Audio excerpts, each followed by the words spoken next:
está ahí. Van a venir unos italianos. Bueno, voy a recibir yo.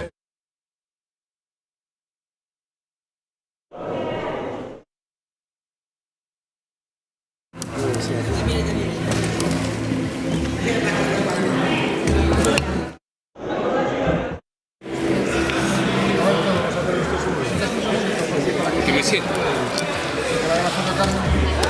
Yo no me acordaba. Qué milagro este. Es broma, es por meterme contigo.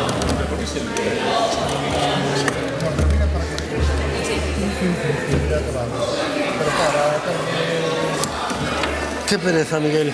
¿Por qué enciendes?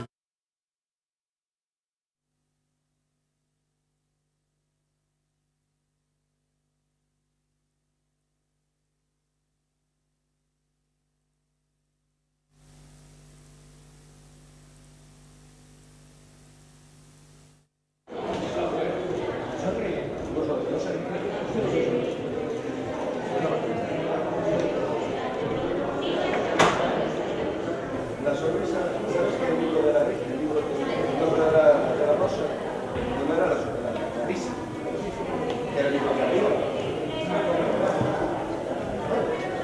Aristóteles, era el libro, la risa.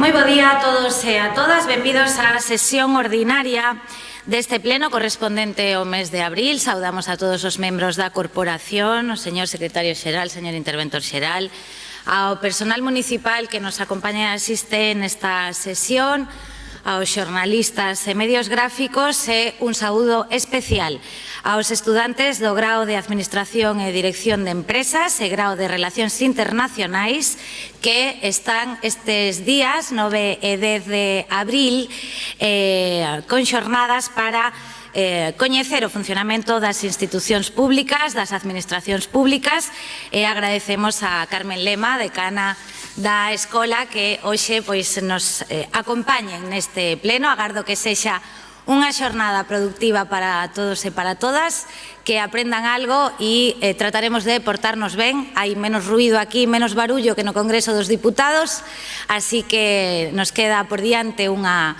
xornada non moi longa, agardamos que non moi longa, así que benvidos ao pleno. Comezamos este pleno coa parte resolutiva, asunto número 1, señor secretario. Comunicacións da Alcaldía. Moitas grazas. Como saben, no Concello da Coruña aprobouse por unanimidade unha moción conxunta sobre a violencia de xénero na que se acordaba iniciar cada pleno ordinario gardando tantos minutos de silencio como persoas fosen asasinadas polo machismo desde o pleno anterior. Segundo os datos facilitados pola Delegación do Goberno contra a Violencia de Xénero, o número de mulleres asasinadas por violencia de xénero en España ascendeu a 50 no ano 2022, 58 no 23, 48 no 24, 7 no que levamos de ano 25 e 1.301 desde o 1 de xaneiro de 2003, quedando 36 menores orfos en 2024, 7 no 25 e 476 desde o ano 2013. O número de menores asasinados ascende a 1 no ano 2025 e a 63 desde o 1 de xaneiro do ano 2013. Desde o pleno de marzo confirmáronse 3 mulleres asasinadas por violencia de xénero e unha nena por violencia vicaria. Gardaremos 4 minutos de silencio por Andrea Bejerano Echeverri, de 34 anos, en Burgos, asasinada o 13 de marzo de 2025, quen deixa un fillo menor de idade. Por Joana B.J. de 79 anos, en Puigpunyent, Mallorca, o 19 de marzo de 2025. Por Nadia, unha nena de Murcia de 5 anos, asasinada o 1 de abril de 2025, e por Josefa, de Obolo, de 76 anos, asasinada o 6 de abril de 2025. Solicito a todos os presentes que se poñan en pé para agardar 4 minutos de silencio.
Moitas grazas.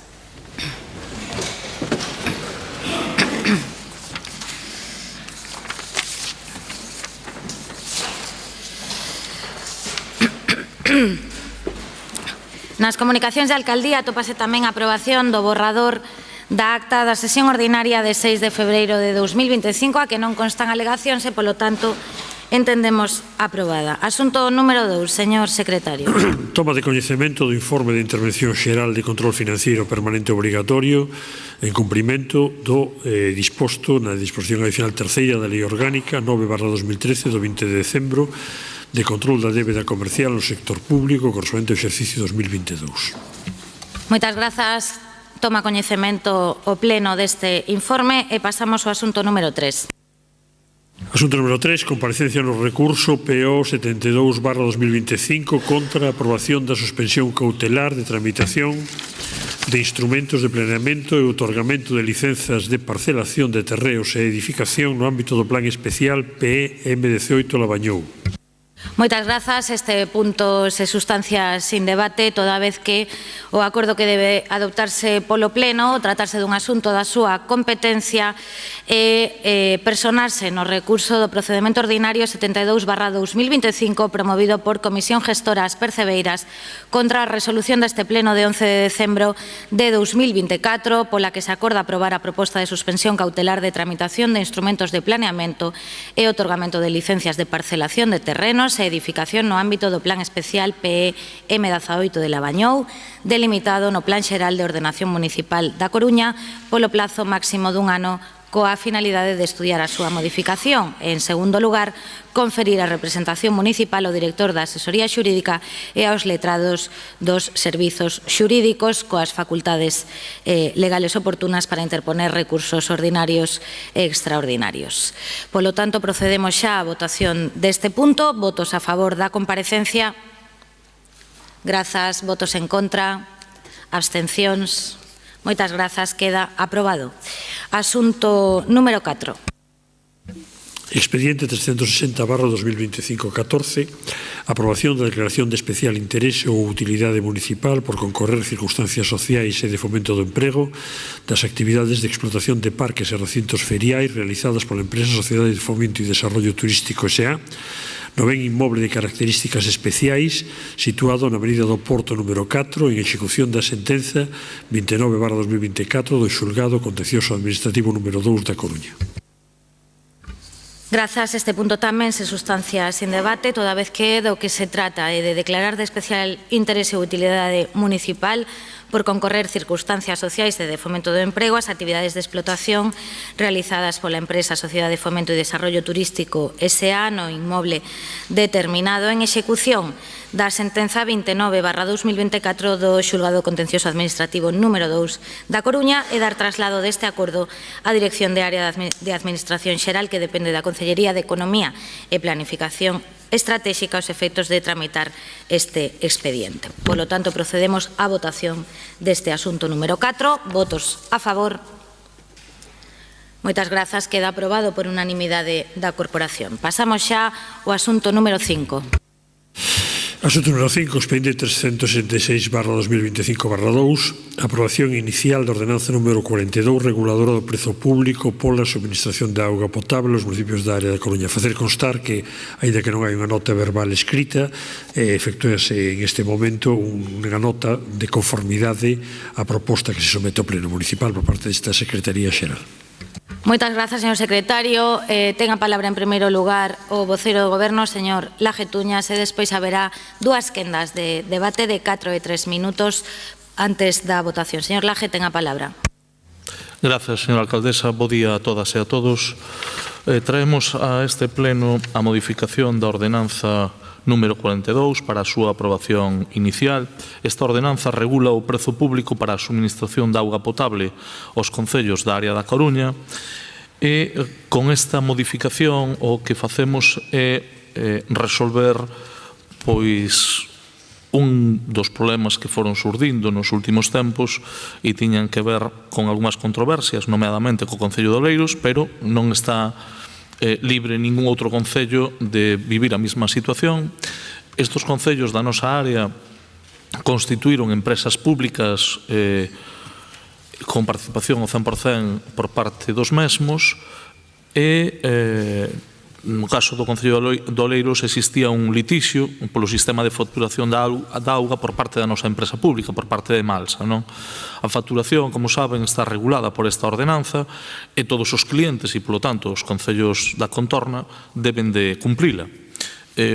No seu momento, o Concello de Oleiros acudiu aos tribunais defendendo outro modelo de facturación. Como saben, os tribunais deronlle razón a este Concello de forma sistemática e polo tanto, non hai ao respecto ningún tipo de problema.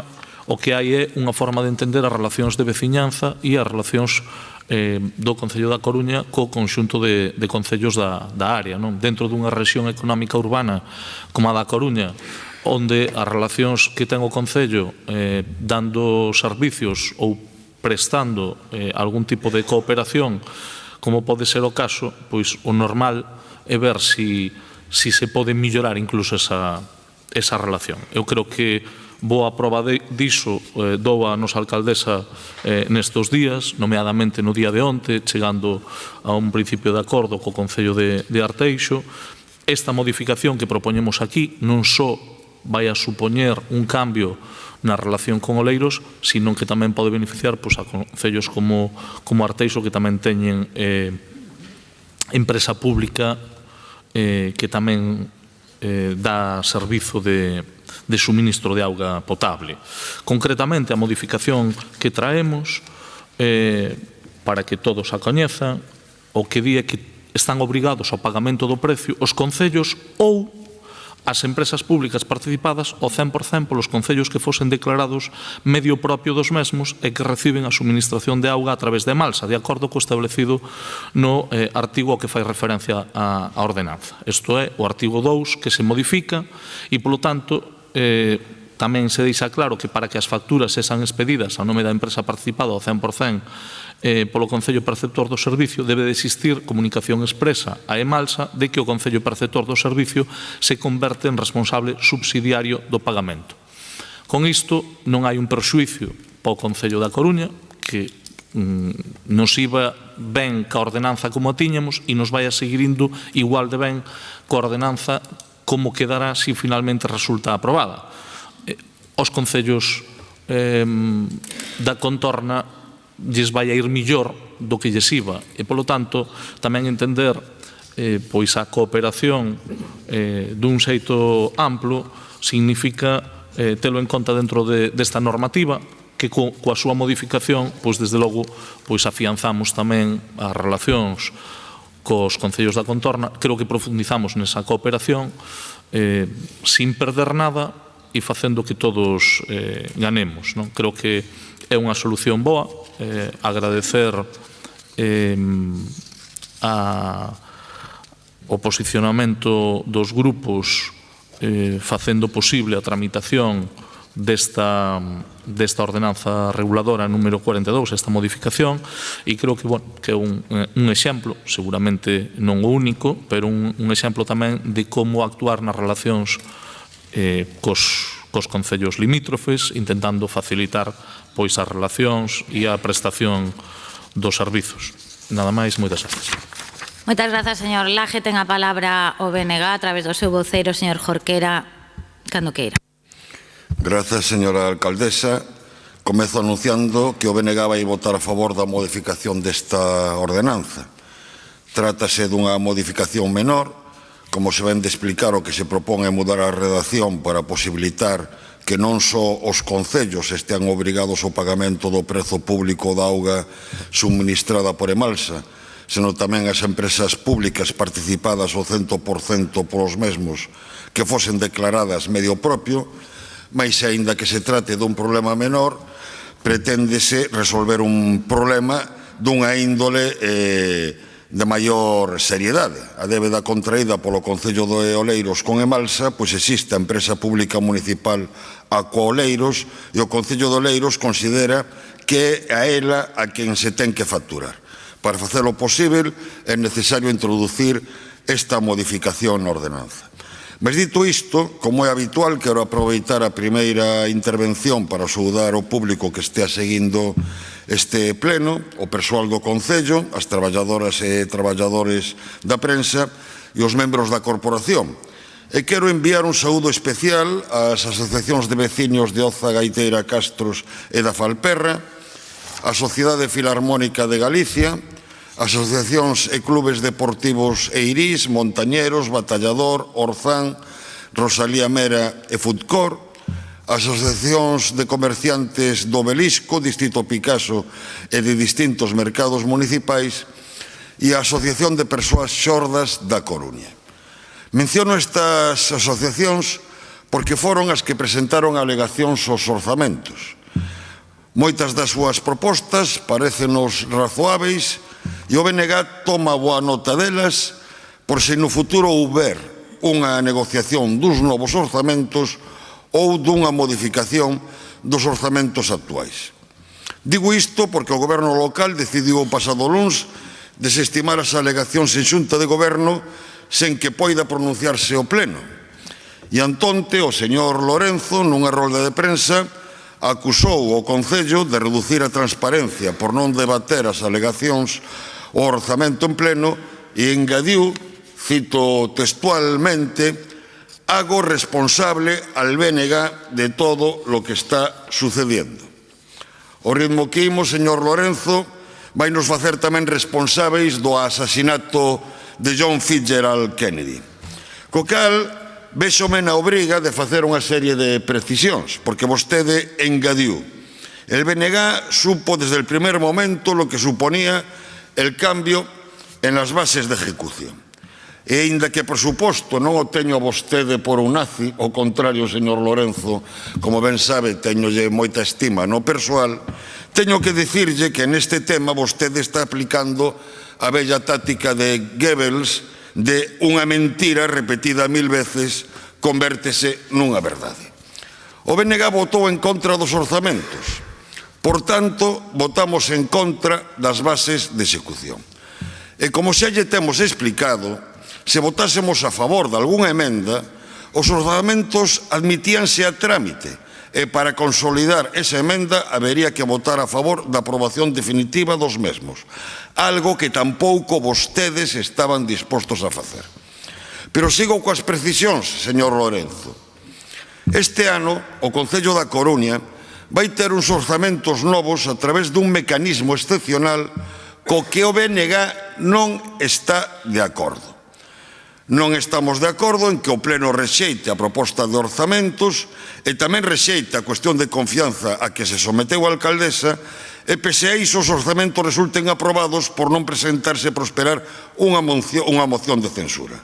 Parécenos impropio dun funcionamento democrático, non acontece así no Congreso cos orzamentos xerais do Estado, non acontece así tampouco no Parlamento galego cos orzamentos da Xunta, pero aínda que non esteamos de acordo, é unha posibilidade que contempla a lei de xeito singular para as institucións locais. Imagino que a razón é que nun concello ante unha situación de ingobernabilidade non se pode disolver a Cámara e convocar novas eleccións. Mais, ao noso xuízo, na Coruña non se daba unha situación semellante como para ter que recorrer a esta vía. Mas, aínda que non esteamos de acordo con que uns orzamentos poidan sair adiante así, imagino que non lle temos que explicar ao voceiro dun partido que se di constitucionalista que a lei, mentres non se cambie, temos que acatala. Por certo, señores do Partido Popular, a modificación introducida na Lei Orgánica do Réxime Electoral Xeral para facer posible a aprobación duns orzamentos vencellados a unha cuestión de confianza fíxose por iniciativa do goberno do señor José María Aznar. Non sei se lle soa o señor José María Aznar.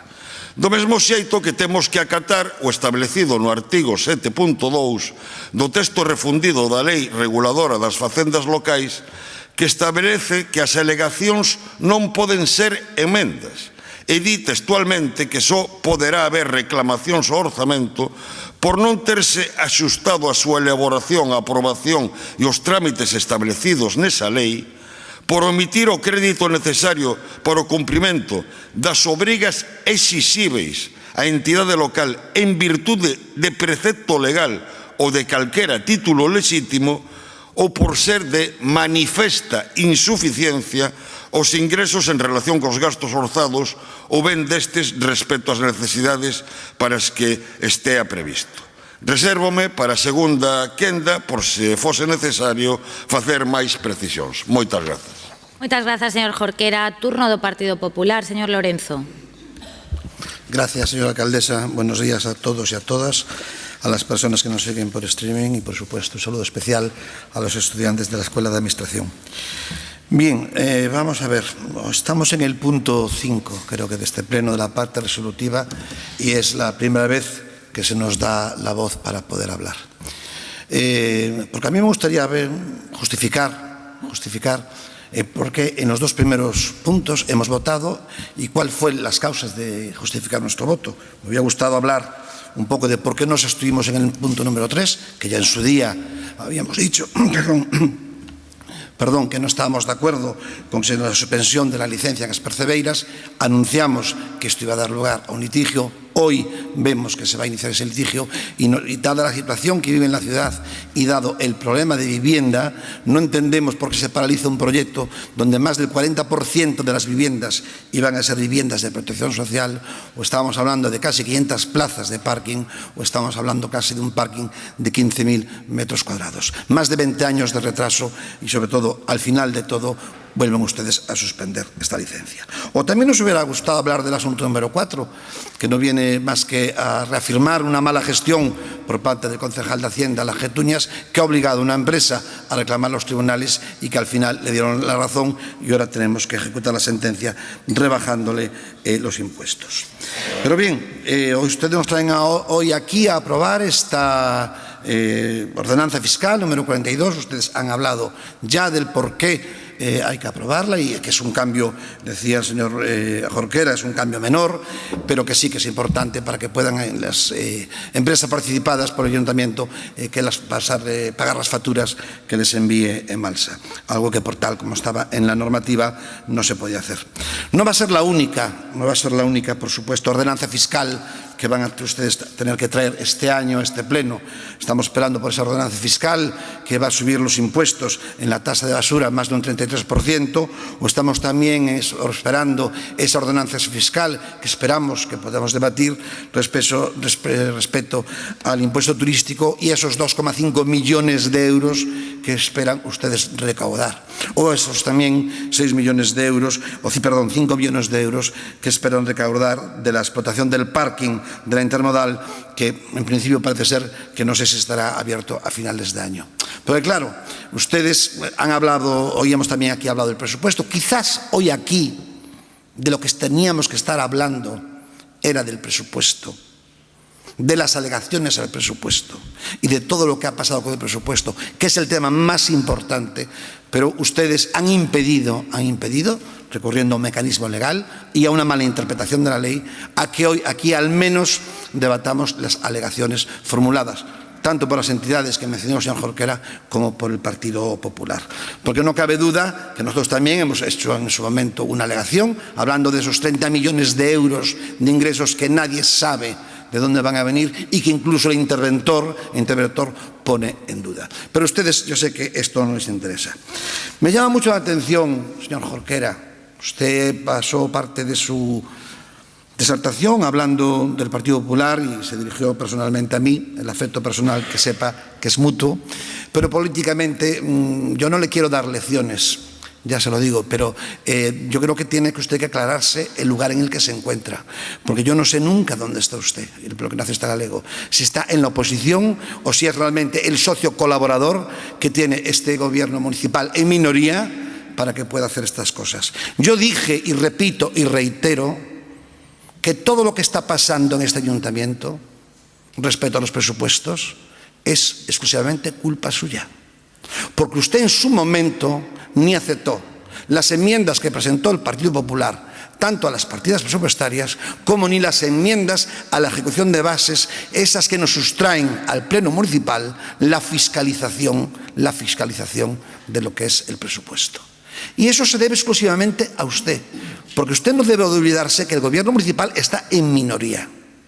Y si esto se aprueba, recurriendo, por supuesto, a un proceso especial, un mecanismo especial, como usted hablaba, usted sabe que ese mecanismo excepcional lleva a donde estamos, que se van a aprobar unos presupuestos en los cuales, pese a que la oposición, usted y yo, votamos en contra, pese a que usted y yo no le dimos la confianza a la alcaldesa, hoy estos presupuestos se van a aprobar. Pero sobre todo se van a aprobar sin debate político. Sobre todo se van a aprobar sin tener en cuenta las alegaciones que han hecho todas las entidades que usted ha dicho. Sobre todo se va a aprobar sin siquiera discutir la alegación que ha hecho el Partido Popular. Mire, es usted tan colaborador de este gobierno municipal que ni siquiera hizo usted ninguna alegación al presupuesto. Ni una, ni la primera alegación al presupuesto. Usted, que ya lleva muchos años en política y conoce los mecanismos legales y conoce los mecanismos políticos, usted sabía que lo que se estaba haciendo nos iba a llevar a esto. Eso sí, le darán ahora a usted de premio, se pondrá usted la medalla de que ha usted conseguido para este concello que sea La Coruña declarada ciudad tensionada en el tema de los alquileres. O a lo mejor el impuesto sobre los turistas. O también, por supuesto, las viviendas turísticas. Usted se va a poner esa medalla que al final no va a solucionar ninguno de los problemas que tiene esta ciudad, porque los problemas de vivienda se solucionan con una ley de vivienda nueva, donde dé más seguridad al arrendador y donde esos 30.000 pisos vacíos que hay en la ciudad se puedan poner en alquiler. Ese es uno de los grandes problemas que tenemos. No esas leyes ideológicas, normativas ideológicas que al final están demostrado que no nos llevan a ninguna parte. Ya digo, ustedes son los que han colaborado, ustedes son los cómplices de todo esto y usted no puede eludir su responsabilidad. No lo puede. Está usted muy callado en temas que si no fuera porque usted es un reo de este gobierno municipal, porque depende el Ayuntamiento de Santiago del bloque del Partido Socialista, usted no se hubiera callado. Porque usted ni siquiera habló nada, ni le escuché nada, cuando se tomaron decisiones tan importantes por este gobierno municipal que perjudican a todos los coruñeses, como fue el acuerdo de Nostián. Esos 7,5 millones que le hemos regalado a una empresa privada, que ya les digo, y ya les advierto, yo no me voy a quedar callado. Yo voy a utilizar todas las herramientas políticas, incluso jurídicas, para buscar las responsabilidades de aquellas personas que han tomado un acuerdo que perjudica a la ciudad. Porque hasta día de hoy, ninguno de ustedes ha dicho una palabra en qué beneficia a la ciudad ese acuerdo. Ustedes se han instalado en recabar, en destruir, en denigrar la democracia en este pleno, en este concello. Ustedes se han instalado en la opacidad. Ustedes se han instalado en la falta de participación ciudadana, no admitiendo las alegaciones que han formulado las entidades. Ni siquiera las han admitido. No es que las hayan rechazado, ni las han leído, ni las han admitido. Ya no le digo las 290 que hizo el Partido Popular respecto a los barrios o las 399 sectoriales. Ya le digo, ni esas. Pero ya le digo, nosotros no vamos a seguir peleando, vamos a seguir trabajando, no vamos a quedarnos callados y vamos a seguir denunciando la falta de democracia, de transparencia y de participación que hay en este concello. Ustedes han optado por que nos mantengamos en silencio, con querer callarnos la boca. Han optado por la censura, han optado por la autocracia. Ya le digo, van ustedes por mal camino y nosotros día a día vamos a denunciar todas estas fechorías que ustedes están haciendo. Muchas gracias por su atención. Moitas grazas, señor Lorenzo. Turno para o Goberno, señor Laje.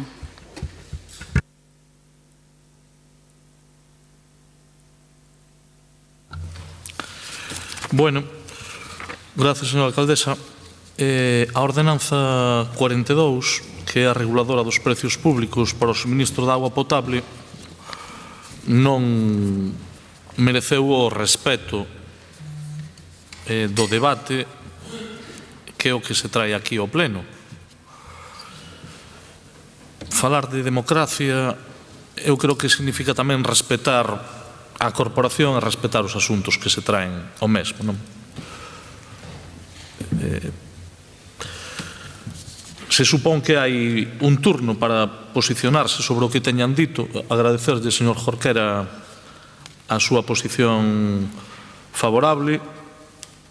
Non sei cal é a posición do Partido Popular, tampouco creo que me parece que lle resulte relevante o que se faga dentro da empresa municipal de augas, nin a relación cos concellos da contorna, nin o modelo de relación, nin o diálogo, nin a cooperación.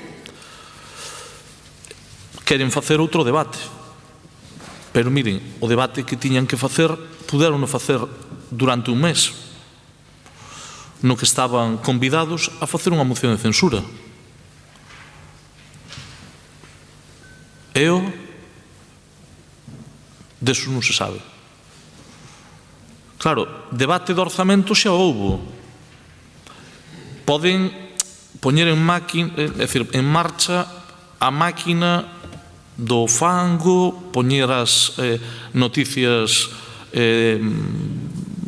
deturpadas como consideren, pero hai unha realidade.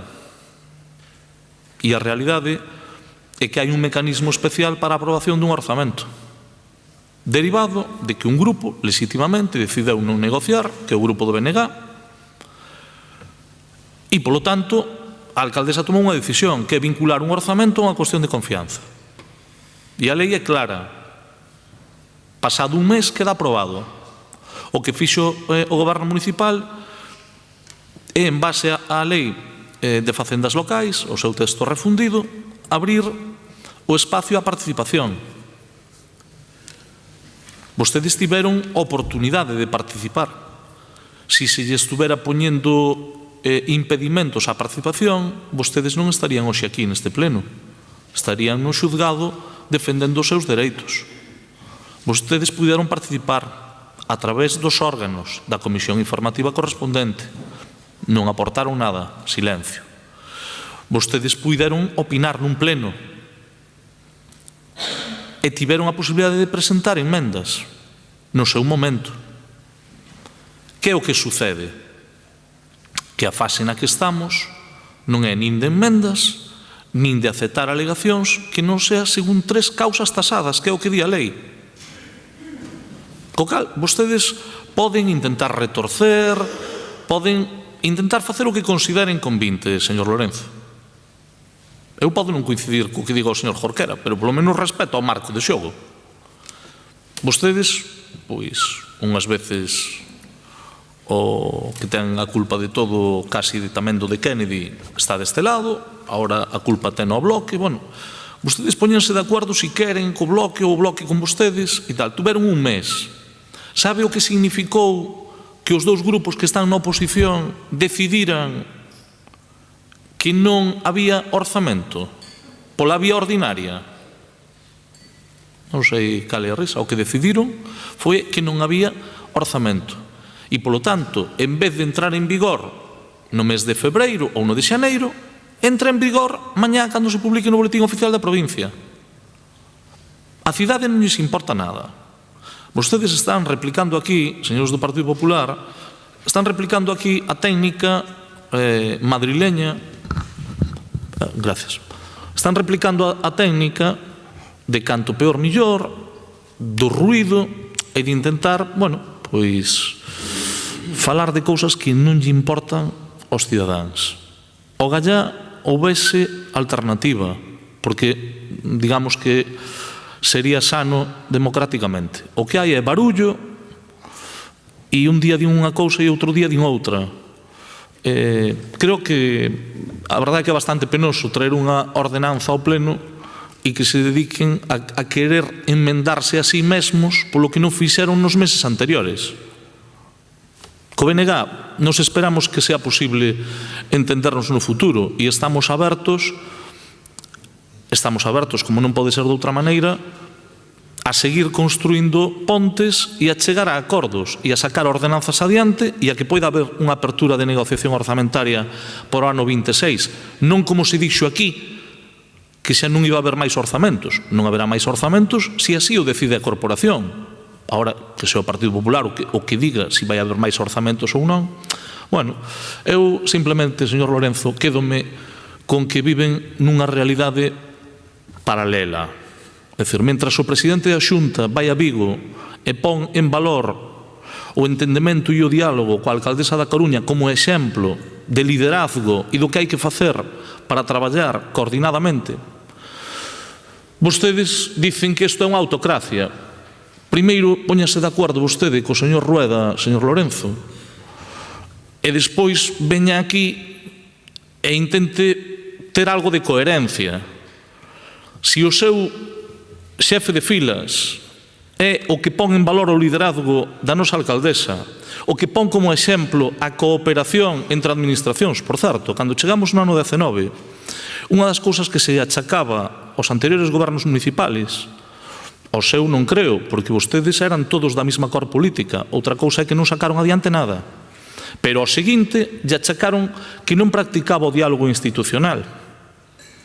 Hoxe temos un goberno e unha alcaldesa que chega a acordos tanto cos que son da súa cor política como cos que non o son, con todas as administracións e con todos os concellos da comarca, que o que lles fastidiou é que chegáramos a acordo co consorcio. O que lles fastidiou é que se desbloquearan os CIAM, porque siguen ca obsesión de botar abaixo un sistema de tratamento de residuos que yo volvo a repetir, señor Lorenzo, é imprescindible non xa para a Coruña, para Galicia, para Galicia. Se alguén fala con rigor, se alguén fala dos asuntos tendo coñecemento e profundizando neles. Se se fala por falar, habitualmente a esa xente chámaselle fala baratos. Iso é o que se suele decir dos que falan por falar. Se pode estar en desacordo, e é lícito, e podemos non coincidir en todo, pero eu creo que das cuestións hai que falar con rigor. Se vostedes tiveran algunha dúbida con respecto ao orzamento, non estaba dicindo o que está dicindo aquí. Hai un mecanismo excepcional, vostedes é que non poden nin alegar. Como non vai a ser inadmitido? Claro, é que esa parte, para un grupo político, xa por sentencia do Supremo, señor Lorenzo, vostede, que do ámbito xurídico debía de sabelo. Debía de sabelo. É que os informes aos que vostede alude xa se coñeceron antes da aprobación inicial, cando se vinculou o orzamento a unha cuestión de confianza. Decae polo seu peso o argumento que utiliza. E todas as propostas que se queiran facer son todas tidas en conta. Simplemente non figuran dentro das 3 causas tasadas que ten recollido o 170 da Lei de Facendas Locais, que é explícito e claro. Claro, que falar do artículo 170 ou do 169.1, para que vamos a falar do que di ou do que deixa de decir? Porque iso é igual. Vostedes dicen o que lle parece, acaban falando de autocracia. Mire, autocracia non o era lícito, outra cousa e si era o millor. Cando vostedes gobernaban con maioría absoluta, non é que non se debatiran as alegacións, é que non se debatían as mocións.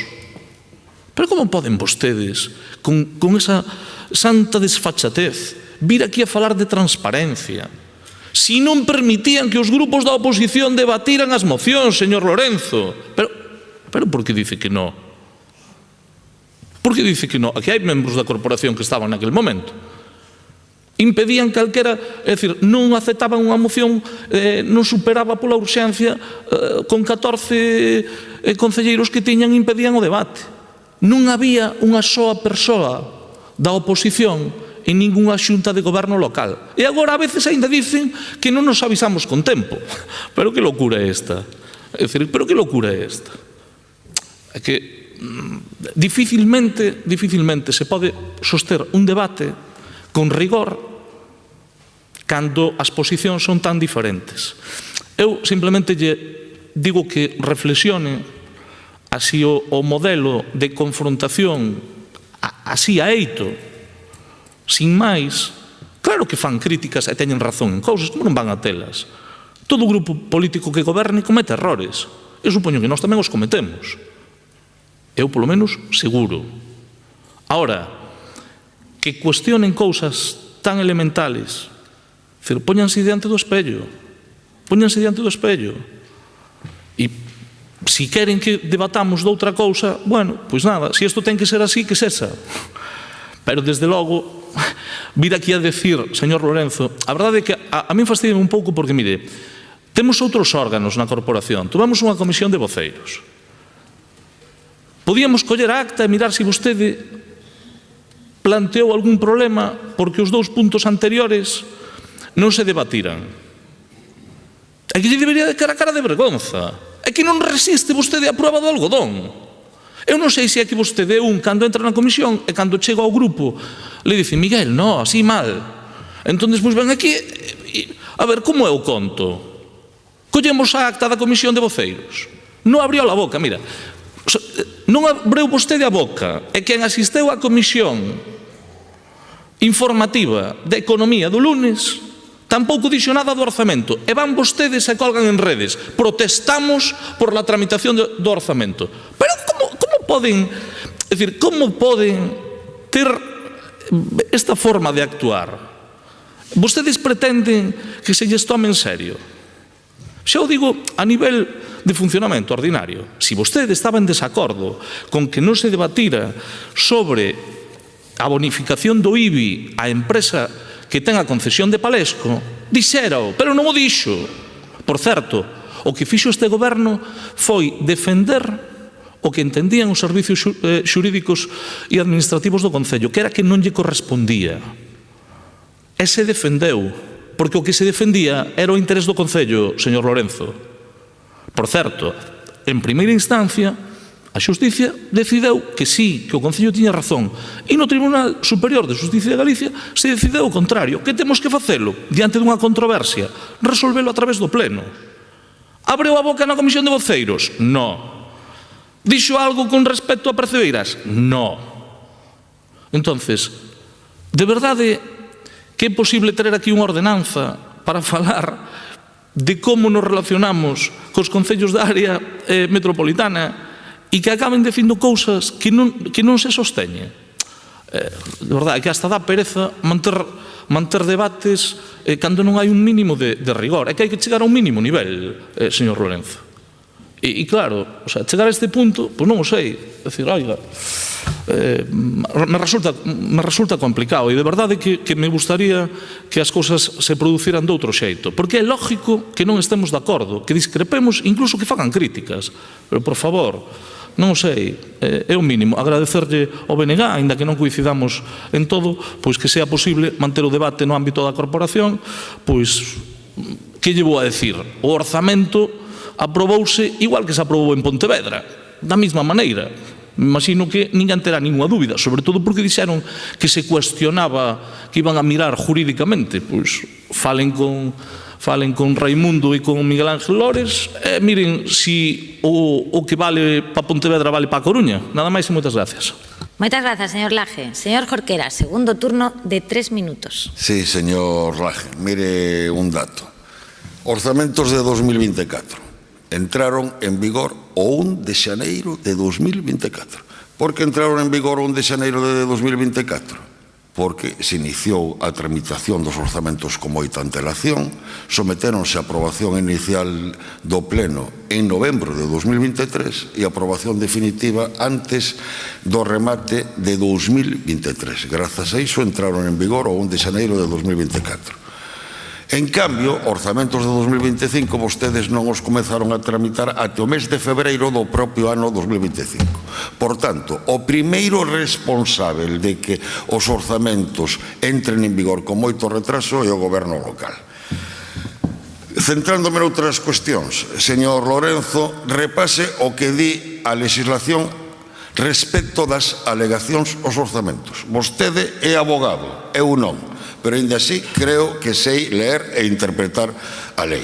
E sabe tamén como a min que o debate sobre as alegacións a uns orzamentos que saen adiante vencellados a unha cuestión de confianza hai que sometelas a consideración do Pleno ou pode resolvelas a Xunta de Goberno xera controversia xurídica. Hai sentenzas contraditorias E hai precedentes nun sentido e noutro en concellos gobernados por partidos de distintas cores políticas. En ese sentido, pois quero decir que o BNG non tería ningún problema en que se sometese a consideración do Pleno o ditame sobre as alegacións presentadas, pero estudada a cuestión desde o punto de vista xurídico, non constatamos ningunha irregularidade. Pero iso non é o sustancial. O sustancial é o que vostede mencionou na primeira intervención, señor Lorenzo, que se preguntaba onde está cada quen. O sustancial é que neste Concello hai dous xeitos de facer oposición. E o BNG, dado que lle gusta tanto de falar de complicidades, a ver se toma nota, nunca vai ser o cómplice necesario do filibusterismo do Partido Popular. Se consulta no dicionario, verá que unha das acepcións de filibusterismo é obstrucionismo parlamentario, o que levan practicando toda a legislatura en Madrid e pretenden trasladar aquí. Mesmo foron quen de trasladar ao Parlamento galego para facer obstrución do labor de crítica e fiscalización ao goberno que corresponde á oposición. Se hai dicir, pois para iso non conten con nós. Porque o BNG votou en contra dos orzamentos, aínda que sabíamos que a alcaldesa podía recorrer a vía da cuestión de confianza para sacalos adiante? Esta é a gran pregunta. Non para deixar a cidade sen orzamentos. A nós impórtanos a cidade. Fixémolo para lanzarlle unha mensaxe á alcaldesa e ao propio Partido Socialista. A mensaxe de que teñen que tomar nota, rectificar, asumir que están en minoría, ter disposición ao diálogo e, por suposto, cumplir o acordado, pois, en caso contrario, expóñense nos máis de 2 anos que aínda quedan até fin de mandato a continuas derrotas, porque non se pode pretender gobernar durante 2 anos a golpe de cuestión de confianza, porque, ademais, por lei, só terían a oportunidade de presentar unha cuestión de confianza máis. Esa é a nosa mensaxe e reiterámola de novo neste pleno. Cal é a súa mensaxe, señor Lorenzo? A súa mensaxe é outra. Ou eu ou o caos. Ese é o tipo de política que practica o Partido Popular. E para iso, repítollo, non van contar ca complicidade do BNG. Moitas grazas. Reitero o voto favorável do BNG á modificación da ordenanza número 42. Moitas grazas, señor Jorquera. Turno para o Partido Popular, señor Lorenzo. Señor Castro, pode pasar. Gracias, señora alcaldesa. Bueno, la verdad que he escuchado atentamente todo lo que han dicho y son muchas las respuestas que tendría que darles. En primer lugar, señor Laje, hablaba usted de que no respetábamos el Pleno. Quien no respeta el Pleno es usted. Quien no respeta el Pleno son ustedes, no dejando hoy aquí debatir las alegaciones formuladas por las entidades sociales o por el Partido Popular. Porque usted, que me está hablando de la ley, y el señor Jorquera también me está hablando de la ley y de la interpretación de la ley, le recuerdo que la sentencia que habló de este tema y dio luz a de cómo se resolvía el problema de cuando no había los presupuestos, iba unidos en una cuestión de confianza, dice que lo que no se puede es bloquear el presupuesto, que se aprueba inicialmente y después, dice, termina, a partir de ese momento no existe posibilidad de un nuevo bloqueo. El Pleno de la Corporación aceptará o rechazará las reclamaciones. Esto es lo que dice la sentencia. Ustedes están impidiendo el debate. Ustedes están impidiendo que la ciudadanía participe en los presupuestos. Son ustedes. Me hablaba usted de la autocracia. Mire, la autocracia en este gobierno municipal es usted, que tiene todo el poder en estos momentos. Tiene el poder que le da la concejalía, tiene el poder que le da el decreto de los grandes proyectos de la ciudad y ahora tiene el poder de las bases de ejecución, que todo pasa por su mano. Usted es el alcalde en fato de esta ciudad. Eso lo sabemos todos. Usted es la autocracia. Si tendríamos que definirla a nivel municipal en esta ciudad. Y usted toma todas las decisiones. Usted, cuando no encuentra argumentos, se dedica a descalificar. Yo lo único que le hablo es de participación. Yo lo único que le hablo es de diálogo. Yo lo único que le hablo es que usted lo que no puede hacer es lo que están haciendo ustedes, este gobierno, de opacidad, de no dar información, de disfrazar las cosas. Porque no por ir a una junta de gobierno vamos a tener conocimiento que nos dan un minuto antes de la documentación. O lo que usted dijo ahora, que me han molestado y ofendido, que yo me he quedado callado en la Junta de Portavoces. Le voy a decir una cosa. Yo tengo un defecto muy grave que para la política me perjudica: la educación y el respeto. Algo que a veces dudo que lo tenga usted. Porque yo, cuando la alcaldesa dice expresamente esto no se va a debatir porque lo digo yo, porque ordeno y mando, y el debate lo ordeno yo, y yo pregunté y nadie contestó. Entonces yo, por respeto a la alcaldesa, aunque no esté de acuerdo con ella, pero manifesté mi oposición. Entonces no diga usted lo que yo me quedé callado, porque yo no me quedé callado. Ahora, yo respeté una decisión de una alcaldesa, que es la alcaldesa de mi ciudad, me guste o no me guste, pero mi respeto lo tiene. Entonces le pido a usted el mismo respeto a nuestro trabajo, porque usted, cuando no tiene argumentos, utiliza la descalificación, y eso no es forma de hacer política. Eso no es forma de hacer política. Porque aquí, que usted dice, no respetamos al Pleno porque hoy teníamos que estar hablando de la ordenanza 42. Mire, hoy teníamos que estar hablando de los presupuestos. Esos presupuestos que se van a aprobar por la parte de atrás, sin ningún tipo de intervención, ni de los partidos políticos que estamos aquí representados, ni por supuestos de la ciudadanía, que ha hecho alegaciones y ni siquiera las han admitido. Hablaba usted antes de que si aquí no se debatía ninguna moción. Mire, usted llegó hace poco a La Coruña, porque cuando yo era concejal y gobernaban los socialistas, no se debatía ninguna moción, porque se aprobaba o no la urgencia. Y no se aprobaba la urgencia, no se dejaban debatir. ¿Qué dice usted que eso lo hacía el Partido Popular? Eso lo llevaba haciendo el Partido Socialista todos los años que llevaba gobernando en esta ciudad. Habla usted del señor Rueda, que pone ejemplo a Inés Rey de colaboración. Hombre, le voy a decir una cosa. Lógicamente, pues Inés Rey tiene que agradecer mucho las grandes inversiones que está haciendo la Xunta de Galicia en A Coruña. Porque le voy a decir una cosa. Todos los grandes proyectos de los que ustedes presumen están liderados por otras administraciones. Por otras, no por ustedes. Lógicamente, tendrán que ponerlo en valor, porque si no, esto ya sería una desfeita. Y gracias a que otras administraciones actúan en esta ciudad, se están sacando proyectos adelante. Eso sí, ustedes después se ponen la medalla, pero quienes los lideran realmente son otros. Hoy estamos hablando de democracia, de la falta de democracia en este concello, de la falta de transparencia, de la falta de diálogo y de la falta de participación ciudadana. Y también hablamos de colaboradores. No es Miguel Lorenzo y el caos. Señor Jorquera, no se equivoque. Usted y yo podemos sentarnos a hablar de muchas cosas, porque en temas de ciudad podemos estar de acuerdo. Pero usted, con su estrategia, es el que está permitiendo todo esto. Y se lo recordaré siempre. Usted tiene una postura en estos momentos como los monos chinos.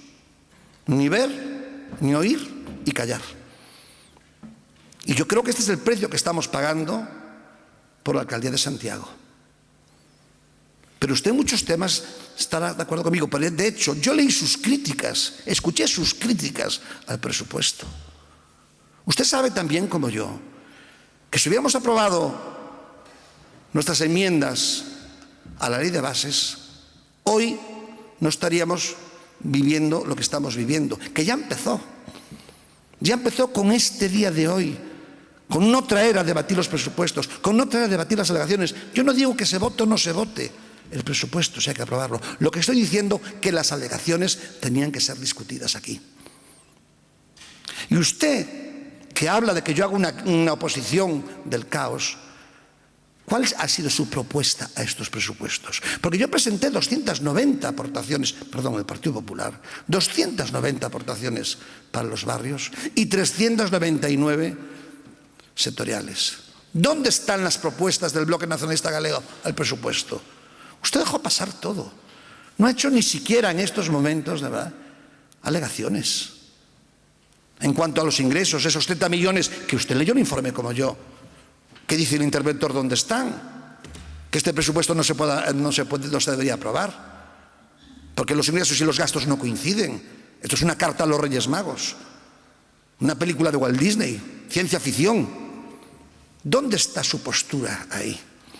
¿Qué ha dicho usted? ¿Cuándo ha abierto la boca con estos temas?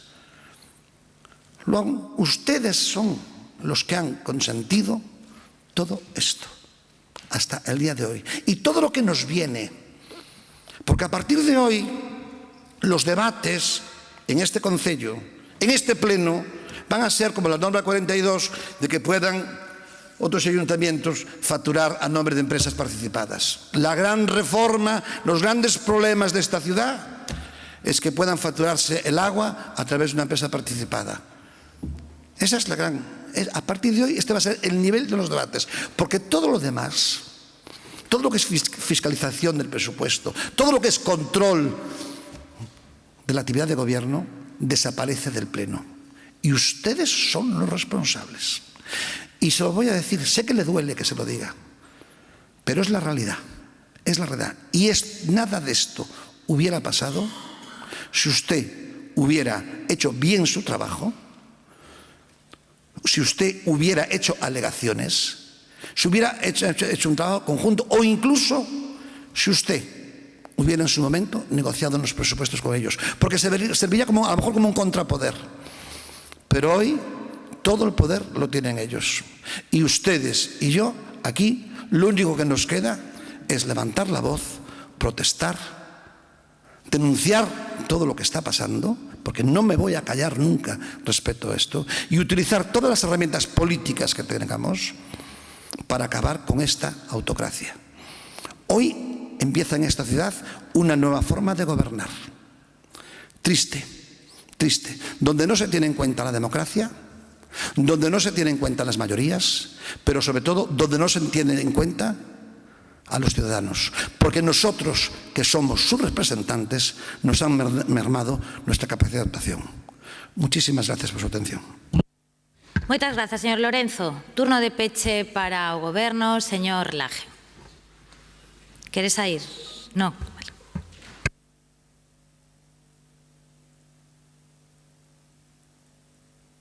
Gracias, señor alcaldesa. Bueno, pois pode non parecerlle relevante a modificación da ordenanza 42.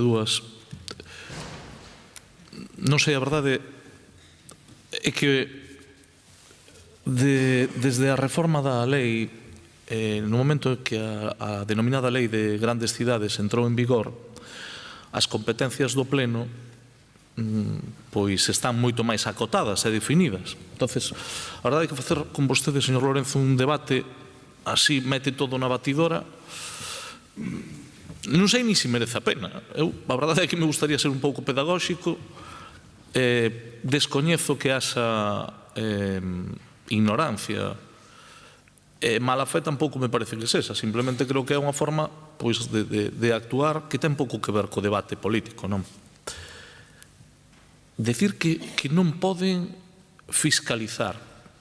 A ver, señor Lorenzo, o Pleno diferencia entre parte resolutiva e parte non resolutiva. A parte de control e de fiscalización ao Goberno son as preguntas orais no Pleno, e a través das mocións tamén poden facer fiscalización e impulso da acción do Goberno. A parte resolutiva sustánciase habitualmente en torno aos temas de planeamento, en torno aos temas orzamentarios, en torno ás ordenanzas reguladoras, se son fiscais ou non. Vostede formou parte dun goberno e forma parte dunha corporación. O normal é que saiba para que sirva o Pleno e para que non sirva. Bueno, parto da base de que o sabe. Vostede dice que se molesta. Mire, cando volva a escoitar, se é que o fai, eu non teño esa costume, pero se volve a escoitar a súa intervención e a miña, eu non o descalifiquei. Como moito podería calificalo, pero descalificar non o descalifiquei. Remitínme á acta da Comisión Informativa de Voceiros, porque vostede estaba facendo unha serie de afirmacións que non eran verdade. Señor Lorenzo, a súa primeira intervención na Comisión de Voceiros, según figura na acta, se inicia la sesión deliberándose acerca de la posibilidad de una declaración institucional sobre el personal de urgencias. por el señor Lorenzo, se manifiesta su disconformidad con la misma. Bueno, vostede non estivo de acordo en que tuéramos unha declaración institucional para solidarizarnos co persoal de urxencias do CHUAC que está sufrindo agresións. Os motivos os que vostede considere. Dixo que non estaba de acordo ca declaración institucional na que tanto BNG, a súa proposta, a proposta do señor Jorquera, como o Partido Socialista estábamos de acordo. Bueno, non pasa nada. Son diferencias políticas. Polo que sexa. Eso é a súa intervención. E non volveu a falar, según refleja a acta que se fala do escano cidadán. Señor Lorenzo, está aí, está na acta. E a señora alcaldesa aclarou que non tiña pensado reformar nada, nin vaciar nada de contido, nin privarlle a ninguén tal. É dicir, frente ás manipulacións, a señora alcaldesa deixou claro que máis se era necesario e que non parecía moi razonable eso. E máis, é vostede, e así figura na acta, o que dice que, bueno, que había que sentarse a falar. Lo mejor había que sentarse a hablar y con el diálogo buscar salidas todos de presente y de futuro. Hubo intervenciones que no tienen que ver con el escaño ciudadano. Pero vostedes o que lle dicen aos ciudadanos é outra cousa. O que dixo vostede na comisión foi isto, que é o que di a acta. Eu estou lendo a acta, señor Lorenzo. Non estou dicindo o que a mí me parece. Frente a que vostede dice que eu o descalifico, que non o descalifiquei en ningún momento, me remitín ao que sucedera, porque vostede volveu outra vez a facer eso que xa empeza a ser moi característico, decir unha cousa e a contraria, como se non se lle deixara falar. Non, mire, é que nas comparecencias nunca se fixo intervención, señor Lorenzo. Non é por un tema autocrático, non é porque a señora alcaldesa lle restrinja as libertades. Non é. Vostede non pideu falar na bonificación ou non do Palesco. Si pedira figuraría na acta. E a acta está aí para ver. Non lle dei a cabeza porque dato mata relato. Isto é o que hai. Isto é o que hai, señor Lorenzo. Entonces, refírome a estas pequenas cuestións que son comprobables, objetivas, que non teñen nada que ver con que se un é moi listo ou é menos listo. Pero dos coches apartámonos. E ao punto de que vostede chega a decir toda a serie de cousas que dixo aquí e que ninguén lle conteste, terá que entender. É máis, vostede verá que nin o califiquei. Dice que o descalifiquei, nin o califiquei. Póñase vostede mesmo a nota. Claro, é difícil de entender este comportamento. Que vostede, señor Lorenzo, e o seu grupo teñan decidido fai algún tempo que a peza a batir sexa un concelleiro, é unha decisión política que vostedes tomaran, que a estas alturas da vida, pois como comprenderá, en fin, teño outras preocupacións e, desde logo, bastante máis relevantes, non destas características, non? Creo que é unha pena, é unha pena que se chegue a ter tan pouca solvencia. E eu digo así, non é unha calificación, é unha descripción. Porque a solvencia significa non o que lle diga eu ou o que lle diga o señor Jorquera. É que as alegacións, para debatilas, teñen que responder a 3 causas tasadas. Se non, son iniciativas cidadás, son mocións que trae a un grupo político, pero se son alegacións, ríxense polo 170 da Lei de Facendas Locais. Como pode decir que se lle impide o debate? Aquí non se lle impideu a ninguén o debate. Aquí poideron debatir de todo e poden facer de todo. Non sei por que siguen negando a maior. Tampouco lle debe de molestar que eu lle diga o que di o seu presidente, que é o presidente de todos os galegos, dos que non lle votamos e dos que lle votaran. Cando o señor Rueda vai a Vigo e pon como exemplo de liderazgo a alcaldesa da Coruña, Inés Rei, Hombre, creo que pon unha realidade completamente diferente a que venga vostede a describir aquí ao pleno. Cando hai colaboración e cooperación permanente con todas as administracións, pois eu creo que eso denota algo.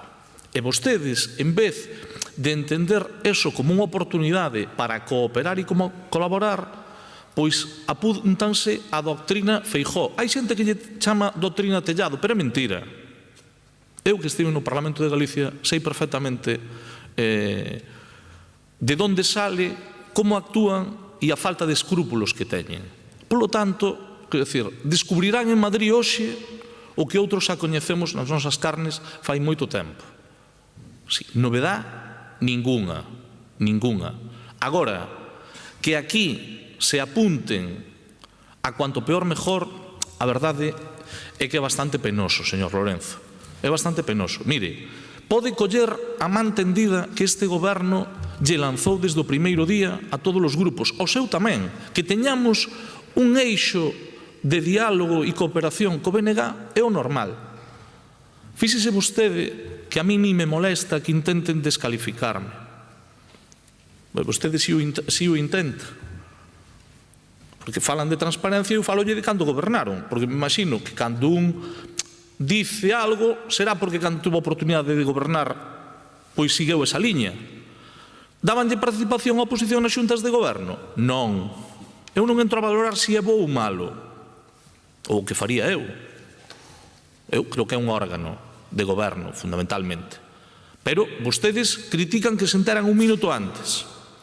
Mire, permitían que se debatiran as mocións? Non, e dice, non, é que tampouco cando gobernaba o Partido Socialista, xa, pero que nós non falamos de que tuveramos máis razón ou menos, son vostedes os que falan deso. Entón non me cambio tal. Eu non sei se cheguei moi tarde ou moi cedo. Vale?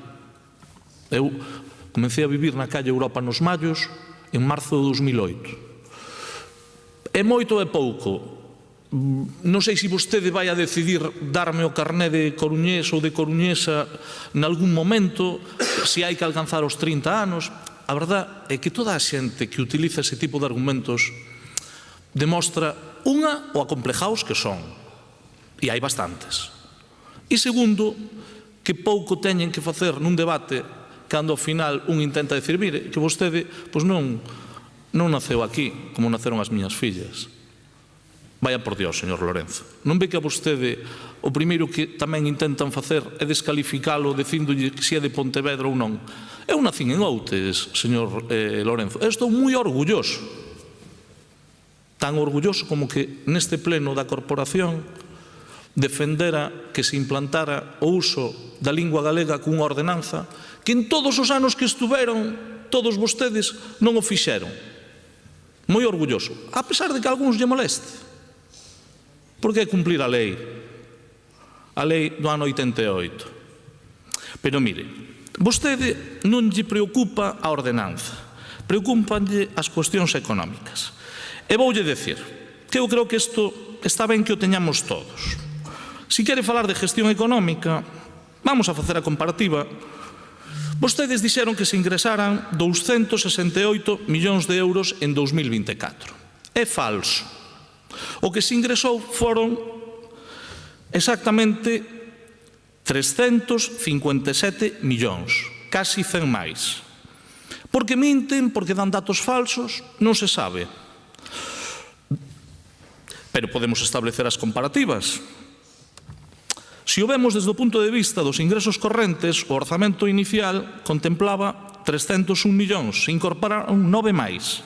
Sabe canto se ingresou? Que tamén falan dos ingresos ordinarios, 306 millóns, sobre unha previsión de 310 ordinarios.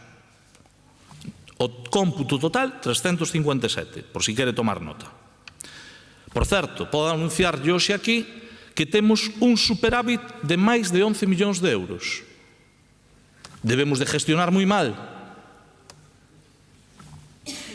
Pero ese señor que é tan malo, 11,5. 11.556.292,87. O remanente líquido de tesorería ascendeu a 18,97 millóns de euros. Millor que o do 2018, antes de que gobernara o Grupo Socialista, que daquela era de 14. É mellor que no 2015, cando vostedes gobernaban, que ascendeu a 7,26. Pero vamos ca carga financiera. Digo porque vostede dixo que non se debatía das cousas de verdad. A carga financiera supón, según os datos da liquidación do 2024, un 3,7%. Por poñer en contexto, en 2015 era o 6,8%, casi o doble. E en 2019, cando gobernaba a Marea, o 5,5%. Vamos á débeda. Vostedes que se dedican a reproducir, en fin, cousas de xente que a veces non sei se sabe sumar. A deuda nominal en 2015 era do 80,6%. Cando vostedes gobernaban neste Concello, eu dou o dato, nin no califico, nin no descalifico, dou o dato. Cando gobernaban neste Concello, a débeda nominal era do 80,6%. E eu non son partidario da ortodoxia do déficit cero, xa yo aclaro. E en 2019, e xa con reglas de gasto, reglas fiscais vixentes, a débeda nominal era do 42,5%. Neste momento, con todas as inversións que se están realizando na cidade, a débeda nominal ascende ao 48,81%. É dicir, case a metade da débeda que tiñan vostedes cando gobernaban, con máis do triple de inversións previstas. Anteriormente falábamos dos ingresos correntes, esos que, en fin, bueno, pois é importante decir que o porcentaxe de débeda sobre os recursos correntes en 2015 era do 34,94%. Eso que se ingresa habitualmente. En 2019, cando gobernaba a Marea, era do 18,26%, cando nos chegamos ao Concello. E agora, en 2024, con todo eso mal que dice vostede que se fai, sabe de canto é? Do 16,38%. A metade de débeda sobre recursos corrientes que cando vostedes gobernaban. Polo tanto, habrá moito que mellorar. Sen dúbida, haberá moito que mellorar porque non somos autocomplacientes. Pero, por ahora, debates de datos económicos aínda non ganaron o primeiro. Entre outras cousas, porque estudian pouco e veñen aquí a ser falabaratos. Non a estudiar os asuntos e a debatir con rigor. E eu podía dicir 3 ou 4 datos que serían críticos co goberno, pero como comprenderá, non vou facer eu a labor do goberno e máis a da oposición. Así que, señor Lorenzo, un pouco máis de rigor, teñamos debates, se é posible, cun pouco máis de nivel, critiquen todo o que teñan que criticar e non digan que ninguén o descalifica. O que hai é unha ausencia de solvencia. E, pois, en fin, brochazos gordos que descalifican que se traian as ordenanzas ao pleno. Claro, é que as ordenanzas son o que hai que traer ao pleno, señor Lorenzo. Que vamos a traer? É que fai anos que cambiou a lei. Vostede debería de sabelo. Nada máis e moitas gracias. Moitas grazas a todos.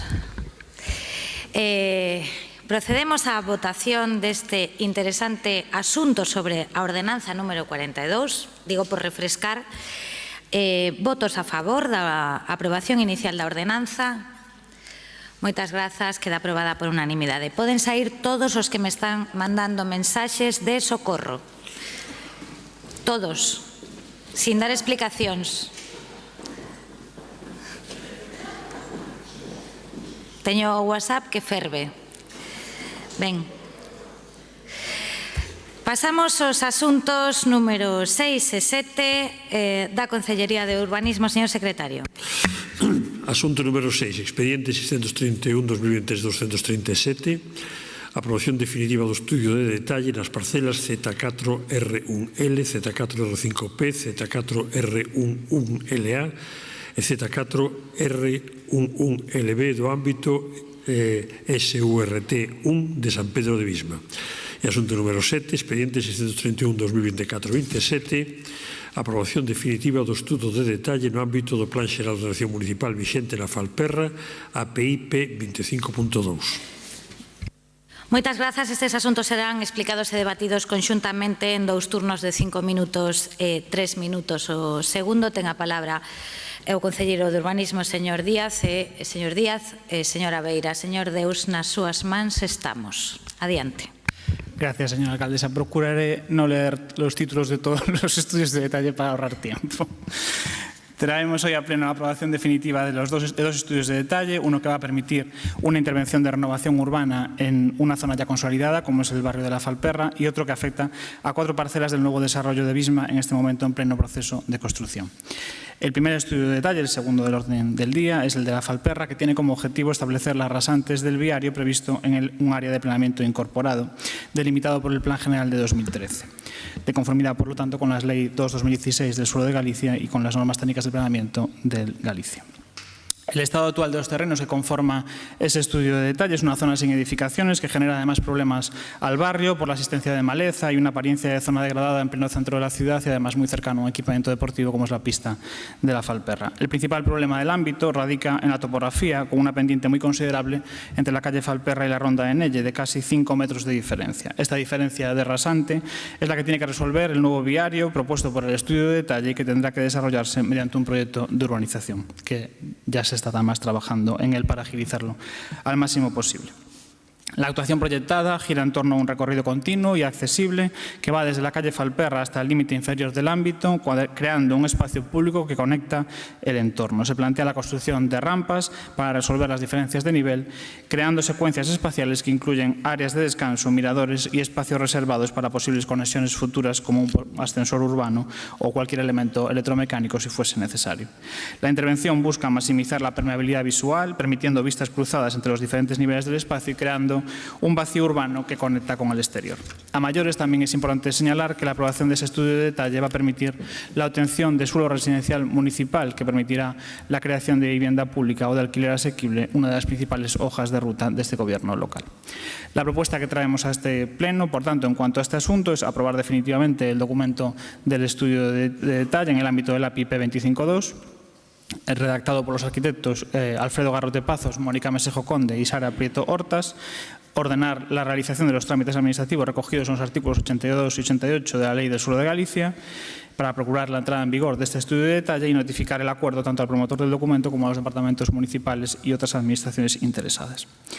El segundo estudio de detalle que traemos a pleno hoy afecta a las parcelas a 4 parcelas del ámbito de Visma y cuyo promotor es la empresa Visma Homes SL, redactado por los arquitectos Manuel Carbajo Capeans y Celso Barrios Ceide, dentro del ámbito del plan parcial de Visma. Este documento establece la necesidad de redactar estudios de detalle en el supuesto de alterar determinados parámetros del plan parcial.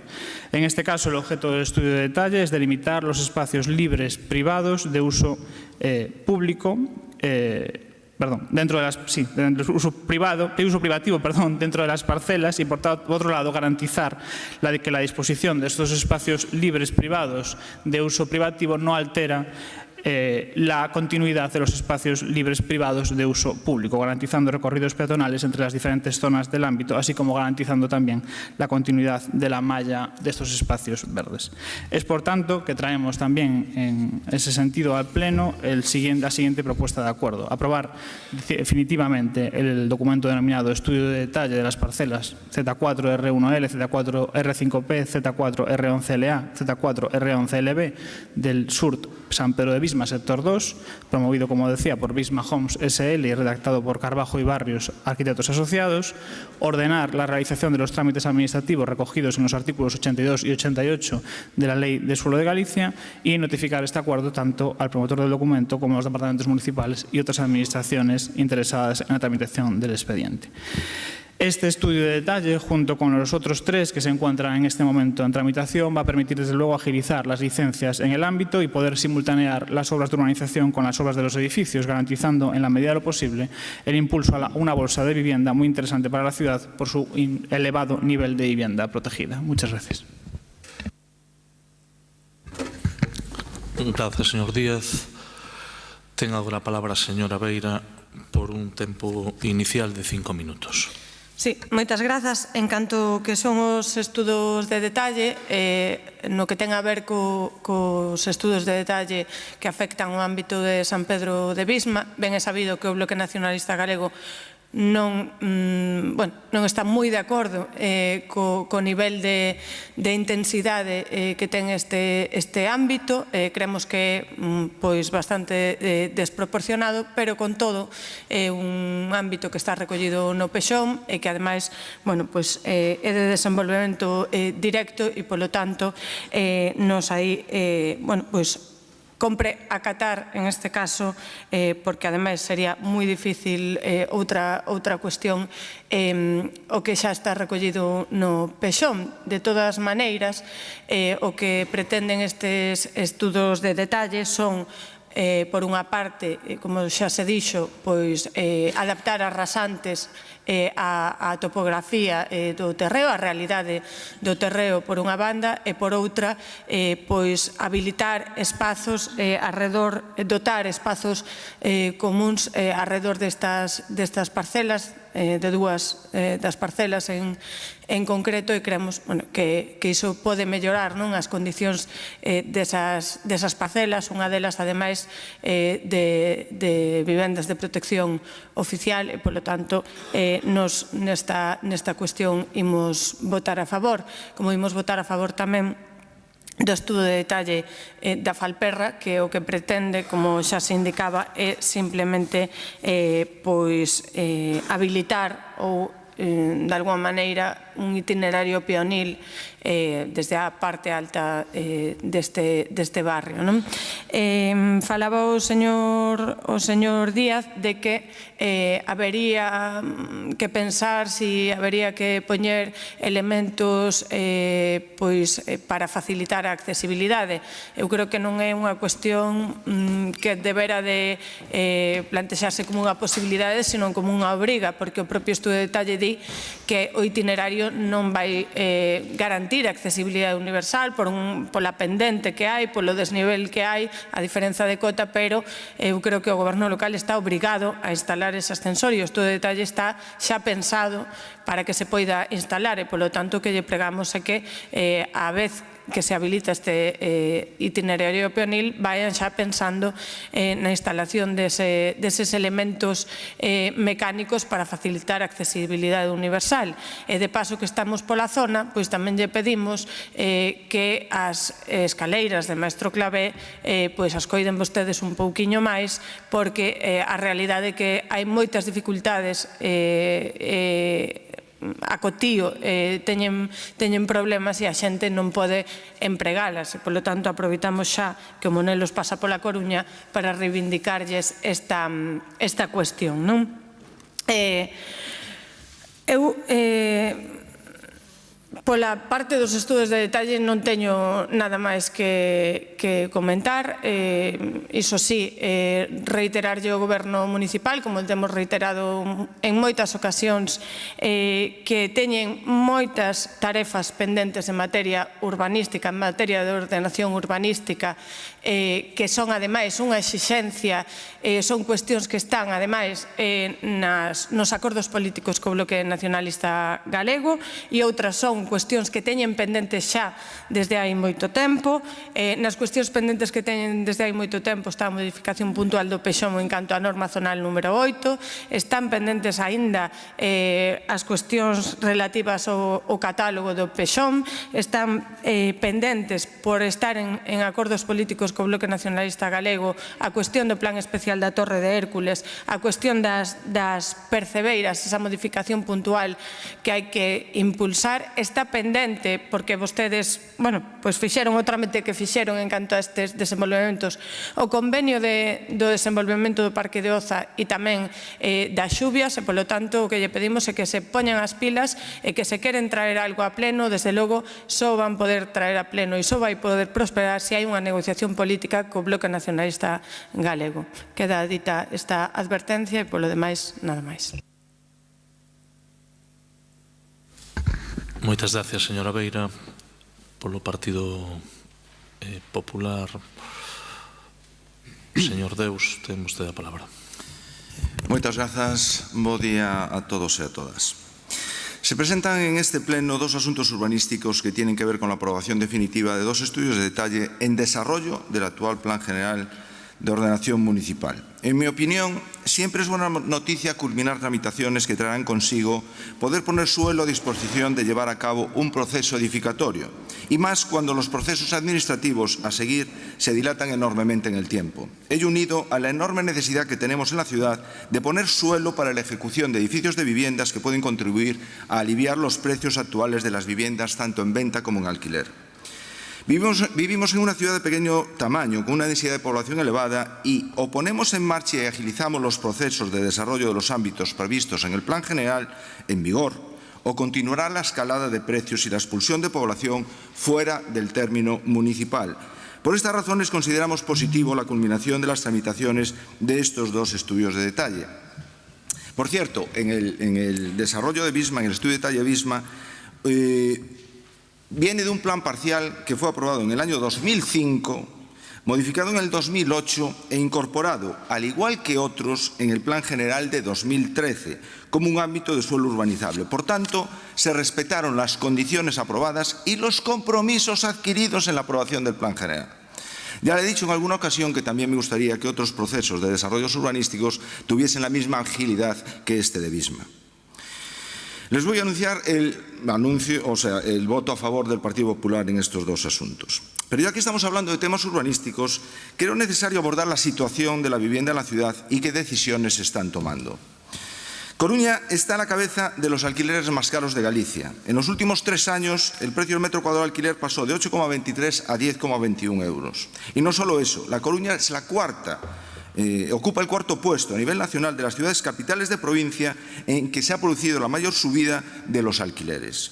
Resulta, por lo tanto, preocupante en nuestra ciudad, según datos de FEGEIN, el número de viviendas vacías, más de 20.000. Esto tiene que ayudar a usted, señora Rey, a reflexionar.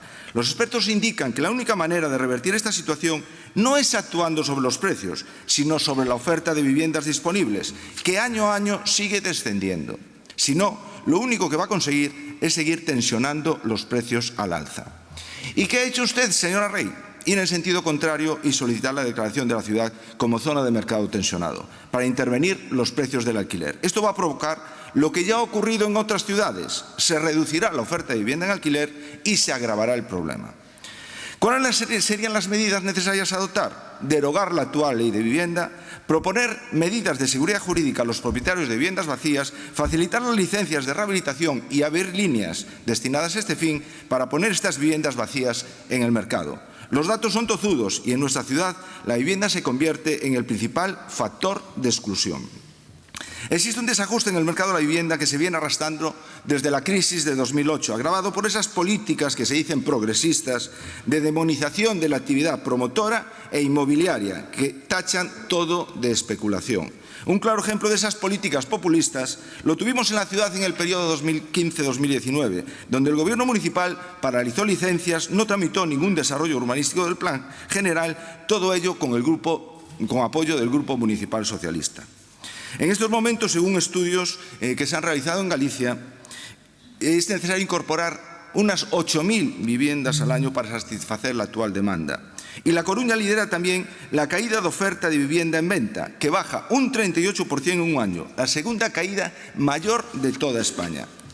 Como le gusta decir al señor Laje, dato mata relato, y por lo tanto, o se ponen ustedes las pilas, señora Rey, o la ciudad seguirá liderando los malos datos de vivienda y alquiler. Pero la situación no va a mejorar si usted cede al chantaje del bloque nacionalista galego, como pago a su colaboración imprescindible para que usted siga adelante con sus presupuestos, de los que renegaron, y cambie las bases de ejecución para pedir el control de este pleno. Y digo chantaje porque usted ha cedido a dos imposiciones del bloque nacionalista galego: la declaración de zona tensionada y la persecución emprendida hacia las viviendas de uso turístico. 1.300 viviendas frente a las más de 20.000 viviendas vacías, y no hay ninguna medida para ello.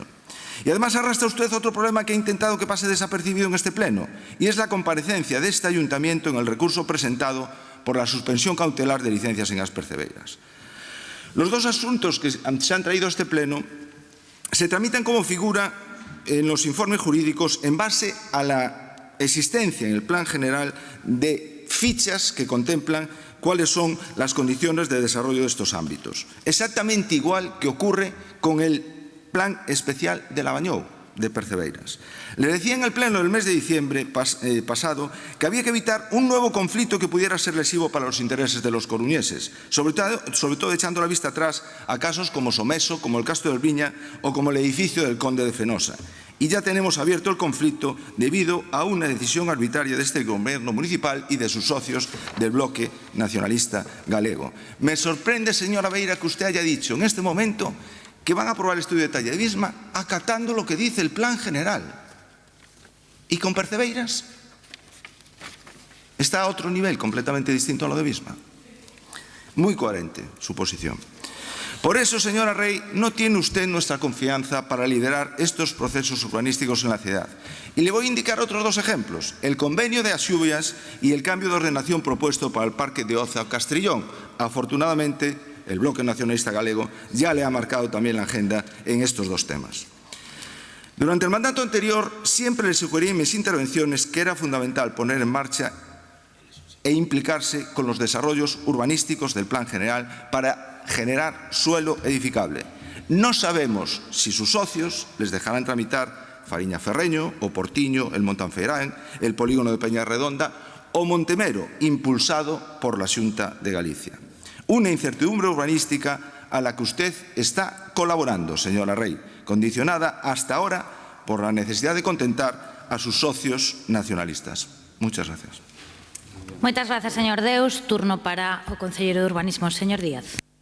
Sí, señor Deus, déjeme conservar algún mérito en mi labor como concejal de urbanismo. No solo de todos a la señora Beira, no vaya a ser que todas las cosas que hagamos en la concejalía nos las vengan impuestas por lo que diga la señora Beira, que desde luego le puedo asegurar que, vamos, ni la mitad de lo que usted dice en su relato en la intervención.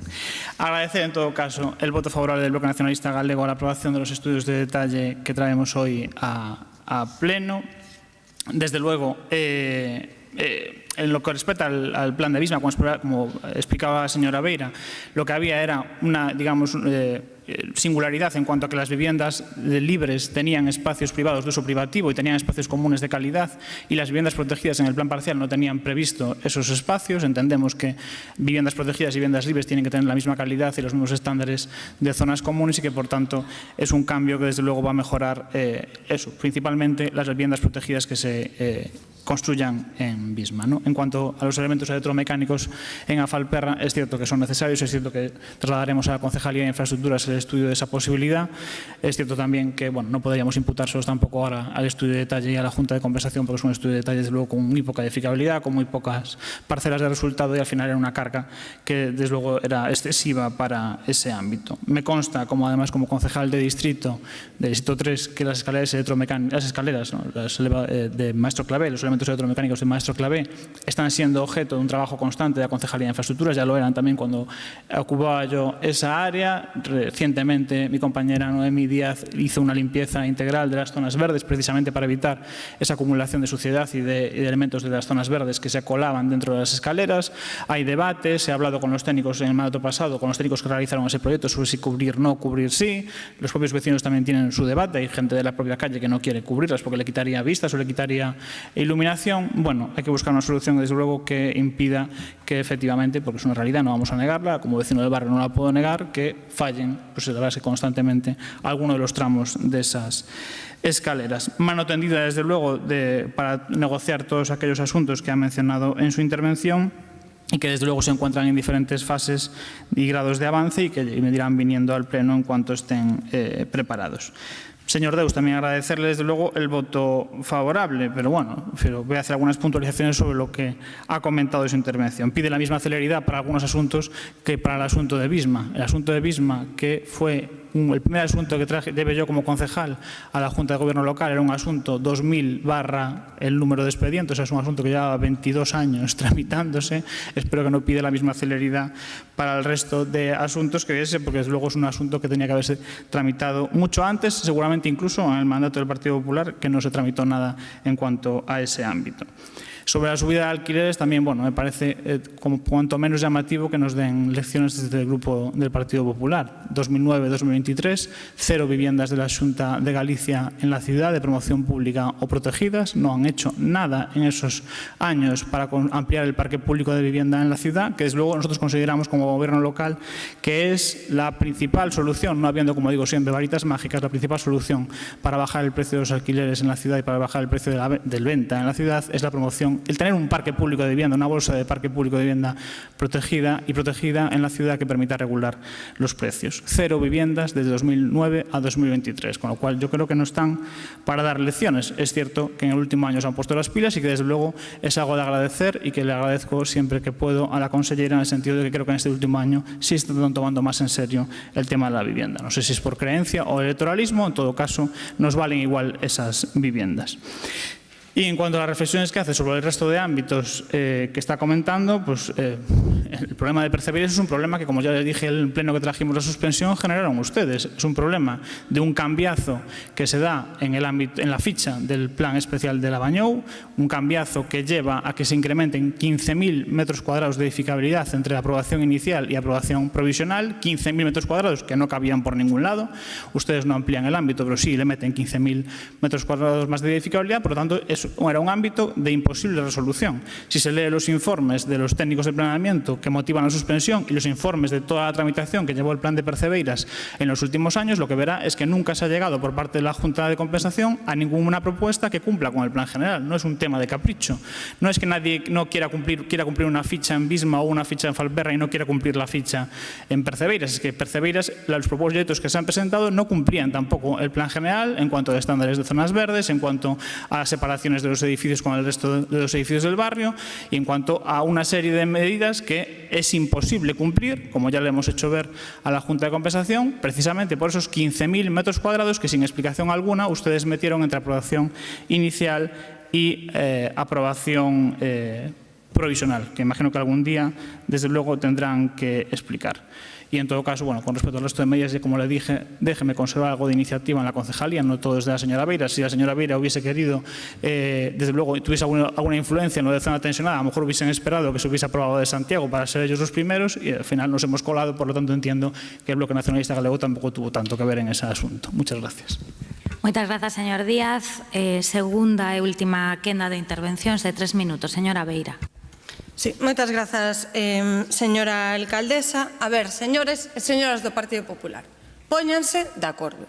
Ou somos os cómplices, os pringaos que estamos aquí coa cabeza baixa, que non estamos aquí de adorno e que non lle servimos nada ás coruñesas e coruñeses, ou somos os que marcamos a axenda política do goberno. Dígano, aclárense. Porque nos, sí, é verdade, creemos que en moitas cousas estamos marcando a axenda e en concreto, co tema da declaración de zona tensionada, foi unha cuestión... Garden silencio, señores do Partido Popular, son preguntas retóricas, garden silencio. Efectivamente estaba no acordo político co Bloque Nacionalista Galego a solicitude de declaración de zona tensionada e tamén a regulación das vivendas de uso turístico. Dúas cuestións que vostedes evidentemente están en contra, porque é ideolóxicamente así, e nos entendemos que vostedes ideolóxicamente non queiran que haxa unha mínima política de vivenda, porque é o que levan facendo desde a Xunta de Galiza, desde 2009, que entrou de novo o Partido Popular. E iso é ideolóxico, señor Lorenzo, que falaba vostede que a lei de vivenda é ideolóxica. Madre mía, e a reforma da lei de aborto que pretendeu o Partido Popular non era ideolóxica, e a lei Wert non era ideolóxica. Pero de que están falando vostedes? É que o seu é pura hipocresía. Mire, eu non podo gozar máis cando se escoito dicir que marcamos a axenda política do goberno e cando lles escoito esa raiva que teñen, esa cousa que lles renxe de que o Bloque Nacionalista Galego estea no goberno de Santiago de Compostela e que non podo gozar máis. Agradezollo infinitamente, repítano por favor 10-15 veces en cada pleno, porque a verdade é que nesta bancada estamos ben satisfeitos e ben contentas de que lles renxa tanto. Mira, o que é incrível e o que é unha hipocresía absoluta é que agora vostedes veñan aquí a dicir que lles preocupa o tema da vivenda. Volvo a reiterar que quen ten as máximas competencias en materia de vivenda é o goberno galego. E así o di o seu Estatuto de Autonomía.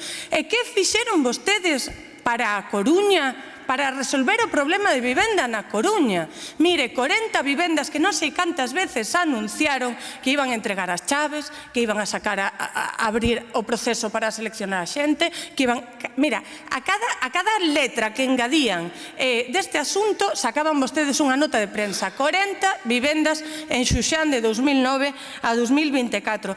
2 edificios de Rexurbe, que están aí morrendo do noxo, que tiveron que apuntalalos porque vostedes non moven un papel para que eses edificios se rehabiliten e poidan sair esas vivendas para aumentar o parque de vivenda pública na nosa cidade. Pero de que falan vostedes de dereito á vivenda se o Partido Popular subiu nos últimos anos un 40% o prezo da vivenda protexida? Pero que preocupación teñen vostedes? Ningunha. Cero preocupación no asunto da vivenda. Políticas bluff desde a Xunta de Galiza, cero asunción de competencias. Non veñan aquí a tomarnos o pelo. Son vostedes uns absolutos hipócritas. E vostedes, por certo, que falan eso, de leis ideolóxicas, de non sei que, de falta de democracia, de falta de participación, pero a quen lle queren tomar o pelo? É un insulto á intelixencia cada intervención que teñen vostedes aquí no pleno. Que participación fomentan vostedes desde o goberno galego? Se se pasan as iniciativas legislativas popular, non lles digo por donde para non ser obscenas. Por onde se pasan vostedes as iniciativas legislativas popular? Que están facendo coa Televisión de Galiza, que a teñen secuestrada? Que están facendo vostedes coa información alrededor de Altri, secuestrada? Teñena clasificada, non lla deixan ver aos grupos políticos que hai no Parlamento de Galiza. Que falan vostedes de participación política? Que falan vostedes de democracia? Que falan vostedes de ideoloxía? Por favor, é que é unha hipocresía absoluta, e unha hipocresía absoluta de cara ao goberno da Coruña, que é o señor Rueda quen anda a louvar a alcaldesa en acto público tras acto público, dicindo que é unha alcaldesa maravillosa, e vostedes veñen aquí a poñerse bravos. Pero si teñen vostedes unha complicidade maravillosa en canto ao que é o Porto da Coruña, que é a grande transformación que lle espera a cidade da Coruña, se vostedes están rescatándolle e sostendolle a política de festas e grandes eventos ao goberno municipal, hombre, que ao lado do logo do Concello da Coruña está sempre o logo da Xunta de Galiza. Pero que denuncian vostedes aquí, home? Se son os principais colaboradores co goberno local. Desde a Xunta de Galiza, que é onde gobernan vostedes. De que están falando? O seu diría que é puro teatro, pero por non insultar o teatro, dígolles que é pura hipocresía. Nada máis. Moitas grazas, señora Beira. Turno para o señor Deus. Tengo que reconocer que cuando la señora Beira se pone apasionada en el debate, me gusta. Me gusta porque al final se respeta los turnos, se habla de las cosas que tiene que hablar de vivienda y acabamos hablando del teatro. Efectivamente. Señora Beira, no me cabe ninguna duda que el Partido Popular tiene un modelo diferente al Bloque Nacionalista Galego, afortunadamente. Porque ustedes siguen sendo, aquí en Galicia, os do non. Non a todo. Me opongo. Efectivamente, esa es su política aquí en Galicia para todos los temas. Nosotros, en cuanto a lo de Santiago, evidentemente hay una evidencia que están ustedes muy delimitados en sus decisiones, mirando siempre para Santiago. Nosotros no tenemos que agradecer nada, se lo tendrá que agradecer la señora Goretti, que gracias a esa postura que ustedes tienen sigue siendo alcaldesa de Santiago. Señor Díaz, yo creo que está bien que le agradezca al Bloque Nacionalista Galego su postura, pero bueno, yo creo que nos agradezca también a nosotros como grupo político, no solamente estos temas. Les hemos quitado las castañas del fuego en temas urbanísticos en este mandato y en el anterior varias veces, porque sus socios los dejaron tirados más de una vez. Entonces, agradecimiento al Partido Popular. Por supuesto que tiene que agradecernos cosas en temas urbanísticos que gracias a nosotros sacaron adelante. Mire, dicen ustedes que la Xunta no construyó viviendas sociales. Era propietaria de muchos terrenos en Susán, ¿verdad? ¿Cuánto se tardó en culminar la urbanización de Susán? Lo indecible. Mientras tanto, no se podría edificar, ¿verdad?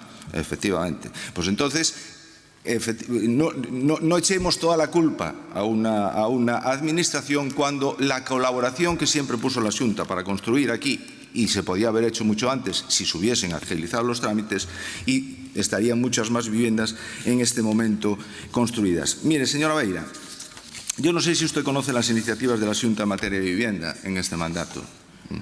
No sé si se las ha leído. Señora Beira, por favor, pues un mire, momento, señor Deus. Señor San Claudio, sí. Señora López, la llamo al orden. Mire, señora López, silencio, mire. Vamos a ver. Señora López, tiene que callar, que no está en el uso de la palabra. Miren, la que ordena el debate, a que ordena o debate son eu. Entón, quen manda calar ou dá os turnos de palabra son eu. Señor San Claudio, vostede, cando estea aquí, se chega algún día, será o que marque os turnos de palabra, pero non o pode facer desde aí, non pode facer ese tipo de xestos. Xa lle lo expliquei noutros plenos. Non hai problema, volvo yo explicar neste. Garden silencio mentras está falando o seu compañeiro, o señor Deus. Señora Beira, o mesmo. Garde silencio, por favor, mentras fala o concelleiro. Igual que cando falaba vostede, lles chamei a atención os concelleiros e concelleiras do Partido Popular, pois agora fago o mesmo ao revés. Calma, que aínda queda moito pleno, calma. Por último, señor Deus, non é a señora Goretti, é a señora San Martín. Vale, veña, quédanlle 40 segundos, continuamos. Veña, moitas grazas. Bueno, estaba diciendo que las iniciativas que la Xunta tiene previstas para esta legislatura, un objetivo principal es la vivienda. Se ha propuesto poner en el mercado 20.000 viviendas en esta legislatura. No solamente eso, sino que además, y le recomiendo que haga una lectura comprensiva, la Xunta tiene en este momento 13 líneas de ayudas para el alquiler y para la compra de vivienda. 13 líneas de ayudas destinadas a todos los estamentos sociales, desde los jóvenes a las personas en exclusión. Léaselas. El Concello, en colaboración, esa colaboración institucional entre administraciones, ha recalificado las parcelas de uso terciario de Suxán para que la Xunta pueda realizar 520 nuevas viviendas en nuestra ciudad, además de las que ya ha construido. Entonces, claro, si solamente nos creemos los anuncios de los pisos que nos va a regalar la Sareb en la ciudad, que eran 180 o 160 y no ha caído ninguno, pues claro, si lo comparamos, pues entonces estamos ahí.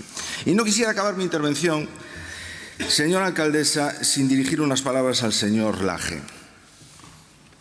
Vamos a ver, así como me gusta que la señora Beira debata con esa intensidad, me sienta un malestar profundo cuando usted utiliza ese paternalismo irónico en sus intervenciones. Eso sí que es impresentable.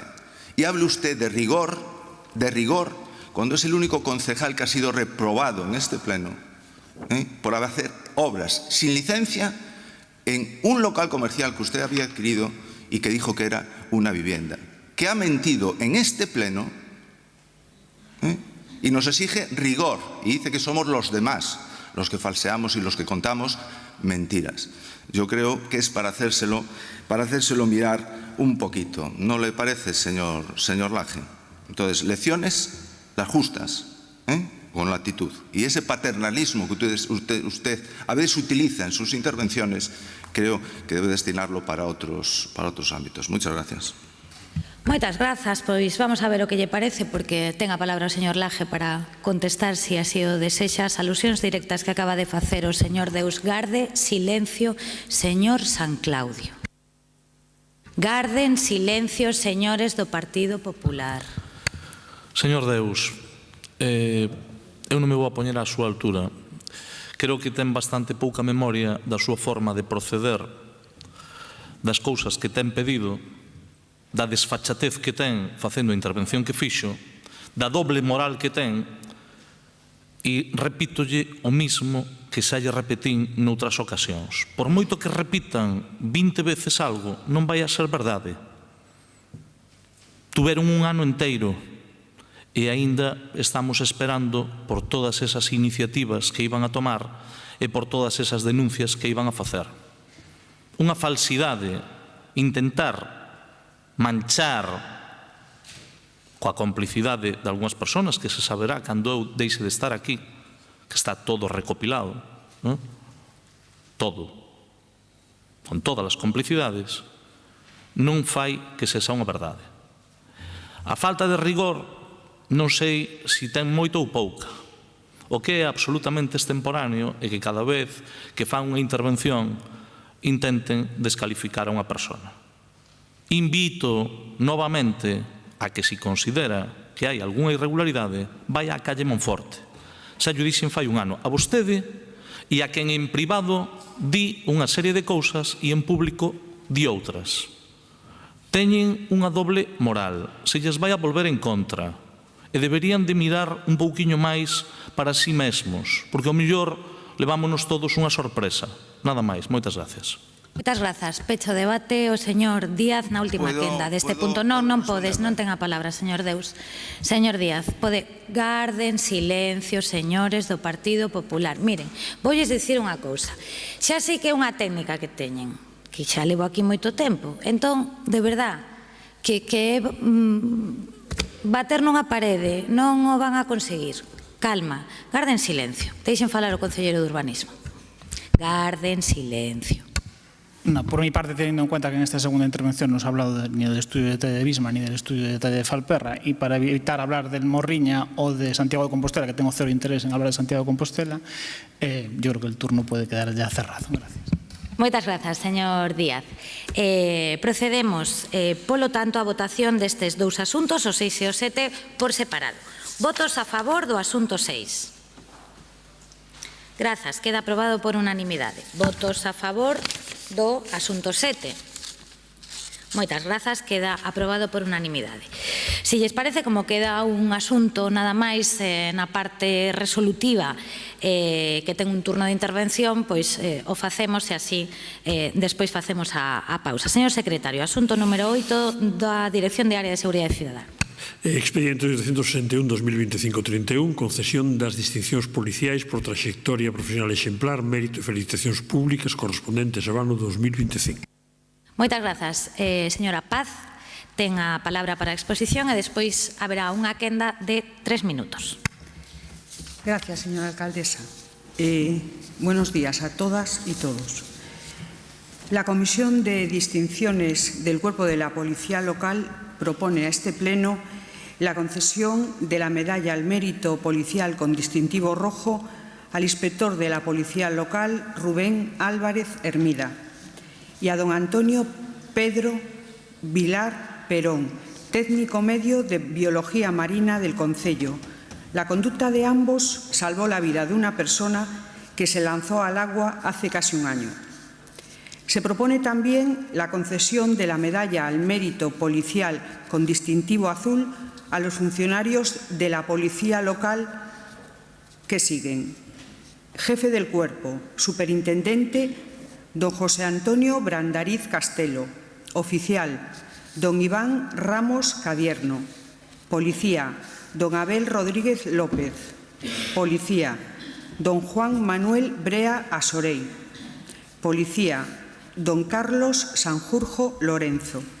Y por último, felicitar públicamente y distinguir a don Miguel Ángel González Arias, general jefe de la 15ª Zona de la Guardia Civil de Galicia. Don Alejandro Maceiras Bastida, jefe provincial en A Coruña de la Unidad de Policía Nacional adscrita a la Comunidad Autónoma de Galicia. Don José Ángel Corral Segade, jefe del subsector de la Agrupación de Tráfico de la Guardia Civil en A Coruña. Don Diego García Castro, jefe del Servicio de la Unidad de Coordinación Operativa Territorial y responsable del Gabinete Técnico de la Policía Nacional. Don Manuel Sánchez Enjamio, jefe del Grupo de la Unidad de Prevención y Reacción de la Brigada Provincial de Seguridad Ciudadana de la Policía Nacional en A Coruña. Don Alberto Arias Álvarez, delegado de Participación Ciudadana de la Brigada Provincial de Seguridad Ciudadana de la Policía Nacional en A Coruña. Gracias. Moitas grazas, señora Paz. Iniciamos a quenda de debate. Señor Soto, ten a palabra polo BNG. Ben, dende o Grupo Municipal do BNG queremos facer constar por unha banda o noso recoñecemento ás persoas galardoadas e por outra banda a discrepancia co regulamento no que se marca esta acción. En primeiro lugar, queremos recoñecer, como dicía, as persoas galardoadas, tanto as que reciben homenaxe tras a súa xubilación, como as que acumulan anos de servizo á comunidade, como as parabenizadas públicamente, entre as que se atopan profesionais de outros corpos.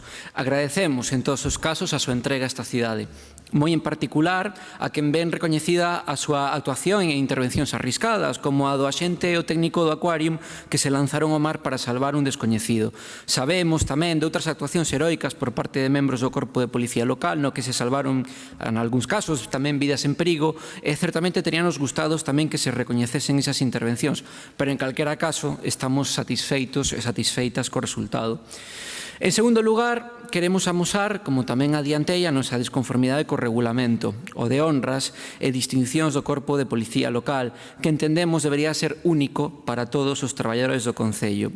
Nos consideramos que a potestade de outorgar honras e distincións en caso de se recoñecer os traballadores públicos debese facerlle a todas e todos. Neste Concello tamén desenvolven o seu labor bombeiros, traballadoras e traballadores sociais, conserxes, arquitectas e arquitectos, xuristas, educadoras, bibliotecarios e un longuísimo etcétera de traballadores. Pois ben, nos consideramos que todas e todos deberían poder participar tamén da bonita función de outorgar honras e distincións. Por iso, reiterando a nosa conformidade coa proposta, mas non co marco xurídico na que se produce, anunciamos a nosa abstención. Moitas grazas, señor Soto. Turno para o Partido Popular. Señora Catalán. Muchas gracias, señora alcaldesa. Buenos días a todos los presentes, trabajadores municipales, miembros de la corporación, personas que nos siguen por streaming y en especial a los estudiantes que hoy nos acompañan. Gracias, señora Paz, por leernos la resolución. Sin su brillante ayuda no seríamos capaces de entenderla. Como cada año, traemos al Pleno la concesión de distinciones por la trayectoria profesional ejemplar y felicitaciones públicas de la Policía Local. Un inciso, señor Soto. Da igual donde estén ustedes, arriba, abajo, dentro, fuera. El caso es que tienen que decir que no y oponerse a todo por sistema, sobre todo cuando hablamos de fuerzas y cuerpos de seguridad. Genifigura que nos sale muy caro a todos los coruñeses. En fin, vamos al tema que nos ocupa, que de acuerdo con el Reglamento de Honras y Distinciones del Cuerpo, aprobado de forma definitiva en enero de este año, en dicho acto se establecen las medallas y felicitaciones del año 2024, que reconocen los méritos excepcionales o los servicios relevantes prestados a favor de la ciudadanía, tanto por agentes de la Policía Local como por personas físicas ajenas al cuerpo, siempre que destaquen en el estudio, promoción, dignificación, colaboración y apoyo a la función de la Policía Local. En primer lugar, quiero expresar nuestro más sincero reconocimiento a todos los condecorados y receptores de las felicitaciones por una labor sin duda meritoria en su día a día, así como por representar el orgullo y el desempeño de sus carreras profesionales con vocación de servicio, algo que se suma a otros grandes valores como la disciplina, la relación con los compañeros, responsabilidad o la motivación y superación personales. Evidentemente vamos a votar a favor de estas condecoraciones, aunque quiero hacer una mención destacada en mi nombre y en el de nuestro portavoz, Miguel Lorenzo, a la concesión de la medalla al mérito policial con distintivo azul por su trayectoria profesional ejemplar, a quien ha sido mi jefe durante muchos años, el superintendente don José Antonio Brandariz Castelo, quien ha llevado con dignidad las riendas de este gran cuerpo. Desde luego, el Grupo Popular le deseamos lo mejor en esta nueva etapa vital que, como todos saben, comenzará en breve. No obstante, no podemos desaprovechar la ocasión para recordarle a Inés Rey y a su concejala de área, señora Paz, que para que los agentes puedan desempeñar su trabajo en pro de los valores citados, así como también con totales garantías para su persona, deben ser dotados de suficientes medios personales y técnicos, tales como la uniformidad, vehículos a pleno rendimiento y, sobre todo, formación integral adecuada a sus funciones, incluyendo materias tan transversales como la violencia de género o la prevención de riesgos laborales y psicosociales. Por otro lado, teniendo en cuenta el notable incremento de la población de A Coruña en los últimos años, que ronda ya más de 250.000 habitantes, debemos ser consecuentes y modernizar las ratios, lo que supondría una importante ampliación de la plantilla de policía local, que sigue siendo insuficiente no solo por el número de agentes, sino también por la cantidad de funciones principalmente de seguridad ciudadana, que tienen que asumir porque no hay suficientes efectivos de Policía Nacional, como también saben todos, pese a los tiempos que corren. Por nuestra parte, seguiremos pidiendo más agentes en nuestras calles para una mayor presencia en todos los barrios, no por alarmismo, sino por un mero criterio de prevención, algo que ustedes desconocen ampliamente. Por todo ello, enhorabuena nuevamente a los condecorados de este año y tan solo una reflexión más. Desde el punto de vista de la deontología policial, los agentes son hoy garantes del respeto a nuestra Constitución, a las libertades y a los derechos humanos, lo que queda reconocido mediante este acto. Por desgracia, no tenemos buenos momentos para la democracia. Con un gobierno local desnortado y autoritario, siempre gracias al apoyo de un BNG no menos confuso, es una lástima que usted, señora Rey, aun siendo consciente de su pésima gestión municipal, insista en colgarse medallas todos los días. Muchas gracias. Moitas grazas, señora Catalán. Turno de peche para a señora Paz. Bueno, la lectura que se propone al Pleno debe leerse para también tener un reconocimiento a cada uno de los premiados. Vale.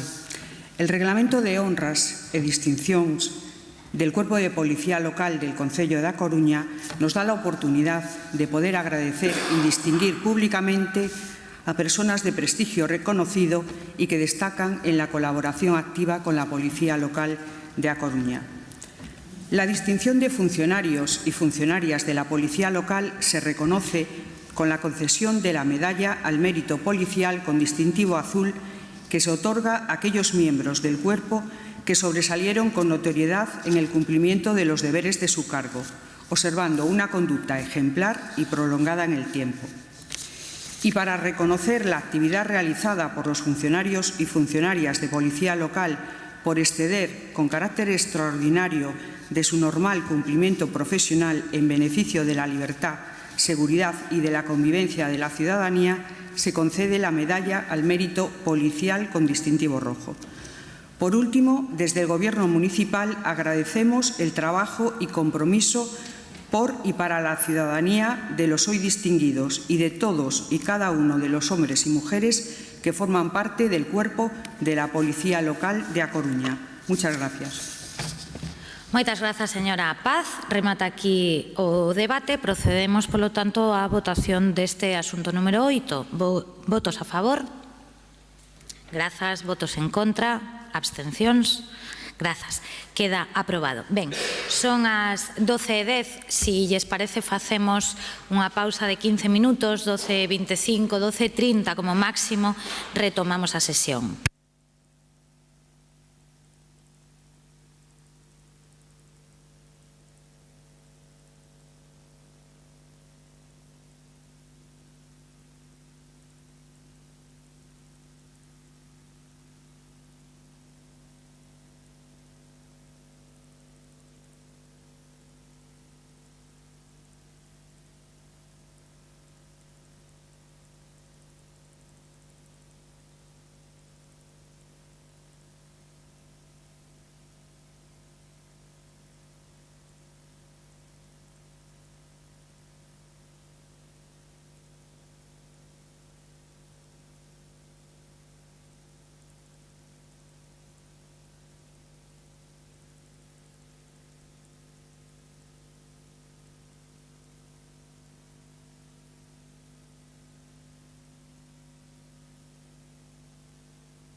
Retomamos a sesión do Pleno coa parte non resolutiva de controle e seguimento da xestión. Señor secretario.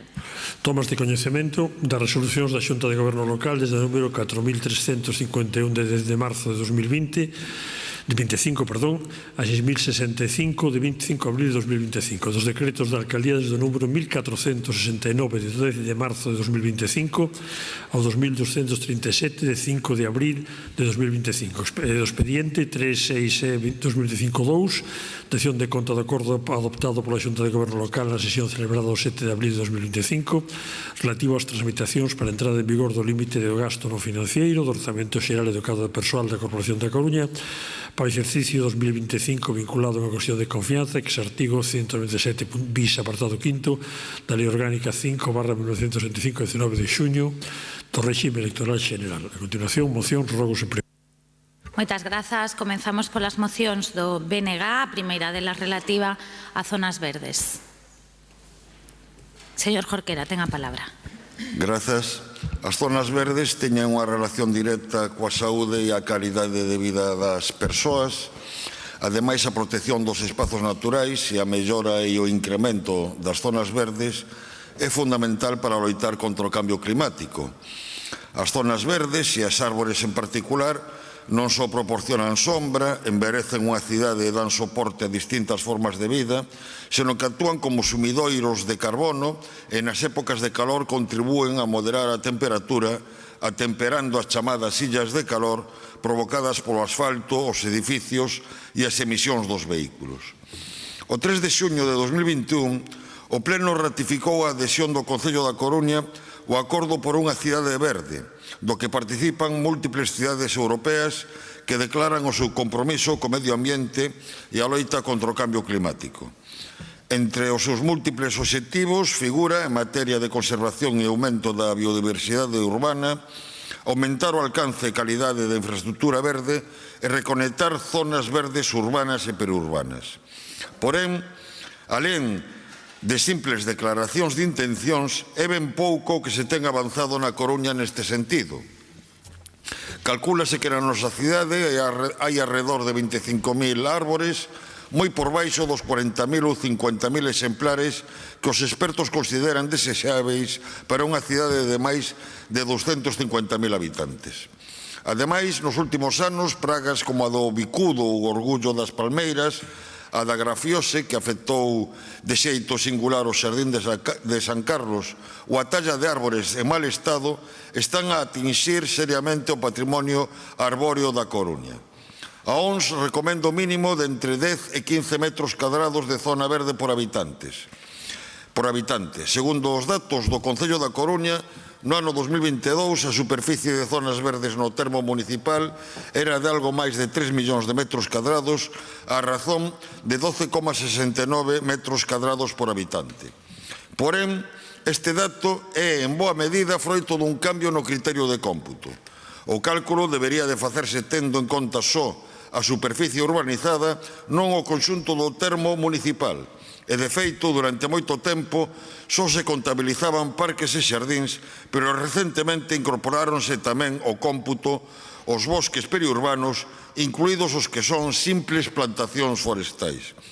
Esa é a razón fundamental que explica o incremento, cando a comezos desta década apenas se superaban os 10 metros cadrados de superficie verde por habitante, no limiar baixo do recomendado pola Organización Mundial da Saúde.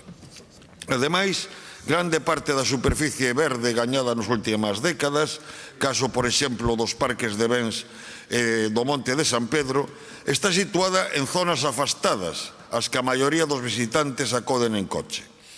Mentre isto acontece, actuacións que figuraban nos orzamentos, como os parques da Agra, do Vixía ou de Monte Martelo, seguen sen concretarse, ao tempo que o Parque de Bens alberga actividades incompatíveis coa protección que exixe o enil das illas de San Pedro. Unha verdadeira cidade verde é aquela na que, respondendo ao concepto da cidade dos 15 minutos, os veciños e veciñas poden desfrutar dunha zona verde dando un pequeno paseo ao saír da súa casa. Unha verdadeira cidade verde é aquela na que os parques, os xardíns e os espazos naturais periurbanos non son illas, fomentando a conectividade entre eles mediante a creación de anéis verdes na urbe consolidada e corredores verdes que conecten e poñan en valor os espazos naturais da contorna. Unha verdadeira cidade verde é aquela na que o verde está presente. Dicía que unha verdadeira cidade verde é aquela na que o verde está presente non só en parques e xardíns, senón tamén en rúas, avenidas, prazas e novas áreas peonís, plantando árbores ou criando xardíns verticais. Estas son as razóns que fundamentan os puntos que figuran na parte resolutiva da moción. O Grupo Popular presentou unha emenda de engádega que consideramos que é asumível e enriquece a moción e polas razóns de bandita solicitamos o voto a favor. Moitas gracias. Muchas gracias, señor Jorquera. Turno para el Partido Popular, señor Amado. Buenos días a todas las personas presentes en esta sala y a todos los que nos siguen por streaming. Permítame comenzar mi intervención justificando la inclusión del punto de adición a esta moción. Hace apenas 2 días, en el Consejo de Administración del EDAR de Bens, tanto el señor Jorquera como yo recibimos información alarmante sobre el último informe de Aguas de Galicia referente a la depuradora municipal. Un dato más que se suma al preocupante panorama medioambiental de nuestra ciudad y que forma parte de la infraestructura verde. En junio del 2021 votamos a favor de una moción similar porque creemos, hoy como entonces, que una ciudad verde no es un lujo, sino una obligación. Pero una ciudad verde no se construye solo con discursos o fotografías de inauguraciones. Se construye con políticas valientes, con recursos, con continuidad y, sobre todo, con coherencia. Porque, ¿qué significa una ciudad verde? Significa aire limpio, significa aguas depuradas, gestión eficiente de residuos, protección de la biodiversidad y significa que cuando un vecino pasee por un tramo urbano del río Mesoiro, en el núcleo de Mesoiro Bello, por ejemplo, no encuentre basura y vertidos procedentes del alcantarillado municipal en las escasas zonas públicas del núcleo rural. Que cuando un niño juegue en los jardines de Méndez Núñez no tenga que lamentar la pérdida de un árbol centenario por negligencia o contemple el estado lamentable de nuestra emblemática Rosaleda. Significa que cuando un turista visite nuestra ciudad no se lleve la imagen de la ingente cantidad de palmeras taladas por la plaga del picudo rojo y no controlada a día de hoy, o de la piara de jabalíes campando a sus anchas, o de la presencia de especies vegetales invasoras en nuestros parques y jardines como son la hierba de la pampa o la uña de gato. La realidad, sin embargo, es muy distinta. Permítame hacer un repaso no de rumores, sino de hechos contrastados y publicados por la prensa. Quinto contenedor, obligatorio desde agosto del 2023, prometido para el 2024, siguen sin cumplir. Contrato de la basura, anulado por los tribunales, 3 años después sigue sin licitarse. El Jardín de San Carlos, prometieron olmos, no hay olmos. Prometieron vencejos, no hay vencejos. Prometieron abrirlo, sigue cerrado y con redes protectoras. Palmeras de la ciudad, taladas por el picudo rojo, siguen talándose, la plaga sin control. La haya centenaria de Méndez Núñez murió y nos quisieron hacer creer que la culpa fue del botellón. Jabalís pasean por la ciudad, la respuesta de la alcaldesa: no tengo una concejalía de caza. Podemos seguir y seguir. Señorías, esto no es gestión, esto es dejadez. Han pasado 2 concejalas por medio ambiente durante este periodo municipal, reorganizaron competencias, cambiaron cargos, pero el resultado es el mismo: abandono, improvisación y falta de planificación. Y ahora, en 2025, nos presentan una partida para renovar el arbolado. Bienvenida sea.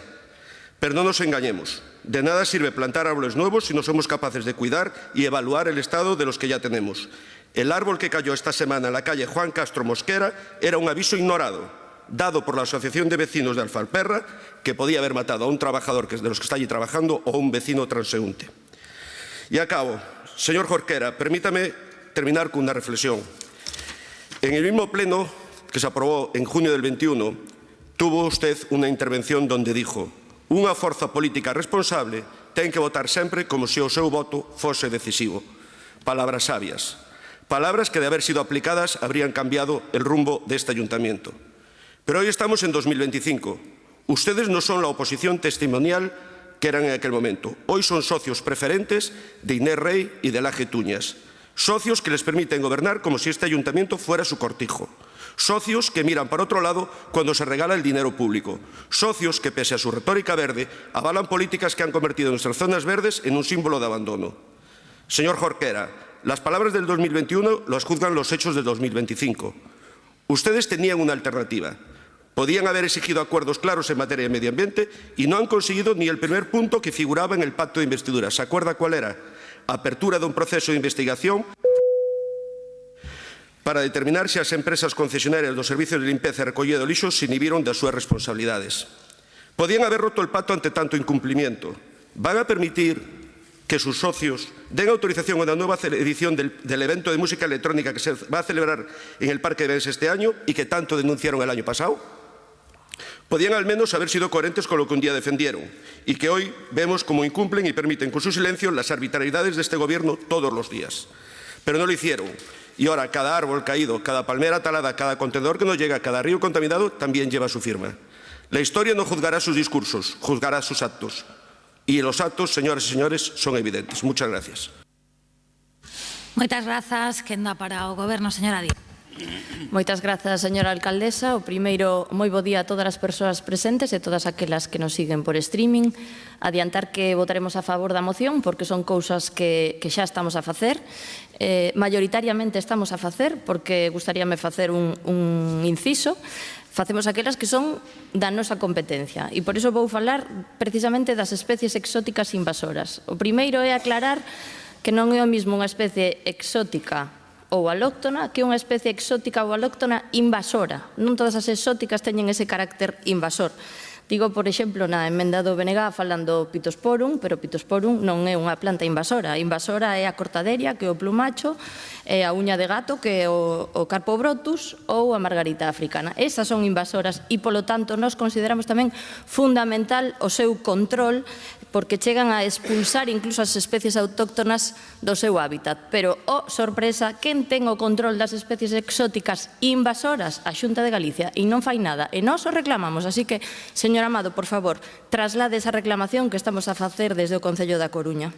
Porque nós podemos investir milleiros de euros en tratar de eliminar as invasoras dos terrenos de propiedade de titularidade municipal, pero a realidade é que estamos rodeados dunhas vastísimas extensións de superficies de terreos privados, incluso de vías de comunicación como as vías do tren ou autovías, carreteras de titularidade supramunicipal, nas que non se está a facer absolutamente nada. E por eso, sí, efectivamente, reclamamos ese control das especies invasoras que están acabando cos hábitats das nosas especies autóctonas. Ben, por outra banda, na moción do BNG tamén se falaba de priorizar as especies autóctonas. Podo entendelo e podo compralo en certa medida, pero hai que entender que as nosas especies autóctonas tampouco están adaptadas aos ecosistemas urbanos moito máis limitantes e cunhas condicións de supervivencia máis difícil. Polo tanto, por favor, non defenestren as especies alóctonas porque son as maioritarias nos nosos parques e xardíns e sen elas non poderíamos disfrutar deses beneficios ecosistémicos que as zonas verdes nos aportan. Así que, bueno, con respecto a isto, dicir que precisamente imos licitar un prego ambicioso dun plan director de árbores e palmeiras da cidade da Coruña que precisamente se van a repasar, a analizar todas e cada unha das zonas verdes e se van definir exactamente as especies que son máis adecuadas en cada rúa ou en cada zona verde. Como falaban vostedes tamén, ese plan director de arbolado está dotado de 400.000 euros ao ano para poder plantar máis de 1.000 árbores anuais para chegarnos cada vez máis a eses mínimos recomendados pola ONU que van redundar nesa mellora e benestar das persoas, creando espazos máis acolledores e amables, lugares nos que apeteza pasear e nos que apeteza simplemente estar. Falaba de plan director de árbores e palmeiras e como o señor Amado falaba das palmeiras, efectivamente o picudo vermello está causando estragos nas palmeiras da cidade, como leva 30 anos causando estragos por toda a península ibérica, pero hai que especificar que o picudo vermello sí que é unha especie exótica invasora incluída na listaxe de especies invasoras da Xunta de Galicia e, oh sorpresa, tampouco están a facer nada. Así que, por favor, señor Amado, solicitamos á Xunta de Galicia que invista no control do picudo vermello. Ben, simplemente engadir tamén a súa parte da emenda sobre a mellora da rede de saneamento separativa. No caso de que se detectan ou se detectaran filtracións de auga mariña, xa se repararon estas intrusións e, por outra parte, podo dicir que levamos o 70% de red separativa en toda a cidade e que seguimos a investir da orde de €500.000, €1 millón ao ano en separar as fecais das pluviais. Por último, concordamos coa necesidade de crear corredores verdes, zonas verdes interconectadas, mellorando a biodiversidade, e por iso presentamos a Fundación Biodiversidade unha solicitude de fondos para crear un corredor verde que conecte Vioño con Santa Margarita e outro corredor verde que conecte o Parque de Marte co Parque de Carlos Casares. Tamén para mellorar e reverdecer o barrio do Agra, o Parque de Vioño, Oza ou Eirís, con esta estrategia Coruña Verdea que xa se redactou no ano 2023. Sen máis, moitas grazas. Moitas grazas, señora Díaz. Remata o debate. Votos. Señor Jorquera, sí. Vamos ver, é simplemente unha aclaración, informarlle ao señor Amado que o Wake Up and Dreams Festival, que nós estamos de acordo en que non se debe de facer no Parque de Bens, conta co patrocinio da Xunta de Galicia. Creo que xa o sabía, pero bueno. Votamos. Incorporada a emenda... Non, de verdad, non. Incorporada a emenda do Partido Popular, procedemos á votación desta moción. Votos a favor. Grazas, queda aprobada por unanimidade. Segunda moción do Grupo Popular sobre a pegada de Castelao na Coruña. Perdón. Que dixen? Perdón. Do BNG. Perdón. Señora Queixas, ten a palabra. Grazas, alcaldesa. Afonso Daniel Rodríguez Castelao é a principal figura política e cultural da historia contemporánea de Galiza. Todo o pensamento e a obra de Castelao emana do seu compromiso político e social, o que o levou a participar activamente nas principais organizacións que foron conformando o nacionalismo galego, desde as Irmandades da Fala até a fundación do Partido Galeguista. A súa obra literaria e artística é plenamente consecuente coa toma de posición en defensa de Galiza, da cultura, da lingua e das aspiracións de xustiza e soberanía para o pobo galego. Todo o que fixo e dixo Castelao foi produto dunha vocación de entrega e amor a Galiza, tal e como deixou dito Virxinia Pereira, a súa compañeira de vida.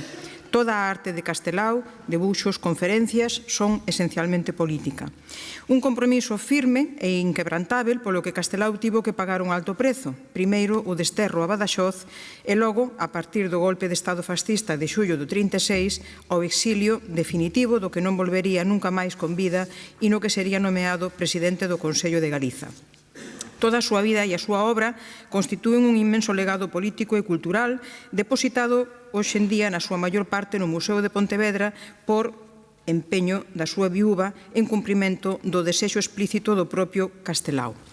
Mais tamén a cidade da Coruña está vinculada con Castelao, con múltiples fitos. Por citar algúns, apenas con 20 anos foi a primeira vez que Castelao estivo na nosa cidade como estudante de Medicina, o 16 de febreiro de 1906, en que acude por primeira vez para participar coa tuna universitaria na campaña para recadar diñeiro para o dispensario antituberculoso da Coruña. En agosto de 1912 participa con obras súas na exposición da Escola Eusebio da Guarda cun cartel hoxe infelizmente perdido das Festas da Coruña deseñado por el. En 1917, como membro das Irmandades da Fala, participa con éxito na exposición de arte galega no Pazo de María Pita. Neste mesmo tempo tamén colabora como debuxante de humor na prensa en cabeceiras como A Nosa Terra e El Ideal Gallego no Cantón Grande e tamén en El Noroeste, situado na Rúa Real. En 1920 presenta aquí por primeira vez as imaxes orixinais do álbum Nós, concretamente no Circo de Artesáns. En 1930 intervén na sexta Asamblea Nacionalista das Irmandades da Fala que se celebra na Rúa Real. O 25 de xullo de 1934 ingresa a Castelao na Real Academia Galega aquí neste Pazo de María Pita, e o 25 de xullo do ano seguinte, 1935, celebrará un discurso ante o monumento de Curros Enríquez. Participa tamén na gran campaña pro Estatuto que se inicia na nosa cidade, na Coruña, o 7 de xuño de 1936, no Teatro Rosalía de Castro. E a día de hoxe, desde 1986, podemos ver nos xardíns de Méndez Núñez como acollen unha escultura de Castelao asinada por Manuel Ferreiro Badía.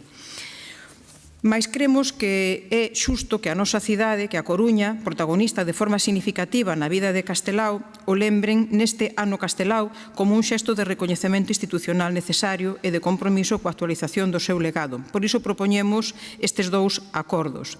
Impulsar, en primeiro lugar, unha programación transversal e expansiva ao longo do ano 25, declarado pola Xunta de Galiza como ano Castelao, que poña de relevo para os diferentes públicos a dimensión artística, creativa e política de Castelao comprometida con Galiza. E, en segundo lugar, realizar actividades centradas en dar testemunho dos fitos históricos documentados que vinculan a relación de Castelao coa Coruña, como, por exemplo, recreándos a través dun roteiro, divulgándos con folletos informativos ou identificando eses espazos de forma permanente con códigos QR, entre outras posibilidades, para facelos accesíveis ao conxunto da cidadanía coruñesa. Moitas grazas. Moitas grazas, señora Queixas. Turno para o Partido Popular. Señor San Claudio.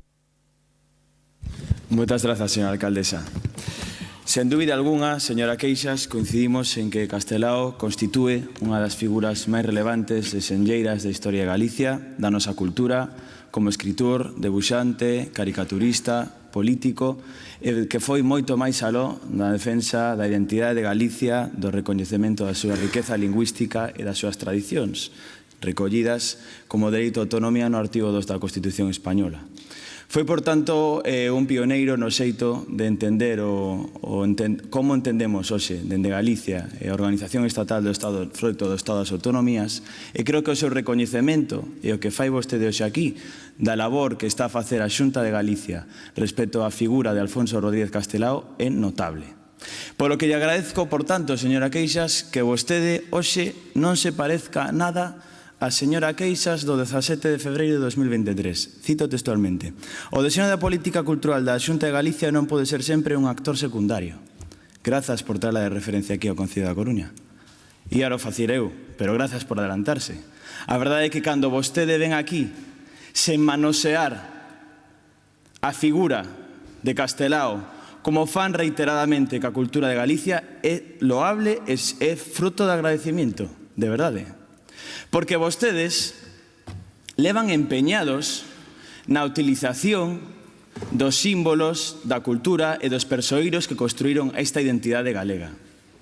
E un reflexo da súa postura e da nosa é que nós, na Xunta de Galicia, recoñecemos a Castelao, se recoñece a Castelao no ano Castelao, cun programa de agradecemento á súa figura, e vostedes gobernan cos socialistas aquí na cidade da Coruña e non son capaces de meter ningunha soa medida nos orzamentos que veñen aquí a vender o socialismo. Esa é a nosa diferencia. Vostede está máis cómoda en manosear, hoxe parece que non, e utilizar a figura de Castelao. E por eso creo que temos agora unha oportunidade. Estamos en abril de 2025. Levamos 4 meses de ano Castelao, perdón. E non sabemos se neste orzamento teremos algo relacionado ca difusión de Castelao. Pero que sí que sabemos, como dicía, é que o modelo da Xunta en difusión cultural funciona. Moito que lles pese. Por certo, dicía Castelao en Sempre en Galicia, creemos que o separatismo é unha idea anacrónica. Eu vivo en latitudes moi distantes do comunismo. Señora Queixas, señora Queixas. E por último, quero aproveitar a miña intervención para facer unha última denuncia, e creo que é lóxica, respecto da política cultural do goberno da señora Rei.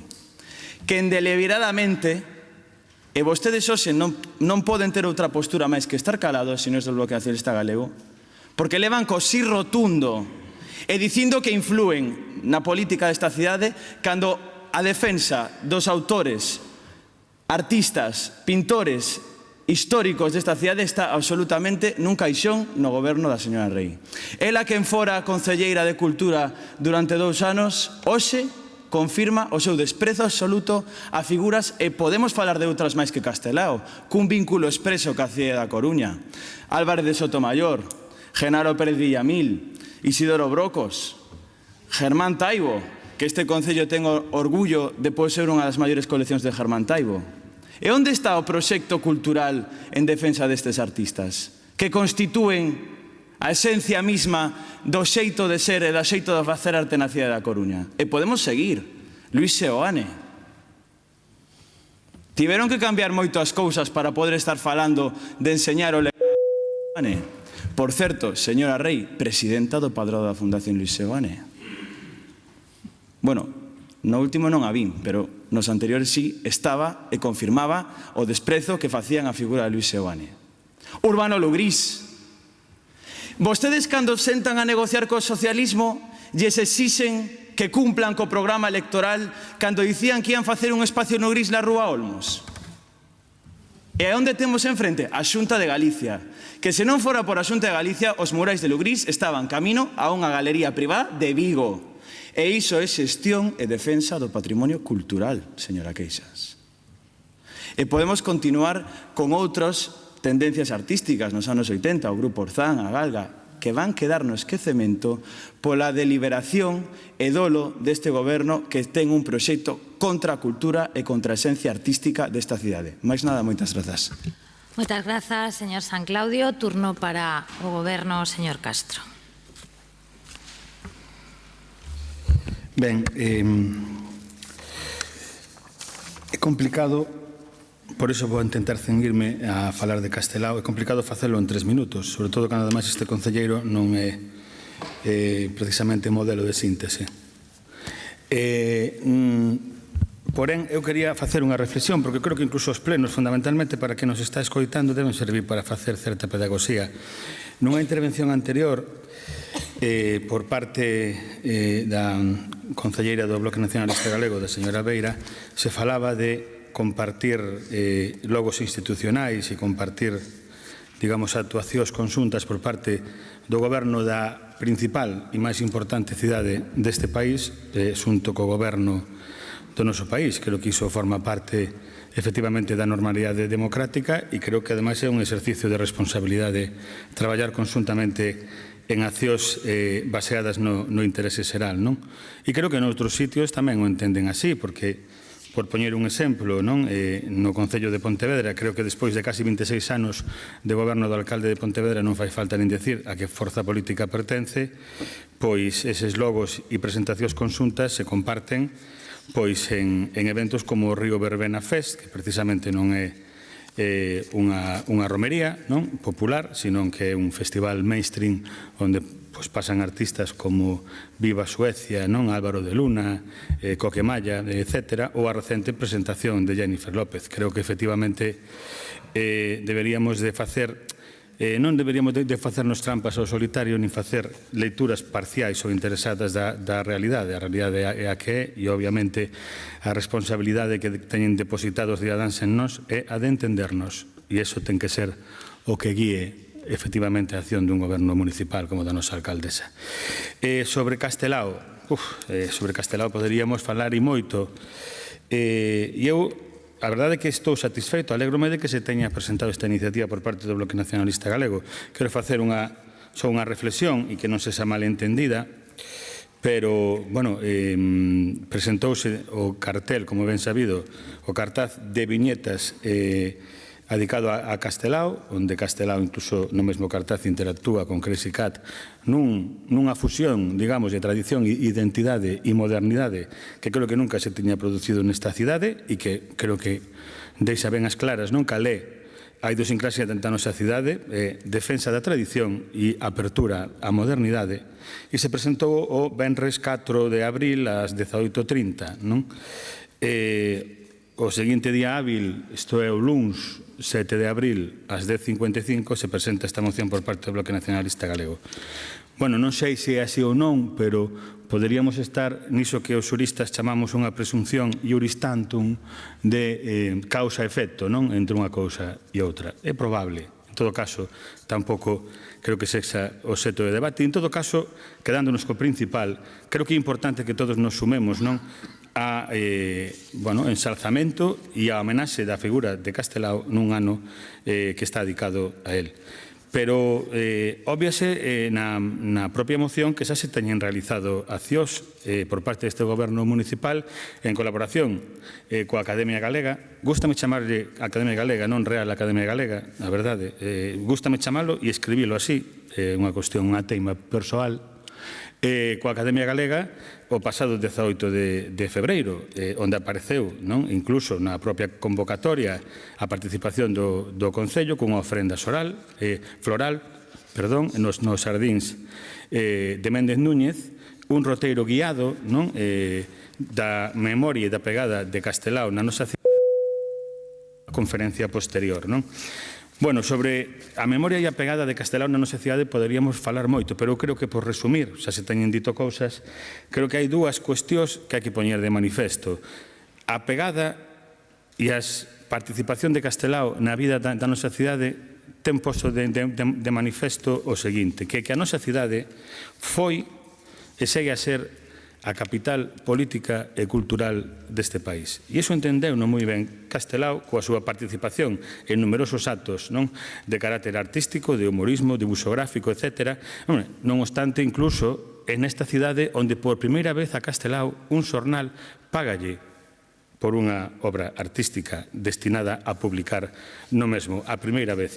Pero fundamentalmente pola gran campaña de reivindicación do Estatuto de Autonomía que nace, como non podía ser de outro xeito, na nosa cidade. E ese carácter de capital cultural e política do noso país que tiña hai 100 anos Coruña, máis ou menos, chega a ser unha realidade máis alá, efectivamente, de configuracións de tipo institucional que, ás veces, efectivamente, non van ou non responden á realidade social. Xa finalizo, señora alcaldesa. E isto non o digo eu, isto dio Miguel Anxo Seixas Seoane, como sabedes, presidente da Fundación Castelao, cando di que Coruña non só era na época a capital política e cultural do país, sino unha cidade máis próspera pola actividade comercial, portuaria e financeira. 100 anos despois, creo que pouco ou nada ten cambiado e que seguimos a ser efectivamente referente nese sentido. Para finalizar, non quepa ningunha dúbida de que se van a realizar eventos e actos conmemorativos dun ano tan especial, pero hai que facelos partindo do local cunha visión global e en colaboración co Consello da Cultura Galega, ca Fundación Castelao, que xa se está falando con ambas desde hai meses, se presentarán efectivamente accións conxuntas e non só con respecto a Castelao. Señor Castro, nos las conta cando se presenten, se non lle importa. As accións conxuntas, digo, é que rematou o tempo. Rematou, grazas.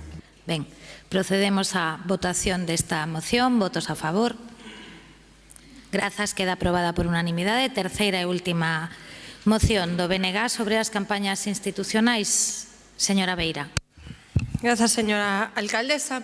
As campañas institucionais son unha ferramenta moi potente para que os gobernos difundan as súas políticas, as súas propostas, para xerar debate social ou concienciar sobre distintas problemáticas. Na nosa memoria colectiva temos gravadas algunhas campañas que nos concienciaron sobre os efectos do consumo das drogas, sobre a necesidade de utilizar preservativo nas relacións sexuais ou sobre a seguridade viaria e a necesidade de utilizar o cinto de seguridade.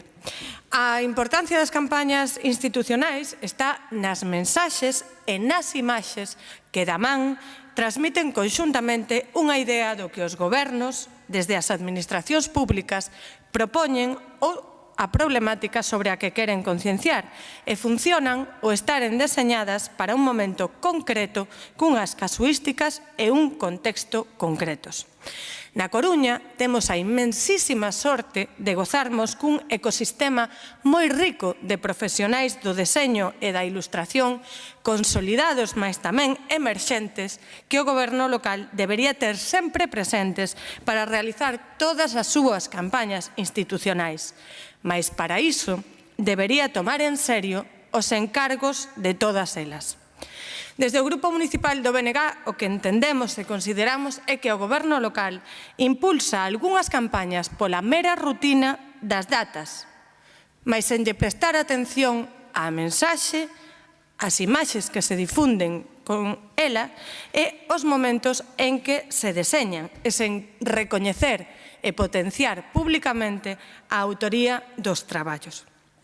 Así pois, compre darlle un cambio radical ás políticas de deseño das campañas institucionais impulsadas polo Concello da Coruña para poñer en valor o talento creativo coruñés, atendendo ás demandas dos profesionais e das profesionais do deseño e da ilustración. Na Coruña temos a inmensísima sorte, como digo, de contar con ese ecosistema que pode estar pois, de alguna maneira, reunido en torno a aquel proxecto que era a Coruña Gráfica e que hai que enriquecer e que hai que aumentar, e creemos que o goberno local debería de tirar dese ecosistema, debería de tirar desa creatividade que hai na Coruña de mulleres e de homes que saben ilustrar, que saben deseñar, que o fan ademais desde o cariño á cidade, desde o coñecemento da cidade e que están dispostas a poñer o seu talento ao servizo da Coruña. Por iso, instamos ao goberno local a que lle preste a debida atención á importancia dos deseños e mensaxes das campañas institucionais que se realizan todos os anos nas mesmas datas. Falamos do 8M, falamos do 25N, falamos do San Xoán, falamos do Entroido, falamos de todas estas datas que sempre levan consigo unha campaña institucional e ás que hai que prestarlle atención e hai que respetar as autorías. E non se pode plaxar, e non se pode reutilizar, e non se debe reciclar. E, por suposto, non se debe de tirar de inteligencia artificial coa inteligencia natural que temos na nosa cidade arredor do deseño e da ilustración.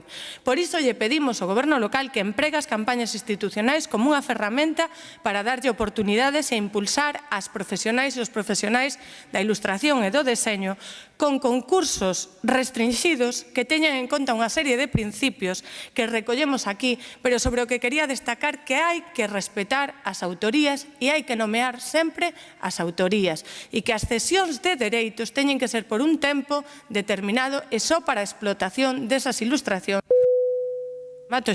e deses deseños. Aquí hai uns principios recollidos que, ademais, son os que demandan as propias profesionais e os propios profesionais e, por favor, aproveiten todo isto porque realmente a Coruña ten moito do que gabarse, ten moito do que presumir e este goberno local debería de atender esta realidade. Nada máis e moitas grazas.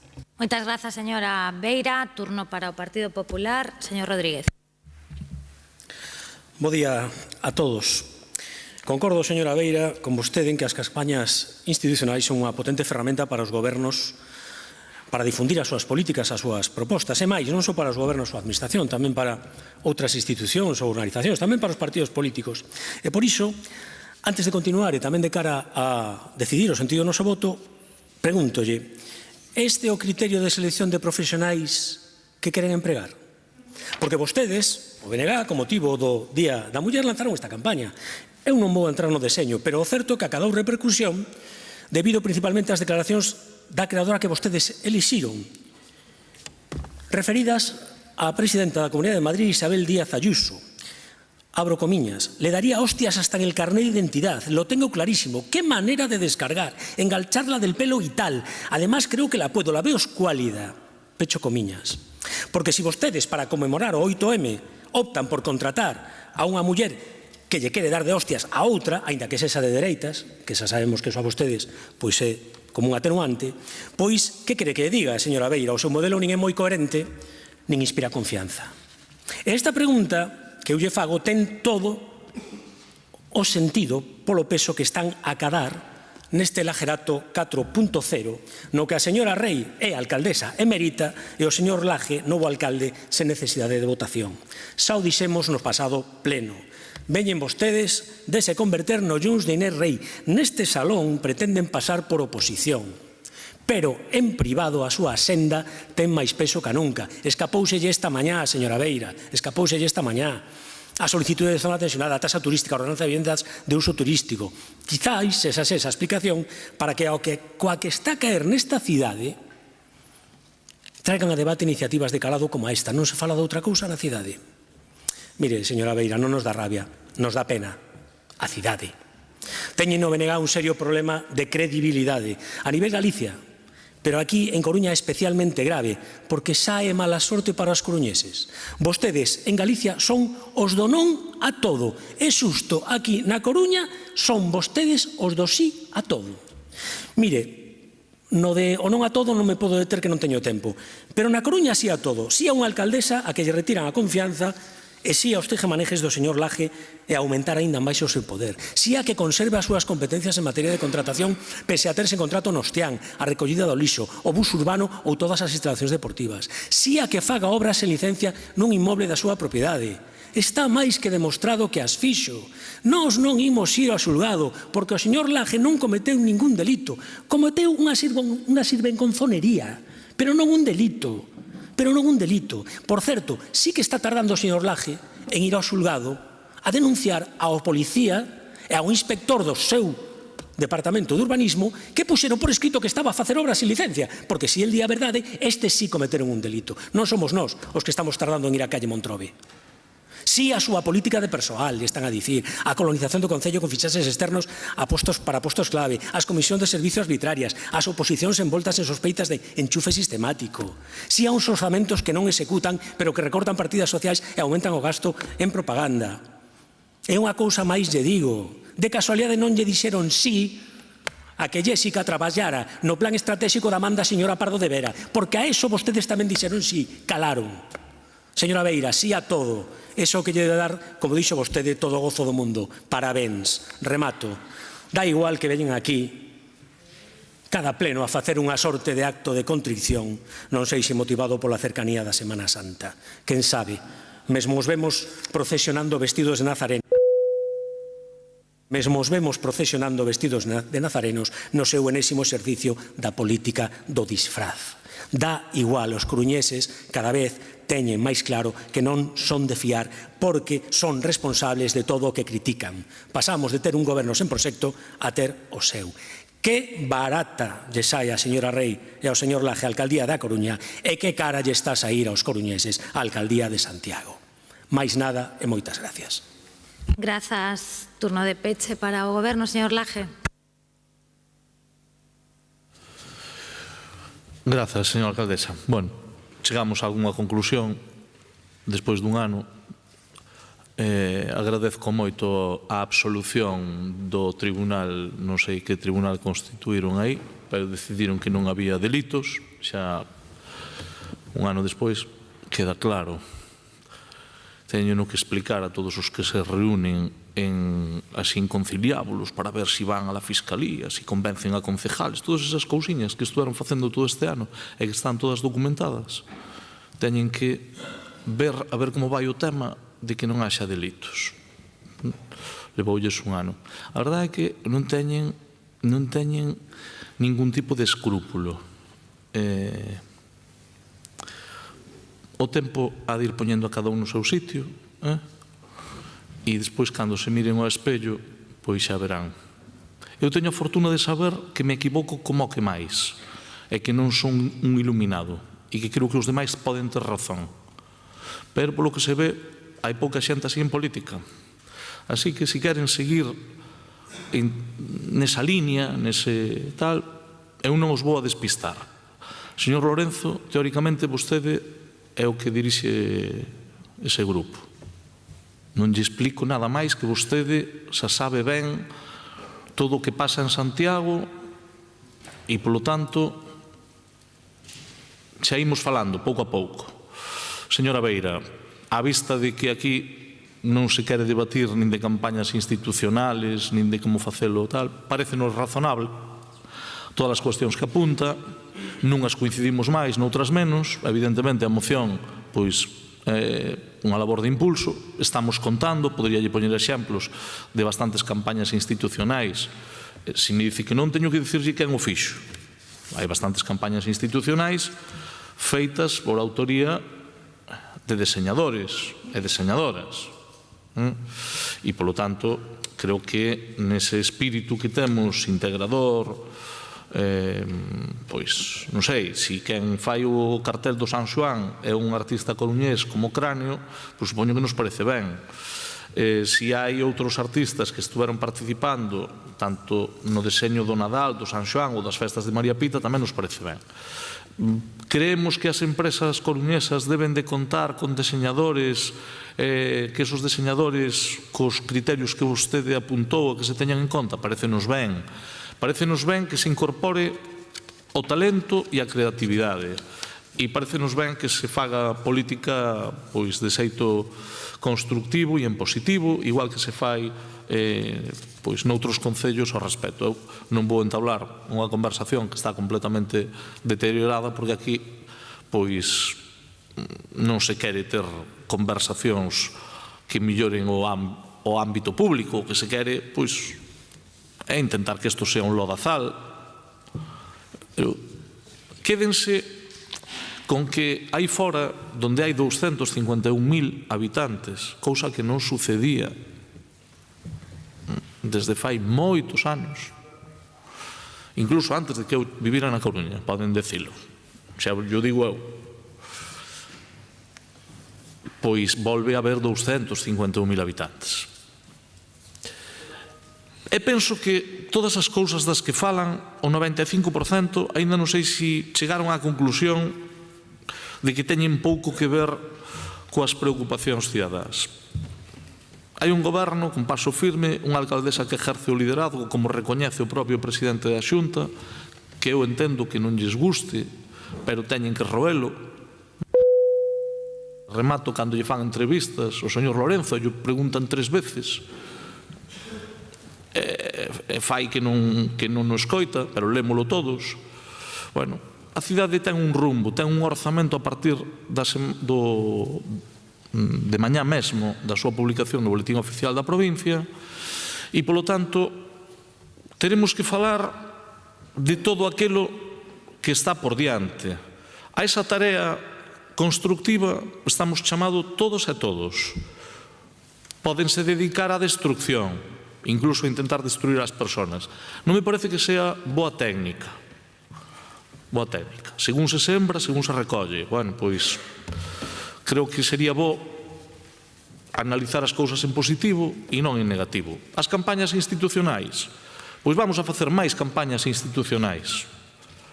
E algunhas solicitadas polo Bloque Nacionalista Galego, por certo, creo que con moi bo criterio, porque creo que a maioría das que plantearon son de concienciación de temas sociales importantes, e creo que hai que atender esa demanda. Eso é facer política en positivo. Como vostedes, dentro do Partido Popular, unhas veces dicen que manda o Bloque e outras veces que o Bloque non pinta nada, pois vimos aquí e vemos como, dependendo de como cae o día do pleno, se é par ou impar, ou incluso na mesma sesión son capaces de decir que o señor Jorquera é o que dirige todo isto, e ao mesmo tempo de dicirle ao señor Jorquera que se entrega por, vamos, que fai o que lle manda non se sabe quen. A verdade é que se move un entre a hilaridade e a sorpresa permanente. Moitas grazas. Eu me movo entre o cronómetro e a paciencia. Imos votar esta terceira moción do BNG sobre as campañas institucionais. Votos a favor. Grazas. Votos en contra. Abstencións. Grazas. Queda aprobado. Aprobada.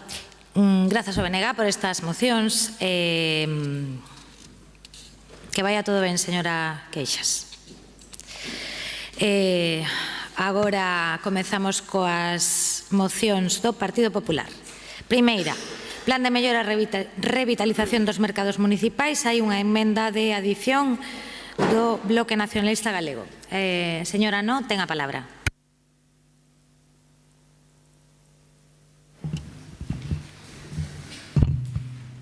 Buenos días a las personas presentes en el Pleno y a las que nos están escuchando por streaming. Una moción sobre mercados municipales. Malas noticias. Este desgobierno municipal de Innerrey, apoyada por sus socios del BNG, anula la participación ciudadana y deja indefensas a las placeras y placeros de los mercados municipales. No les admiten las alegaciones que presentaron conjuntamente por registro en el presupuesto municipal. Para estos presupuestos no se han valorado ni a los ciudadanos, ni a las asociaciones de comerciantes, ni a los mercados, ni al partido de la oposición, ni tan siquiera al informe del propio interventor. Al mero estilo decretazo sanchista, venga, decretazo inesista, aprobado antidemocráticamente sin venir a pleno ni admitir las alegaciones de los ciudadanos. Malas noticias. Señores y señoras concejales, esto no es serio, así no se debiera gobernar. Los trabajadores de los mercados municipales, al igual que las asociaciones de comerciantes, necesitan certezas, necesitan cantidades sobre el papel y necesitan saber saber que se les arreglarán los desperfectos que denuncian reiteradamente, cuyo coste excede de lo presupuestado dictatorialmente por el desgobierno de Inés Rey, artículo 172c, y que sus socios del bloque nacionalista gallego son cómplices. ¿Por qué no va usted a los mercados municipales? Se fija en las grietas, en los techos oxidados, en las goteras, suelos resbaladizos, averías, denunciados en las alegaciones por las placeras y visibles a cualquier ciudadano que compramos en los mercados municipales. A las placeras les quedan resignarse a la incertidumbre y sin saber si en algún momento del año verán reducido su presupuesto a coste de otras áreas. No es magia, es porque este desgobierno municipal socialista también modificó las bases de ejecución para hacer lo que les venga en gana, sin traer a debatir en el Pleno. Y así lo denunciamos desde el Partido Popular y también lo advierte el interventor en su informe. Y el BNG decide no negociar, palabras textuales del señor Laje en este Pleno. En nuestra moción instamos a que se reúna con las placeras, a que actualice los contratos caducados de mantenimiento y de limpieza, que licite puestos vacíos, que cumpla las ordenanzas, vigile el servicio de carga y descarga. ¿Y las concesiones para cuándo? ¿Por qué no giran los recibos trimestrales? ¿Se los van a pasar luego todos juntos? ¿No tienen control en el área de mercados? Ya sé que me va a contestar su concejala, la señora Cabanas, que hizo, hace y va a hacer lo que la dejen, claro. Pero tengan en cuenta que su respuesta la escucharán los placeros y ciudadanos de esta ciudad. 13.700 habitantes Tomiño, 37.000 Villagarcía, 7.000 Pontedeume. ¿Y me quiere decir usted que en esta gran ciudad, nuestra capital de provincia, 250.000 habitantes, con gran tradición de mercados, de productos de calidad, con gente que sabe trabajar, no tenga ningún mercado con el sello de mercados excelentes? ¿Qué ha hecho el ayuntamiento en estos últimos 5 años? Ahora lo piden para San Agustín porque nos presentamos en verano pasado con la delegada de la Xunta de Galicia. Pero ¿por qué no para el mercado de la Plaza de Lugo, para el Viña o para el resto de los mercados? Señora Rey, ¿no los considera dignos de ser excelentes? La ayuda no es una por ayuntamiento, es por mercado. Qué pocas aspiraciones de ciudad, y así desde el año 2015. Finalizo. ¿No se dan cuenta que los mercados municipales han marcado la historia de nuestra ciudad? Son lugares de encuentro, de socialización, pilares de una economía local con productos frescos y de calidad. Valorarlos y apoyarlos es fundamental para construir mejores barrios y mejores ciudades. El ayuntamiento, al tener la facultad de intervenir en ellos, es responsable de su mantenimiento, limpieza y dinamización. Les voy a leer solamente unas líneas de una de las placeras en una de sus alegaciones. Dado que no solo somos escaparate para nuestros vecinos, sino escaparates para turistas y visitantes. Como referentes de productos de proximidad, comercio local y economía circular, tendríamos que ser el referente gastronómico y no el residual. Nadie ha valorado nuestra opinión a la hora de formular estos presupuestos. Increíble y triste. Al menos aprueben los puntos presentados por nuestra moción para apoyar a los mercados municipales, como lo hacemos nosotros, porque nos importan y porque son nuestra esencia de ciudad y porque se merecen que tengan un buen gobierno. Muchas gracias. Moitas grazas, señora. No, turno para o BNG. Señor Soto. Gracias, señora alcaldesa. Teño a sensación de que hoxe veñen vostedes especialmente, non sei, alporizados. Eu recomendaríalles que se tomen isto con un poquinho máis de calma. Non estamos nin ante unha dictadura, nin ante a caída da democracia, nin moito menos. Eu creo que eses discursos grosos cada vez molestan máis. Creo que a Coruña merece que neste pleno se fale, digamos, que se aumente bastante máis o nivel do debate público. Pero, bueno, en calquera caso, estamos de acordo coa moción, mellor dito, estamos de acordo coa necesidade de abordar este asunto. Xa dende o BNG, nos últimos meses, no que vai de mandato, temos impulsado varias iniciativas sobre o mercado das Durmideiras, sobre o mercado de Monte Alto, sobre o mercado de San Agostiño. E somos conscientes da necesidade de darlle un impulso ao sector. Iso sí, a moción parecenos que quedou bastante curta. Hai moitas propostas moi importantes que o PP non decidiu incluir, porque o sentido da moción do PP non é tanto impulsar os mercados, como facer fronte a problemas actuais que impiden o correcto funcionamento dos servizos. Sendo esta finalidade necesaria, consideramos que non é suficiente a día de hoxe. Os mercados da Coruña merecen un impulso que vai máis alá de instalar megafonía ou de sacar a concurso o contrato de mantemento do aire acondicionado, que, como digo, é necesario, pero non suficiente. Nos consideramos que é necesario apostarmos por revitalizar os mercados e por facelos máis atractivos para as e os consumidores. E como se consegue revitalizar os mercados? Pois, dende logo, cuidando debidamente dos espazos axacentes, mellorando os deseños interiores, actualizando a imaxe corporativa, impulsando campañas que poñan en valor o que teñen que ofrecer os nosos mercados, proximidade, calidade, sostibilidade. E como se consegue facer que os mercados sexan máis atractivos para os consumidores? Pois ofrecendo servizos que faciliten as compras, como cuidados de nenas e nenos, espazos de consignas e consignas frigoríficas, pantallas de información, zonas de descanso, salas de lactancia, entre outras.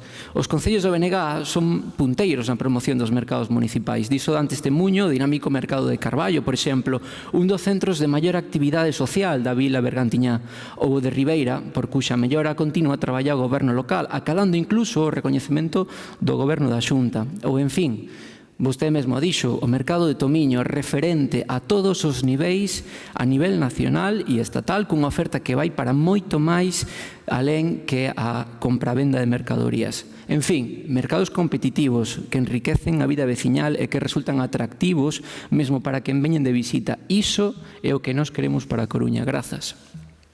Moitas grazas, señor Soto. Turno para o Goberno. Señora Sobral.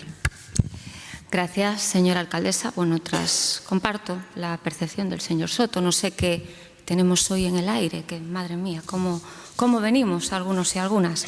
Pero bueno, tras lo que acabamos de escuchar, algunas de las afirmaciones que hace el PP son como poco. Y parafraseando al maestro Sabina, medias verdades al revés. Y cuando se juega con la información de esa manera, lo que se transmite ya no es una visión crítica, sino una distorsión interesada de la realidad. Y yo iba a empezar esta intervención subrayando nuestro compromiso firme, efectivamente, que tenemos con los mercados de abastos de nuestra ciudad, lejos de esa imagen catastrofista que el Partido Popular pretende transmitir. Este Gobierno lleva años trabajando para poner en valor estos espacios y adaptarlos a los nuevos tiempos en diálogo permanente con placeros y placeras. Escuchar hoy la preocupación del Grupo Popular por los mercados municipales y de esa forma, además, resulta cuanto menos curioso, y especialmente cuando, durante sus años de gestión, no impulsaron ni un solo plan, ni de modernización ni de dinamización para esos espacios. Y dicho esto, en este Gobierno municipal no tenemos ningún problema en apoyar iniciativas que compartan con nosotros un objetivo claro: seguir impulsando a los mercados de abastos como motores del comercio de proximidad, la economía circular y la vida de nuestros barrios. Y por eso vamos a votar a favor de esta moción, dado que la mayoría de los puntos que proponen ya están hechos o en marcha, y ratifica el camino que este Gobierno ya ha emprendido desde hace bastante tiempo. Lo que sí debemos de señalar es que esta moción presenta un diagnóstico desactualizado y simplista de la situación de los mercados municipales y obvia el trabajo diario, que aprovecho para agradecer a todos los funcionarios del área de mercados, la planificación estratégica y el compromiso constante que se está manteniendo. Este Gobierno ha invertido y está invirtiendo como nunca en los mercados. Solo en el presupuesto de 2025 destinamos más de 5,5 millones de euros en inversión para estos espacios, además de 500.000 para su mantenimiento diario, entre otras partidas, por supuesto. Frente a esto, sorprende que se quiera reducir todo a una partida de 55.000 euros sacada completamente de contexto. Están ustedes tan acomodados que han perdido incluso la capacidad de leer con rigor un presupuesto para construir una moción. Les doy algunos datos de las inversiones que ha llevado a cabo este Gobierno municipal. Por ejemplo, 1,5 millones de euros para el nuevo mercado de dormideras, más de 10 millones de euros para la reforma integral del mercado de Monte Alto, 900.000 para su mercado provisional y casi no dejar a los comerciantes en la calle. Cerca de 1 millón de euros para la humanización del entorno del mercado de San Agustín. Y esto hay que sumar las dotaciones de mantenimiento general. En concreto, en Plaza de Lugo, la renovación del sistema de frío valorada en más de 150.000 euros y reparaciones en montacargas y escaleras. Es cierto que las cosas se estropean, es cierto, no lo vamos a negar, pero también es cierto que se arreglan y funcionan y siguen dando servicio. Además de inversión, también hay planificación y diálogo. No es suficiente crear una mesa que se reúna un par de veces al año. Los mercados necesitan atención constante y personalizada, ya que cada uno tiene sus necesidades específicas y más en estos momentos de transformación, donde tenemos que ir de la mano de sus comerciantes. Así se ha hecho, por ejemplo, con el nuevo mercado de Monte Alto, donde gracias a la comunicación constante y el trabajo en equipo, cada comerciante tendrá un puesto que cumple con todas sus necesidades para desenvolver su trabajo lo mejor posible. Desde este Gobierno municipal entendemos la participación como un elemento vivo, no como un recurso puntual. Por otro lado, se está trabajando en la licitación de puestos vacíos. Siguiendo una hoja de ruta lógica y consensuada con los placeros y placeras. En breve se publicarán los puestos de diferentes mercados. De hecho, está anunciado. Desde este Gobierno ya estamos impulsando modelos nuevos como los pop-ups, adjudicando el uso de la planta superior de San Agustín para actividades dinamizadoras y desarrollando eventos mensuales de promoción. También se están ejecutando campañas como las rutas mariñeiras, que han tenido una excelente acogida y que conectan a la lonja con los mercados municipales, fomentando el consumo de producto local, poniendo en valor nuestro peixe da lonxa y el conocimiento de nuestro patrimonio gastronómico. Estas acciones nos ayudarán a obtener el sello de mercados excelentes, o eso esperamos, porque según fuentes de la Xunta, solo hay 4 mercados excelentes en toda Galicia. ¿Será culpa de todos los mercados de Galicia? Igual hay que hacérselo mirar. Pero bueno, nosotros vamos a pelear por todos. Empezamos por uno, pero eso no significa que no vayamos a luchar por los demás. Ya acabo, señora alcaldesa. Por todo ello, reiteramos nuestro voto a favor, pero con la convicción de que no partimos de cero, sino desde un trabajo sólido, en marcha y con visión de futuro, porque no creemos en las ocurrencias ni en el ruido. Creemos en las políticas públicas útiles, pensadas y ejecutadas con responsabilidad. Muchas gracias. Muchas gracias, señora Sobral. Pasamos a votación desta moción. Hai unha emenda de adición do BNG. Señora No, aceptan a emenda? Aceptada. Ben, pois votamos a moción xa coa emenda incorporada. Votos a favor? Moitas grazas. Queda aprobada por unanimidade. Terceira e última moción do Partido Popular sobre escolas infantís municipais. Había unha emenda de adición do BNG, unha de Perdón, Zapateira. Perdón. Vaya día. Moción da Zapateira. A culpa, sin que sirva de precedente, él lo sabe, é do señor Jorquera. Pero imos deixalo aí, entre nós os dous.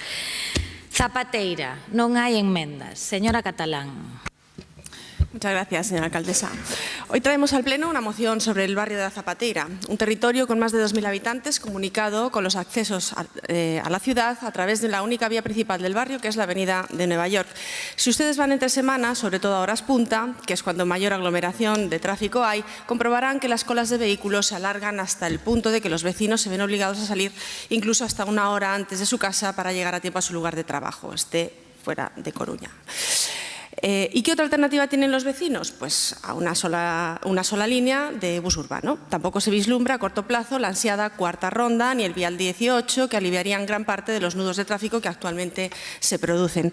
Igualmente, los vecinos siguen arrastrando problemas importantes en la red de saneamiento, falta de infraestructuras, y no hay un mantenimiento de calzadas ni aceras, ni limpieza y desbroce de zonas verdes, haciéndose en algunos tramos impracticable el paso de peatones y más aún de personas con movilidad reducida. Como ocurre con otros planes estrella bajo la firma de Inés Rey, su todopoderoso teniente de alcalde, tras 6 años de mal gobierno, solo nos han hecho perder el tiempo a todos los coruñeses por ese talante del vamos a que nunca se cumple. Si no, miren su presupuesto de 2025. ¿Pueden garantizar las partidas destinadas a la inversión en los barrios? ¿A dónde fue el valor democrático que permite hacer oposición? Solo un dato. El Grupo Popular ha presentado 290 alegaciones de los presupuestos a Inés Rey sobre barrios y otras 399 alegaciones relacionadas con diferentes áreas que han sido inadmitidas y, por tanto, dinamitadas. Sí, señora Rey, esa es la actitud. En la Zapateira, por ejemplo, eran 2 millones los anunciados en abril de 2024. 2 milloncejos que se han esfumado como las nieblas en Riazor, casi a la misma velocidad que los más de 300 millones que no han invertido ustedes en los barrios durante 6 años o que los 7,3 millones que le han perdonado a una empresa privada sin dar ni una sola explicación a los coruñeses. Eso, señores, es lo que Inés Rey entiende por transparencia y buen gobierno. Es decir, una absoluta pantomima aplaudida y apoyada por el BNG, porque nadie promete tanto como aquel que no va a cumplir y aquel que calla otorga. Finalmente, como en la mayor parte de los barrios en la Zapateira, tampoco existe una planificación urbanística pese a los problemas de vivienda que ustedes insisten en perpetuar sin hacer absolutamente nada. Bueno, sí, unos pisitos sociales de lujo en Pontejos y ya. Y, por supuesto, nada se sabe de unas instalaciones deportivas o sociales que den alternativas de ocio a este barrio. Por todo lo anterior, presentamos esta moción que esperamos sea aprobada por unanimidad para que, por un lado, se perfeccione la red de saneamiento municipal en todo el barrio, se cree un plan de movilidad específico para reorganizar el tráfico interno mediante la puesta en marcha de esos proyectos viales pendientes, se creen rutas de senderismo homologadas, mejore la comunicación mediante el servicio de bus urbano, se subsanen las deficiencias en aceras y calzadas, se construya un centro cívico y un complejo deportivo municipal para el barrio que, como promoción del ocio saludable e inclusivo, y se lleven a cabo las labores de mantenimiento, desbroce y limpieza que solicitan los vecinos. En fin, señora Rey, con la cantidad de asuntos pendientes que tiene usted en cartera hasta mayo de 2027, con esa vehemencia tan suya, es normal que no quiera bajar a los barrios y no escucha a los vecinos. Con usted esto se ha convertido en el gobierno del porque yo lo valgo y punto. Y en eso, como ya sabe, siempre nos tendrán enfrente. Muchas gracias. Moitas grazas. Turno para o BNG, señor Soto. Grazas, señora alcaldesa. Problemas na rede de saneamento, problemas de limpeza, problemas de mobilidade, falta de dotacións municipais son as principais preocupacións da veciñanza zapateira. No BNG somos ben conscientes destas carencias, no meu caso particular eu adoito pasear polo barrio e a vista está, digamos, estes problemas saltan á vista para calquera. Sobra dicir que estamos a completa disposición da Asociación de Veciños do Barrio para reunirnos con eles cando consideren. En canto aos problemas da rede de saneamento, sabemos que nos últimos tempos se teñen impulsado accións para a súa mellora, centradas principalmente na Rúa Marsella. Certo é que non se trata só dun problema do barrio da Zapateira. A veciña urbanización Breogán tamén ten padecido problemas similares e o BNG conseguiu incluir nos orzamentos de 2024 unha partida para acometer a recollida de augas pluviais. Vou facer aquí un pequeno inciso porque o grupo parlamentario, o grupo municipal, perdón, do Partido Popular está repetindo unha outra vez que eles fixeron alegacións dos orzamentos. Nun dos informes oficiais a eses orzamentos dice que os grupos políticos temos outros cauces de participación política e que debemos, por lo tanto, darlles prioridade. Nós, a vista está, aquí o fixemos cando negociamos eses orzamentos o ano pasado e melloramos a vida das persoas que viven na urbanización Breogán. Nos consideramos, en fin, que con mesma urxencia se debe abordar tamén dunha vez por todas o problema na Zapateira. Polo que fai os problemas de limpeza, particularmente de roza dos terreos, dende o BNG estamos particularmente preocupados e preocupadas polo risco de incendio que a roza tardía pode traer nunha zona da cidade con gran densidade de especies pirófilas. Pero tamén pola imaxe de degradación e abandono que transmite a falta de roza. Por iso consideramos que en toda a zona, que abrangue dende o barrio de Zapateira, pero se estende ata as urbanizacións Ultrella e Breogán, debe ser prioritaria a vixilancia do cumprimento das obrigas de rozar por parte dos propietarios dos terreos e do propio Concello, que é propietario, a súa vez, de varios terreos nestas zonas. No atinxente aos problemas de mobilidade, no BNG temos xa tido a oportunidade de denunciar os múltiples problemas aos que se enfrontan os barrios alonxados do centro, no que ten que ver coa conexión por transporte público. Sabemos que a Zapateira non é unha excepción, igual que non é o meu barrio, non o Mesoiro, nin o Martinete, nin o Portiño, entre outros. Trátase dun problema que a estas alturas xa debería estar solucionado cun novo prego, pero que, porén, persiste. Mais non se esgostan aquí os problemas de mobilidade do barrio. Podemos enumerar a falta de estacións Bicicoruña, a pesar de que a do campus da Zapateira leva máis dun ano proxectada, pero tamén a inexistencia de beirarrúas en moitas vías. E, en fin, a carencia de accións de concienciación cidadá para favorecer o uso do transporte público escolar. En fin, poderíamos falar da falta de lugares de reunión públicos da veciñanza, como é o caso do centro cívico, pero a que se pode engadir a falta de instalacións deportivas e de parques infantís, sobre sobre os cales o Partido Popular non di nada. Estes lugares crean lazos veciñais que son importantísimos para manter a cidade viva. Por todo isto, anunciamos o noso voto favorable á moción. Moitas grazas, señor Soto. Turno de peche para o Goberno. Señor Borrego. Moitas grazas, señora alcaldesa. Bos días a todos e a todas. Anunciamos primeiramente o apoio á moción precisamente porque forma parte da estrategia que Inés Rei indicou xa no mandato anterior con respecto a traballar en prol de todos os barrios, incluso con aqueles barrios como é o barrio da Zapateira, que manteñen certas peculiaridades, complexas peculiaridades a hora de enfrontar incluso a súa planificación, posto que están conformados incluso por confluencias de diferentes concellos. Aquí falanse moitas veces de nomes de calles e nomes de rúas que ou non son titularidade municipal ou zonas urbanísticas que non son tampouco correspondentes a este concello, como é o caso, por exemplo, da urbanización de Ultreia, que corresponde, non é, vamos, é de Culleredo. Bueno, desde logo nin abandono por parte do Goberno municipal nin falta de interese. Iso está demostrado co plan de humanización que presentou a nosa alcaldesa para ese período 2025-2028 con 53,7 millóns, nos que hai, por exemplo, unha partida nos orzamentos deste ano, recén aprobados, de 10 millóns de euros que tamén recollen actuacións na urbanización O Carón por 71.911. Ou a presentación dese aspecto participativo do plan de mobilidade que se está levando a cabo con todos os barrios. Xa se tivo tamén en Novo Mesoiro precisamente a indicación sobre as necesidades da Zapateira con respecto á mobilidade ou autobús urbano. Tenemos, desde logo, moi en consideración as recentes propostas de veciños con respecto á liña 24 ou as zonas de Monte das Arcas, Urbanización Club de Golf, entre outras. Levamos 6 anos traballando para atender demandas históricas, a palabra históricas conleva tamén recordar que outros estiveron aquí e non fixeron nada absolutamente con respecto a estes barrios, atendendo demandas deses barrios periurbanos, digamos, da nosa cidade que mostran tamén esa complexidade. Pero como a propia alcaldesa sinala permanentemente, é fundamental que teñen para este goberno eses núcleos e, por suposto, a Zapateira non é unha excepción. Hai problemas, evidentemente, de mobilidade por esa peculiaridade, sobre todo en horas punta, con horarios de entrada aos colexios da zona. Entre outras cousas, xa se fixo tamén unha petición ao Ministerio para mellorar as dúas glorietas e paso superior sobre a AC14 para lograr unha mellor circulación nas mesmas, neses momentos, sobre todo, puntuales de incidencia de tráfico. E tamén se vai facer un diálogo con os centros escolares implicados precisamente para intentar escalar con moita minuciosidade as necesidades que conleva o transporte e poder intentar repartir a intensidade de tráfico nun maior rango horario para mellorar o que supón de molestia para as persoas que ali viven ou se desplazan ali, ou mellorar algunha vía para recorridos alternativos á propia avenida de Nova York, que, por cierto, é unha avenida de titularidade provincial. Está en marcha nos temas dos desbroces a deste ano 2025. Hai aí varias unidades de xestión. O lote 3, por exemplo, ten un plan previsto para todo o ano que actúa, o vai facendo en marzo e abril na Rúa Burdeos, nas urbanizaciones O Carón, Obradoiro, nos espacios libres públicos de Balaire, el camino paralelo á autopista, actuacións que están programadas tamén para os meses de setembro, outubro e novembro.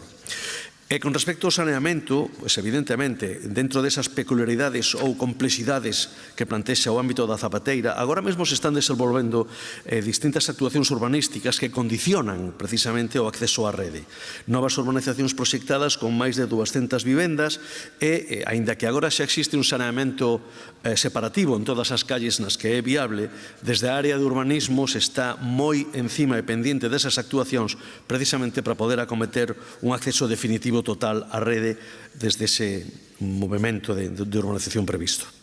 Con respecto a temas de organización de tráfico interno e en especial dos problemas da calle Bolonia e Burdeos ou o cruce da Fontaíña coa Rúa Hamburgo, o novo que se mellore un pouco sobre este tema. Hai moito traballo por hacer, e xa remato, desde logo, este goberno pon todo o empeño, como así indica permanentemente a nosa alcaldesa, precisamente en axilizar actuacións onde máis se necesitan, e, por suposto, en barrios como a Zapateira, que levan moitos anos merecendo unha atención específica pola súa complexidade. Polo tal, apoiamos esta moción. Nada máis e moitas grazas. Moitas grazas, señor Borrego. Remata aquí esta moción. Procedemos á votación. Votos a favor.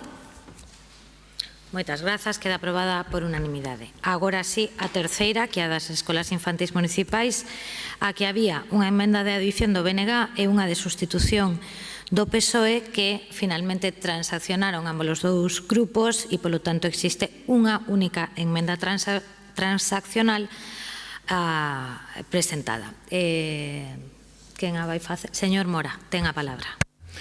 Muchas gracias, buenas tardes. Me llama la atención que han sido dos personas las que hablan de que si el ambiente está alporizado o algo. Yo creo que lo que está es que hay un grupo aquí que ha hecho los deberes y que eso no debería llamarles la atención. Lo que la ciudad se merece es que haya una oposición enfrente y ahora mismo solo hay un grupo. El resto es un grupo que marca el paso y el otro que hace lo que puede. En fin, miren, no sé si a ustedes les pasará lo mismo, pero tengo la sensación mes tras mes y pleno tras pleno que con ustedes vivimos en un continuo viaje al pasado. Reconozco que en algunas ocasiones yo mismo, con el objetivo de contextualizar un poco la situación, les he pedido que viajaran a él. Pero también se lo he pedido, y del mismo modo lo han hecho muchas veces mis compañeros, para visibilizar su falta de planificación, en consecuencia, su ausencia de gestión y, en consecuencia, su dejación de funciones a la hora de gobernar, es decir, su irresponsabilidad. Viajemos entonces una vez más. Año 2014, barrio Águeda del Orzán. Se pone en funcionamiento la última escuela municipal en la ciudad. Gobierna en esta ciudad el Partido Popular, con el alcalde Negreira al frente del gobierno y con Miguel Lorenzo formando parte de él. Desde entonces, nada. 0 escuelas infantiles municipales en 9 años. Ese es su balance de gestión. En educación, 0. Nos trasladamos a 8 años después. Abril de 2022, se publica el pliego de cláusulas administrativas para la adjudicación del contrato de servicios para la gestión de las escuelas infantiles. Este pliego estipula un plazo de duración de 3 años, prorrogable anualmente por 2 años más. El pliego, además, contemplaba 8 lotes, cada uno con un contrato y correspondiente a cada una de las escuelas infantiles. En agosto de 2022, en una sesión de Junta de Gobierno, se adjudica cada uno de los lotes a las empresas seleccionadas y los contratos son firmados a finales de ese mes, comenzando a prestarse el servicio el 1 de septiembre de 2022. El tiempo se acaba y viajamos a este año actual, 2025. Un contrato más que vencerá en unos meses y que, de no haber ningún cambio al respecto, se prorrogará. Pero el problema ya no es el hecho en sí de su negligencia. El problema está en que, desde la adjudicación de esos contratos, la situación laboral del personal trabajador de las escuelas ha cambiado. Pero además, la realidad del día a día de estas personas está lejos de darles la posibilidad de ofrecer el mejor servicio de calidad si tuvieran otras condiciones laborales. Así nos encontramos con que la práctica totalidad de su jornada laboral la destinan a la atención directa del alumnado, resultando imposible disponer de alguna hora laboral para destinar a la organización, a la planificación, a la formación o a reuniones diversas. Señores socialistas, si en esta moción pedimos que realicen un nuevo proceso de concurso, es porque estamos convencidos de que el futuro puede ser mejor para estas trabajadoras. Hace algo más de un mes se firmó un nuevo convenio colectivo nacional que recoge importantes mejoras, muy importantes mejoras para este personal, y ellas están siendo rehenes de su pasotismo. El hecho de no sacar un nuevo concurso, el hecho en sí de no hacer bien su trabajo, se va a transformar en que más de 100 trabajadoras de esta ciudad, dedicadas a la educación, al cuidado y a la atención de nuestros pequeños, se queden sin unas mejoras que día a día se ganan en sus centros de trabajo. Señores socialistas, no solo no quieren hacer lo que les corresponde, sino que les ha costado varias concentraciones y cánticos aceptar que su obligación es escuchar, es recibir y es dialogar. Y hoy tienen el valor de venir con una enmienda que trata de disfrazar su desinterés y el rechazo que les genera el tema y la situación a la que se ha llegado. Es más, su enmienda está lejos de querer contribuir a cambiar el rumbo. Intentan, pues, mover el foco, demostrando que no hay compromiso real por su parte. De lo contrario, aprueben la moción que presenta este grupo y dediquen los próximos 4 meses siguientes a dar con una solución.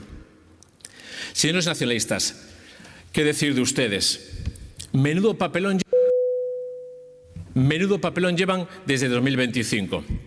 Su connivencia con el gobierno municipal, su capacidad asombrosa de marcar la agenda política del gobierno municipal es increíble. Dudaba antes si ustedes iban a presentar en el 2027. Dudo ahora si el Partido Socialista se presentará en el 2027 y formarán parte de sus listas. Hoy, un pleno más, con su enmienda transaccionada, se quitan la máscara y quedan retratados. No son ya una leal oposición, de la que hablaba don Manuel, sino son un leal socio de gobierno. Señora Rey, son ustedes el gobierno de los vencidos. Y no lo digo en esta ocasión por los resultados electorales que vivimos en la ciudad en los últimos años, en las que ustedes son los vencidos y nosotros somos los vencedores. Me refiero a su otra seña de identidad, la que hace de su planificación, de su desidia, que arrastra a la ciudad a tener los principales contratos municipales vencidos. Su tiempo se acaba, y termino ya. La ciudad está cada vez más harta de que los vencidos... O seu xa rematou. Grazas. Una vez más, Turno para gracias por BNG. su falta de consideración. Gracias. Turno para o BNG, señor Soto.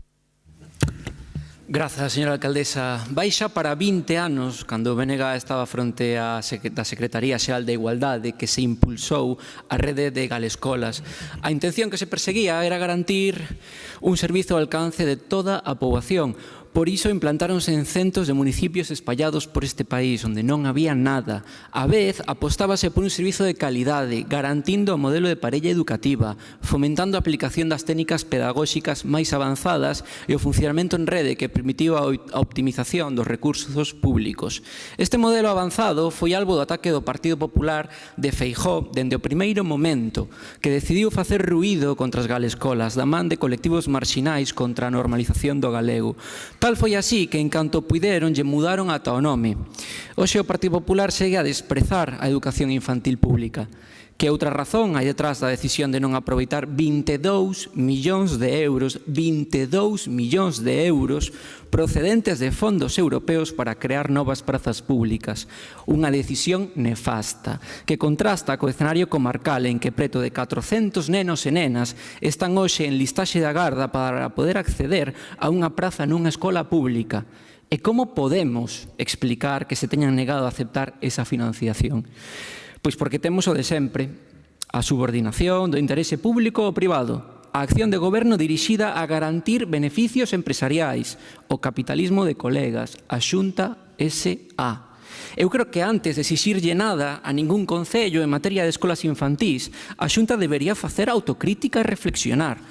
A Xunta e o Partido Popular, reflexionarse o seu modelo, que deixas en prazas públicas a 400 nenas e nenos nesta comarca, indica que se toman en serio a educación infantil de 0,3. Eu creo que iso non é tomarse en serio a educación infantil de 0,3. Tomar en serio, por certo, señores do Goberno, isto é o que deben facer tamén vostedes. As educadoras de 0 a 3 levan máis dun ano movilizándose, reclamando que se acabe coa precariedade no sector. Saben vostedes que case ningunha delas chega ao salario mínimo interprofesional?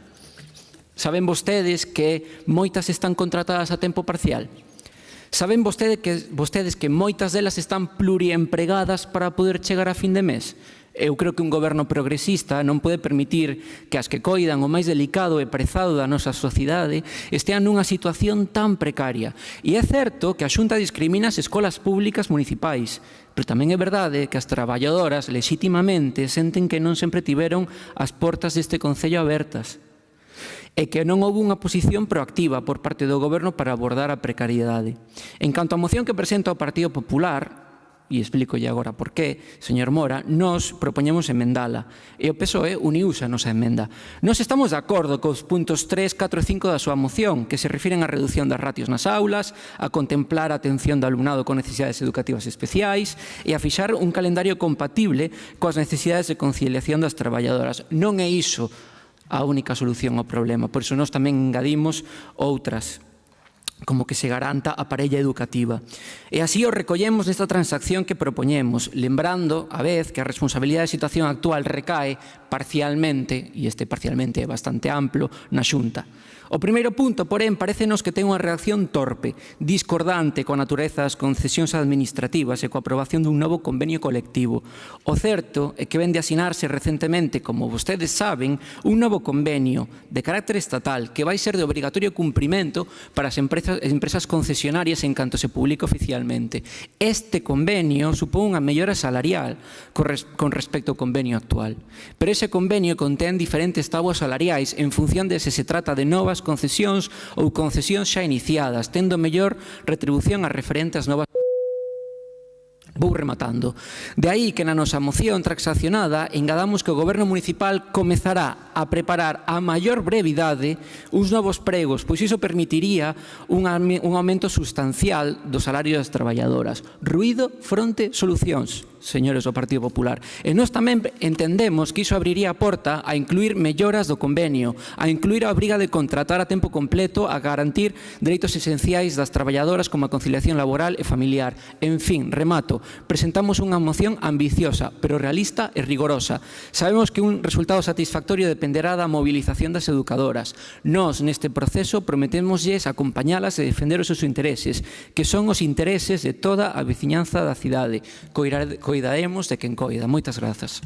Moitas grazas, señor Soto. Turno para o Goberno, señor Borrego.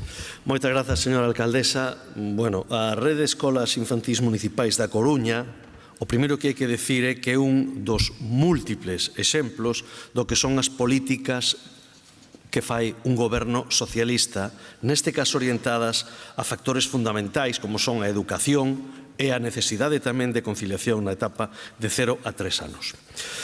A rede é un exemplo de calidade e de dedicación de todas as traballadoras e traballadores, 93% mulleres, 7% homes, que educan e coidan as nenas e os nenos coruñeses. E o primeiro que teño que desmontar aquí é esa teima que teñen de avaliar como mala a calidade de servizo que se está dando, porque o único que está facendo precisamente é estigmatizar a esas traballadores e traballadores no seu propio traballo, independentemente nas condicións nas que os tean a facer.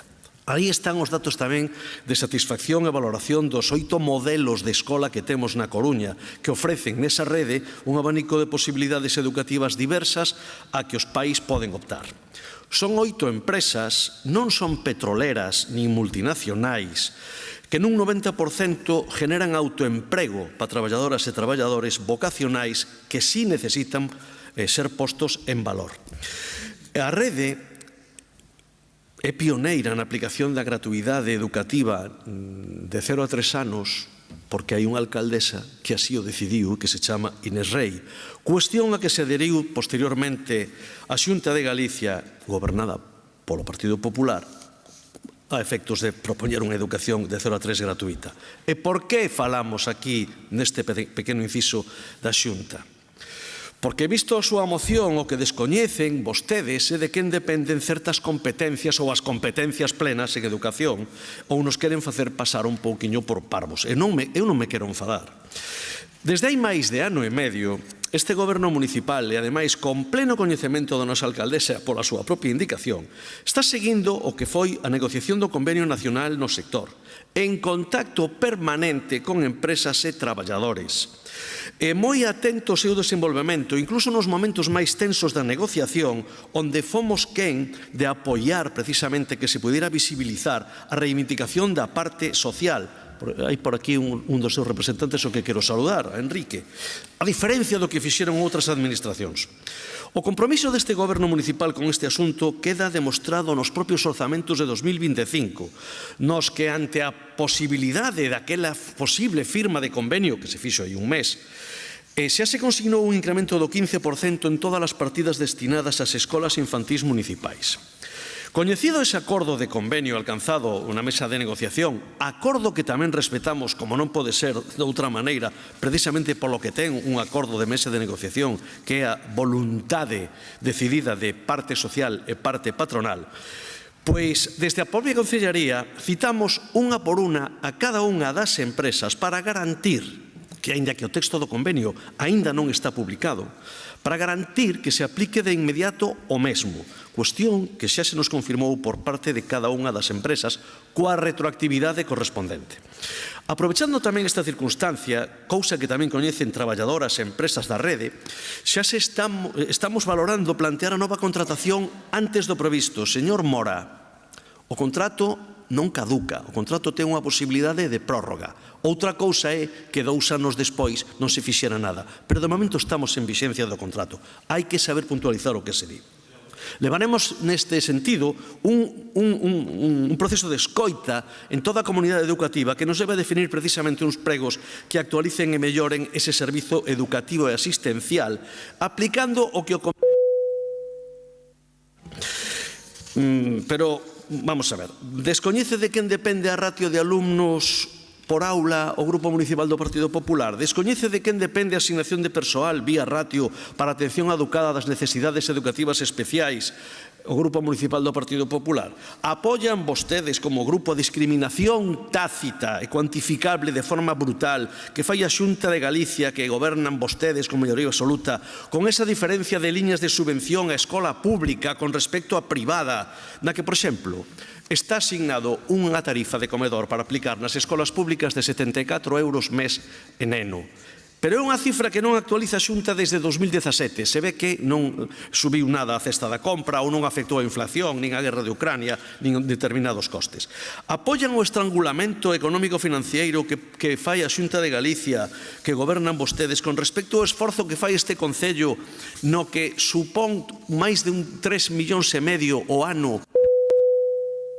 Remato en nada, señora alcaldesa. 3,5 millóns ao ano para este Concello co que debería aportar a Xunta de Galicia nas súas competencias. Mire, o que aporta a cifra redondeada da media da cobertura da Xunta de Galicia nas escolas municipais da Coruña é un 25% do total.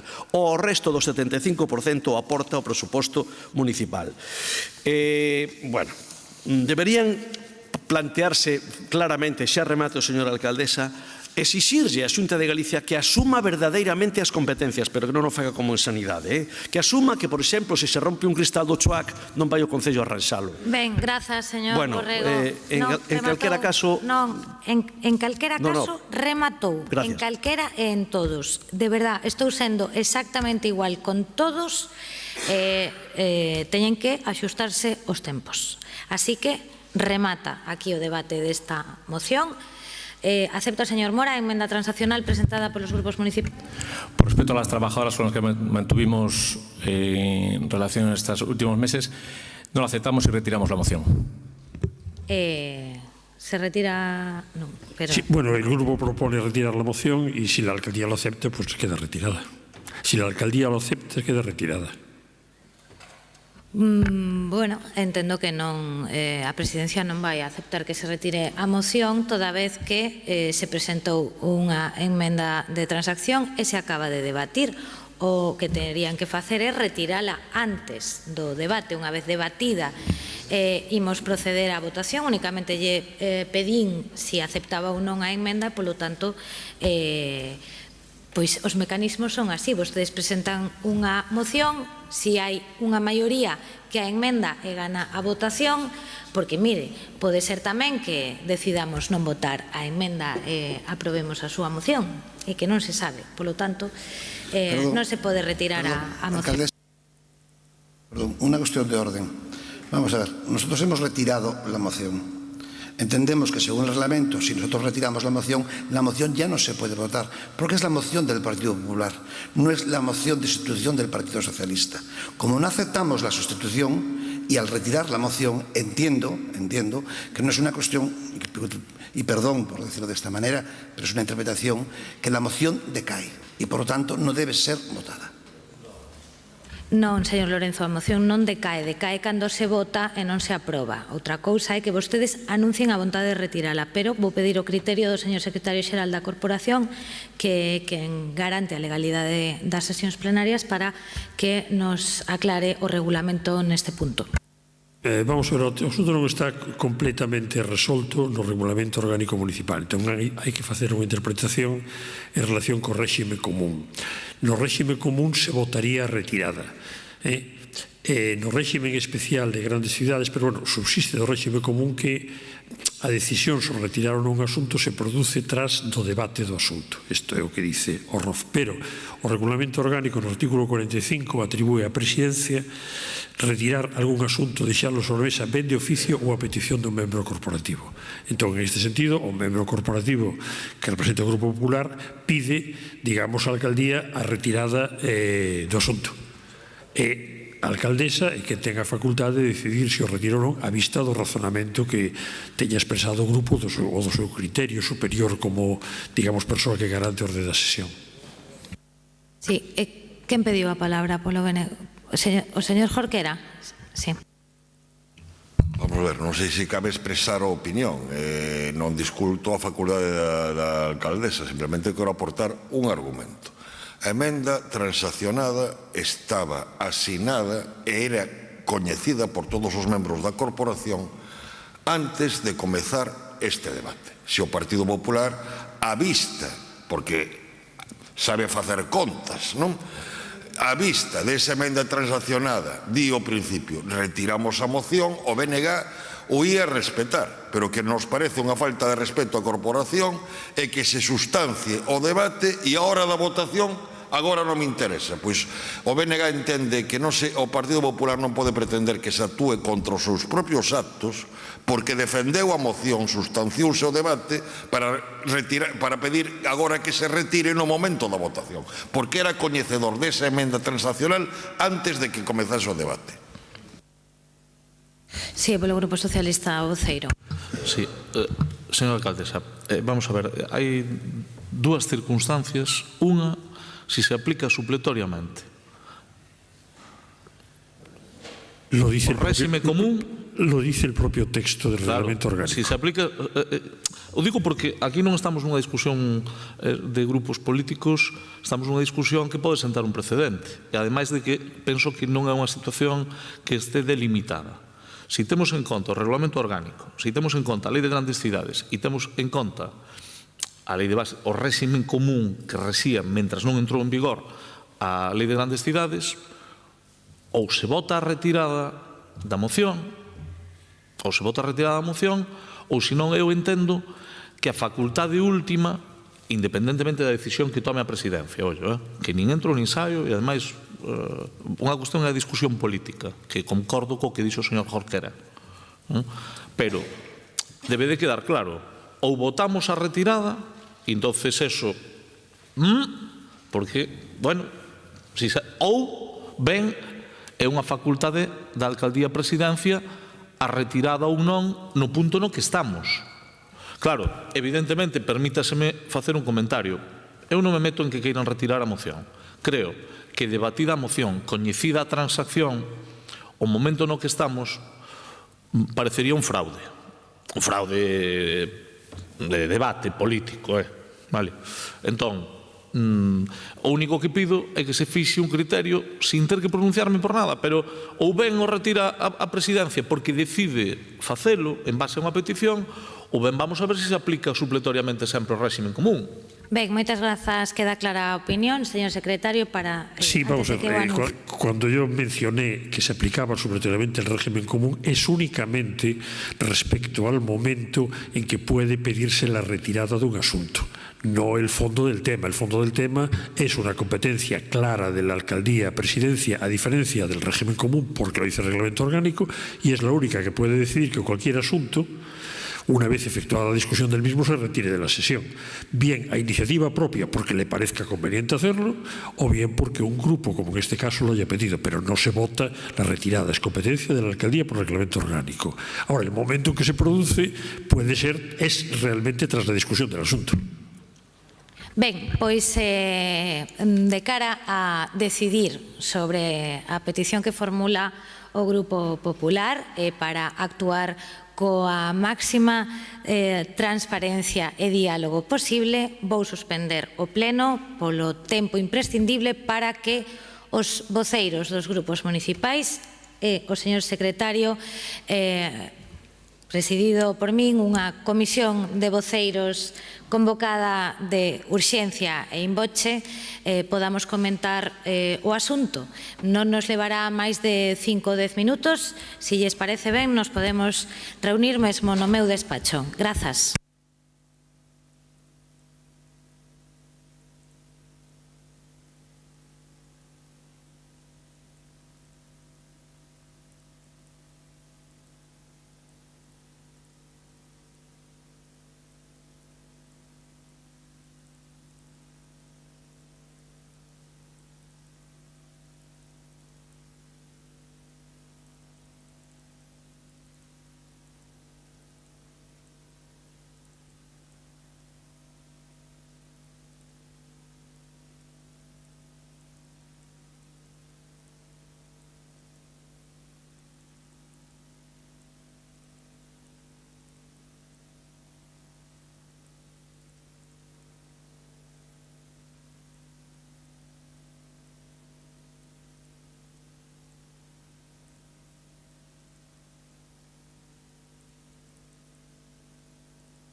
Ben, hai fumata, non sabemos de que cor, pero haina. Despois de debatir nestes minutos cos tres voceiros e cos secretarios sobre a decisión a adoitar e de escoitar as razóns do propoñente, pois empezo dicindo que no relativo ao fondo da petición o Grupo Popular ten toda a razón e creo que coincidimos todos no fondo da petición, que é a seguinte: si a iniciativa de presentar unha moción vaise ver desvirtuada, digámoslo así, porque o resto de grupos presenten unha enmenda ou unha transacción que, digamos, diga do mesmo tema, pero cousas distintas ás que di a propia moción, estamos ante unha anomalía. Unha anomalía na que, ademais, o encaixe xurídico é complexo, toda vez que o ROF establece, digamos, unhas prerrogativas que despois son concretadas no Regulamento Orgánico Municipal dun xeito difícil de encaixar entre o que poderíamos denominar os actos administrativos ou a parte resolutiva coa parte de iniciativa política que teñen os grupos na corporación. E, polo tanto, o señor Lorenzo, neste caso, que era o portavoz do grupo, ten toda a razón no que expón. Eu traio unha moción presentada con unha serie de puntos e se decide polo resto de grupos modificar esa cuestión. Dándolle a razón, no fondo, ao señor Lorenzo, durante os últimos 10 anos nesta corporación, e eu falo concretamente dos últimos 6 que levo aquí, este mecanismo é o que se aplicou por consenso das diferentes corporacións. O mecanismo consiste en que as mocións non se votan, é dicir, se establecen 3 mocións por grupo ou concelleiro ou concelleira non adscrito, e que a esas mocións cabe presentar enmendas, ben de sustitución, ben de engádega e mesmo chegar a transaccións entre diferentes grupos que presenten distintas enmendas. Ese foi o criterio do anterior alcalde e presidente da corporación e ese criterio mantívose no mandato 19-23 e, por suposto, no 23-25. Non nos apartamos digamos, das normas consuetudinarias das que nos temos dotado. Chegamos á conclusión, neste breve receso, de que tal vez sería conveniente que os voceiros, nesa comisión de voceiros que temos, puidéramos dedicar unha sesión en exclusiva a tratar algúns puntos do Regulamento Orgánico Municipal que poidan ser susceptibles de actualización, de modificación, para evitar desvirtuar según que iniciativas ou puntos dos plenos. E, bueno, pois nese sentido, todos manifestaron a súa vontade de poder sentarnos a falar destos asuntos e, polo tanto, poder chegar a un consenso e actualizar a forma de funcionar. A miña decisión é, neste momento, aun entendendo as razóns de fondo que esgrime o Partido Popular, coas que teño que dicir que estou 100% de acordo, pois non me vou apartar do que levamos feito, alo menos dende que son alcaldesa, porque sería contradecirme a min mesma. Polo tanto, non acepto a renuncia da moción, non se retira por orde da Presidencia a moción e procedemos á votación, en primeiro lugar, da enmenda transaccionada polo Grupo Municipal do PSOE do BNG. De non prosperar, se votaría a moción. De prosperar, como ven sendo habitual, aínda que non parece que moi correcto a nivel legal, pero ou administrativo, decaería esa moción. En todo caso, agradezo aos 3 voceiros a predisposición a chegar a un acordo, o talante e o tono, por suposto tamén, como sempre, o señor secretario xeral, que co seu bo saber e coñecemento nos guía nestes non sei se túneles, pero si laberintos nos que ás veces nos atopamos. Moitas grazas aos 4. Procedemos, polo tanto, agora sí, a votación desa enmenda transaccionada. Votos a favor. Moitas grazas. Votos en contra. Grazas. Prospera a emenda, decae a moción. Rematamos o debate das mocións, pasamos ás preguntas de resposta oral e o turno do BNG, primeira delas sobre mobilidade. Señora Beira. Grazas, señora alcaldesa. Considera o Goberno local a mobilidade como un grande asunto de cidade? Sí, absolutamente. Pois desde o BNG estamos convencidas de que non. Por que estamos convencidas de que non? Pois porque, en primeiro lugar, o Goberno local está agora, a 2025, impulsando a realización duns traballos que tiñan que estar elaborados desde hai anos. Levan vostedes gobernando 6 anos na Coruña e están agora apurando os traballos de recollida de propostas para unha diagnose sobre o transporte público e a elaboración dun novo mapa de liñas, o deseño dun novo servizo que xa tiña que estar funcionando hai 4 meses. En 1986, antes de que eu nacese, xa se sabía que a concesión remataría en decembro de 2024. E este goberno municipal, o goberno municipal presidido por Inés Rei, deixou caducar a concesión. E vostedes son os únicos responsáveis disto, de que a concesión máis leonina que ten este concello froito da primeira gran modernización da cidade da Coruña estea a funcionar en precario durante a segunda grande modernización da nosa cidade. Levan 6 anos dicíndonos o BNG que quedaba moito tempo para que rematase a concesión ou que quedaba moi pouco tempo para que rematase a concesión para, segundo unha cousa ou outra que trouxésemos a pleno. Esgrimían os dous argumentos á vez, segundo lles viñese en gana. E ao final, pilloulles o touro. E a verdade é que é bastante lamentável, porque as coruñesas e os coruñeses levamos anos debecendo porque rematase esta concesión para poder poñerlle fin a milleiros de problemas que se dan hoxe en día na nosa cidade. O feito de que non teñamos bus cando saímos dun partido en Riazor, que non teñamos bus para ir aos polígonos industriais, que non haxa bus para ir aos centros sanitarios da nosa cidade, para ir ao materno, para ir ao chuac, etcétera, etcétera, que Novo Mesoiro leva anos e anos e anos demandando que haxa mellores conexións no seu barrio. E vostedes deixaron caducar a concesión, están a día de hoxe apurando, reitero, apurando os traballos de recollida de propostas. Levan as coruñesas e os coruñeses dicíndolles o que necesita o noso servizo de transporte público anos. Teñen vido, ademais, hasta os Cano Cidadán a demandar esas medidas e están agora recompilándoas coa concesión caducada. Benvido sexa o proceso participativo, só faltaría que ademais nós o demandamos xa hai tempo en pleno, pero a verdade é que chega tarde. E a realidade é que este grupo municipal ten medo de que vostedes non saiban aproveitar este momento, que é un momento chave para a mobilidade da cidade.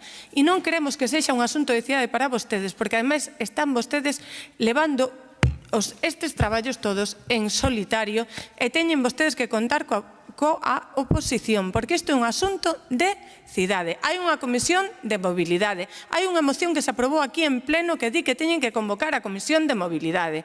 Os alicerces do modelo de transporte público desta cidade que se poñan agora serán os que determinen a mobilidade do futuro e para iso deben de contar co resto de grupos políticos da corporación. Por iso, como non o están facendo, dicímoslles que nós cremos que vostedes non pensan que isto sexa un grande asunto de cidade, porque se o pensasen estarían contando con toda a corporación. Nada máis. Moitas grazas.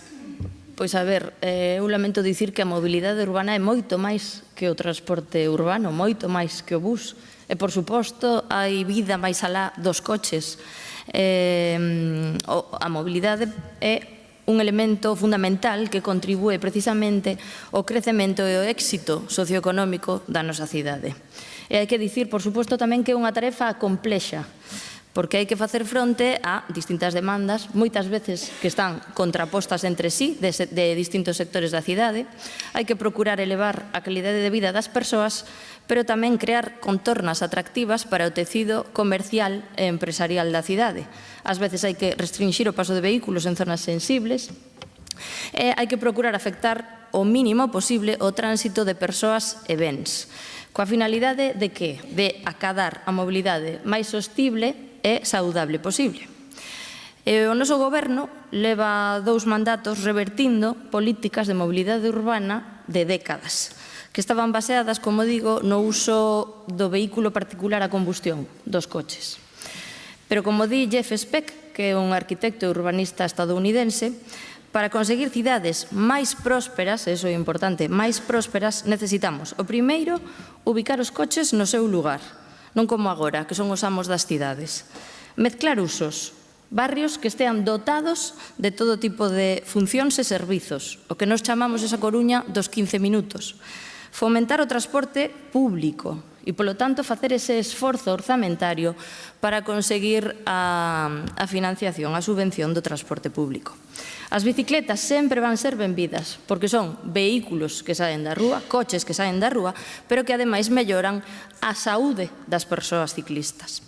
Hai que deseñar novos espazos públicos, é dicir, lugares de encontro, lugares de esparexemento, illas de frescor neste ámbito de cambio climático. Tamén necesitamos cidades camiñables e para iso temos que constituir paseos agradables, accesibles, seguros, protexer a viandantes e, por suposto, plantar árbores. Árbores que estean adaptadas, como dicía antes, ao ecosistema urbano, árbores que se adapten ás podas.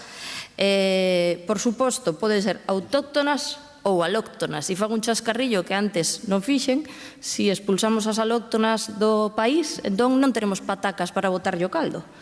Entón, autóctonas ou alóctonas benvidas ás árbores.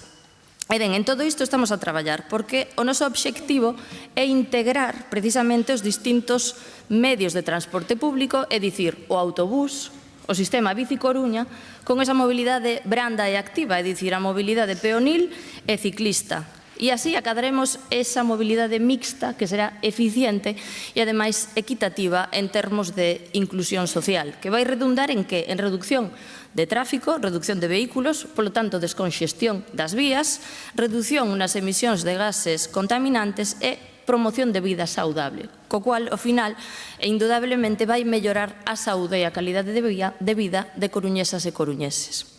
E parece que estamos a facer ben. E así o di, por exemplo, o recente estudo do ranking Cidades MOR 2024, na que se sitúa a Coruña como a 6ª cidade de España e a primeira de Galicia, no que se refire a cidades máis sostibles e máis seguras en prácticas de mobilidade. Ademais, teño que dicir que estamos levando a cabo diversas actuacións clave na mobilidade, como é a actualización das ordenanzas de mobilidade e terrazas, ordenanza de mobilidade que xa veu o primeiro borrador, sabe que é extensa, que ás veces parece infinita e que nos próximos días volveremos contactar con vostedes para repasar. Tamén temos, como di, o estudio do transporte urbano de persoas viaxeiras, este estudo no que é clave esa participación cidadá para que precisamente a cidadanía poida achegar as súas suxestións.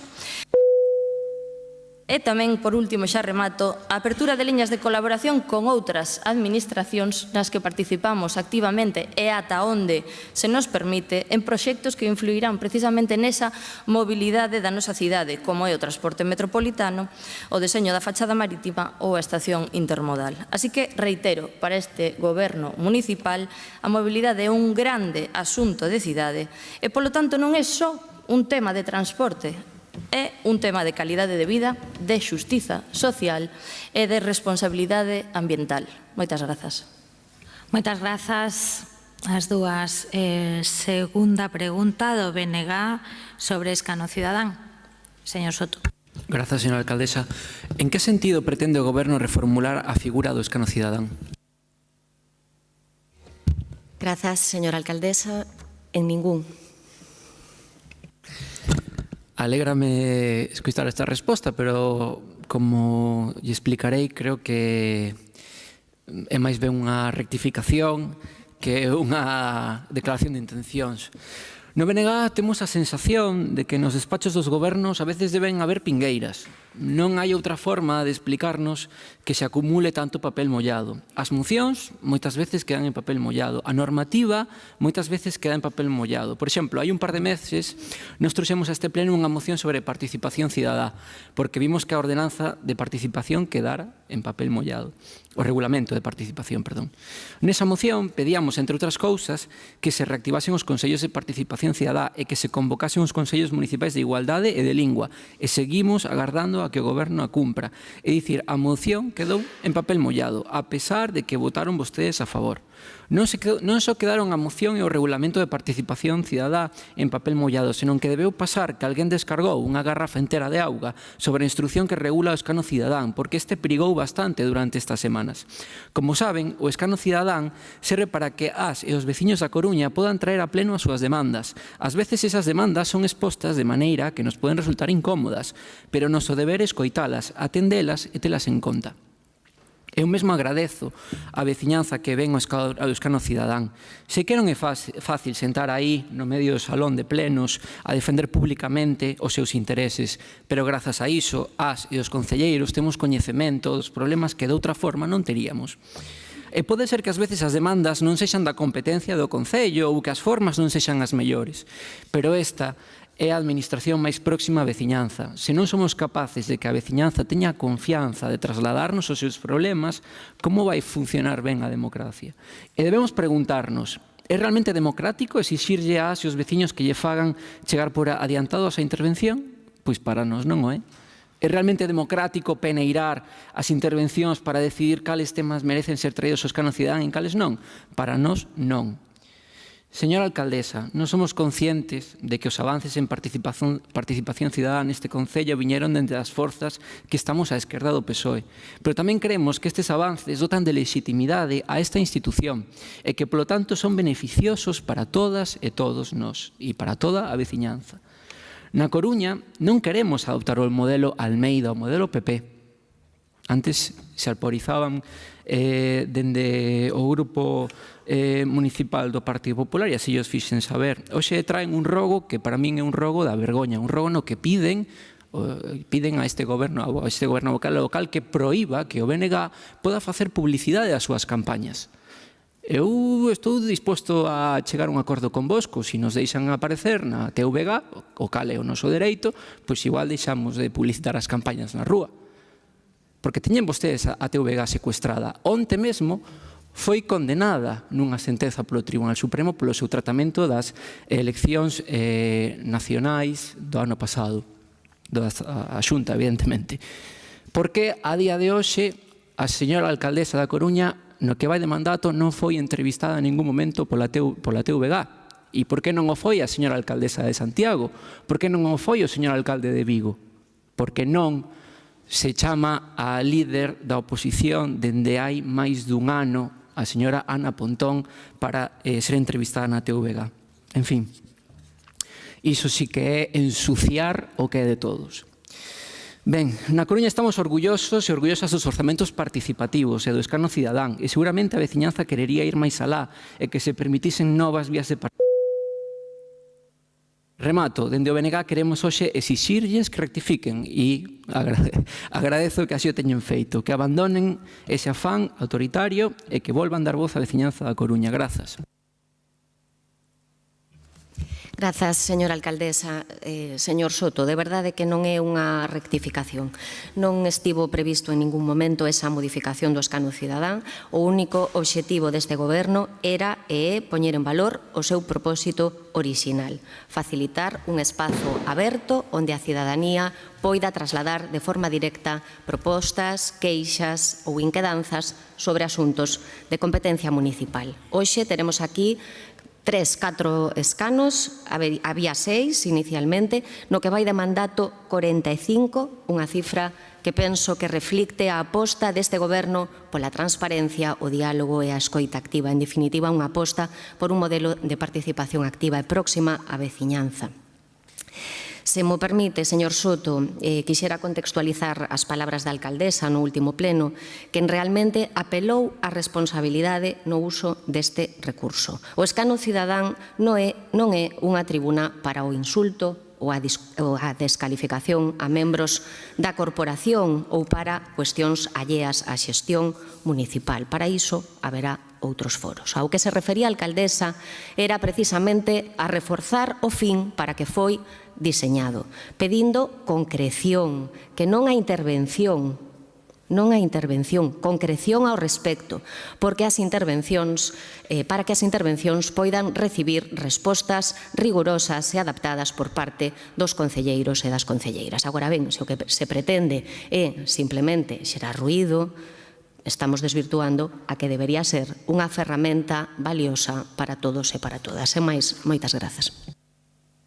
Moitas grazas, señor Soto. Señora Canosa, terceira e última pregunta do BNG sobre vivenda.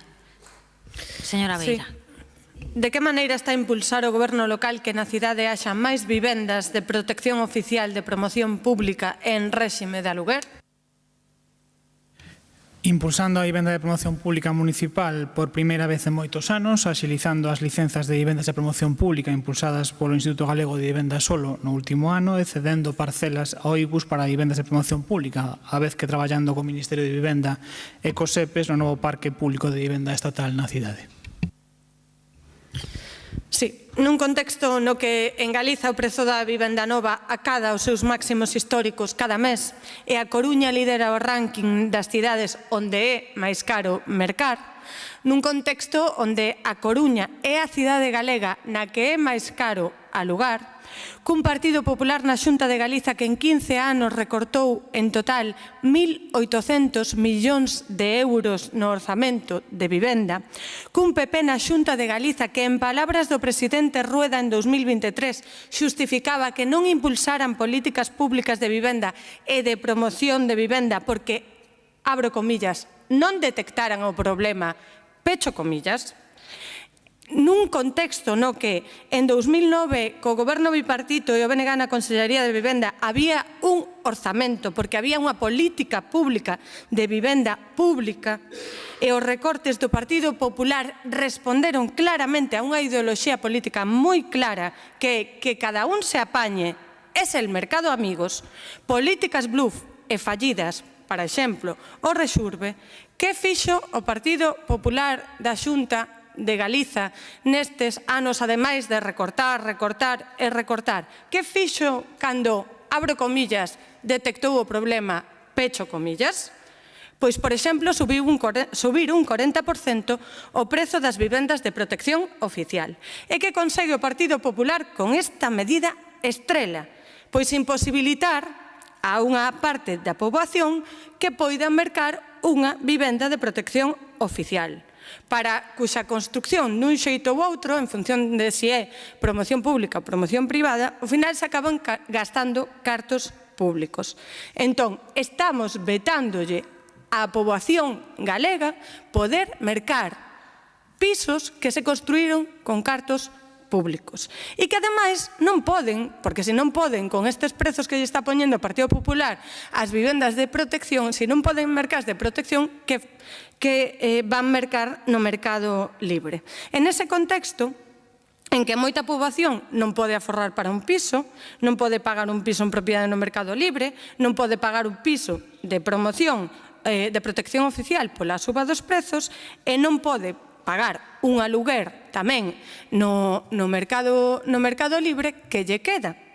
Pois o único que lle queda é, se hai algún tipo de vivenda de protección oficial e de promoción pública en réxime de aluguer, pois acudir a iso. Pero que pasa?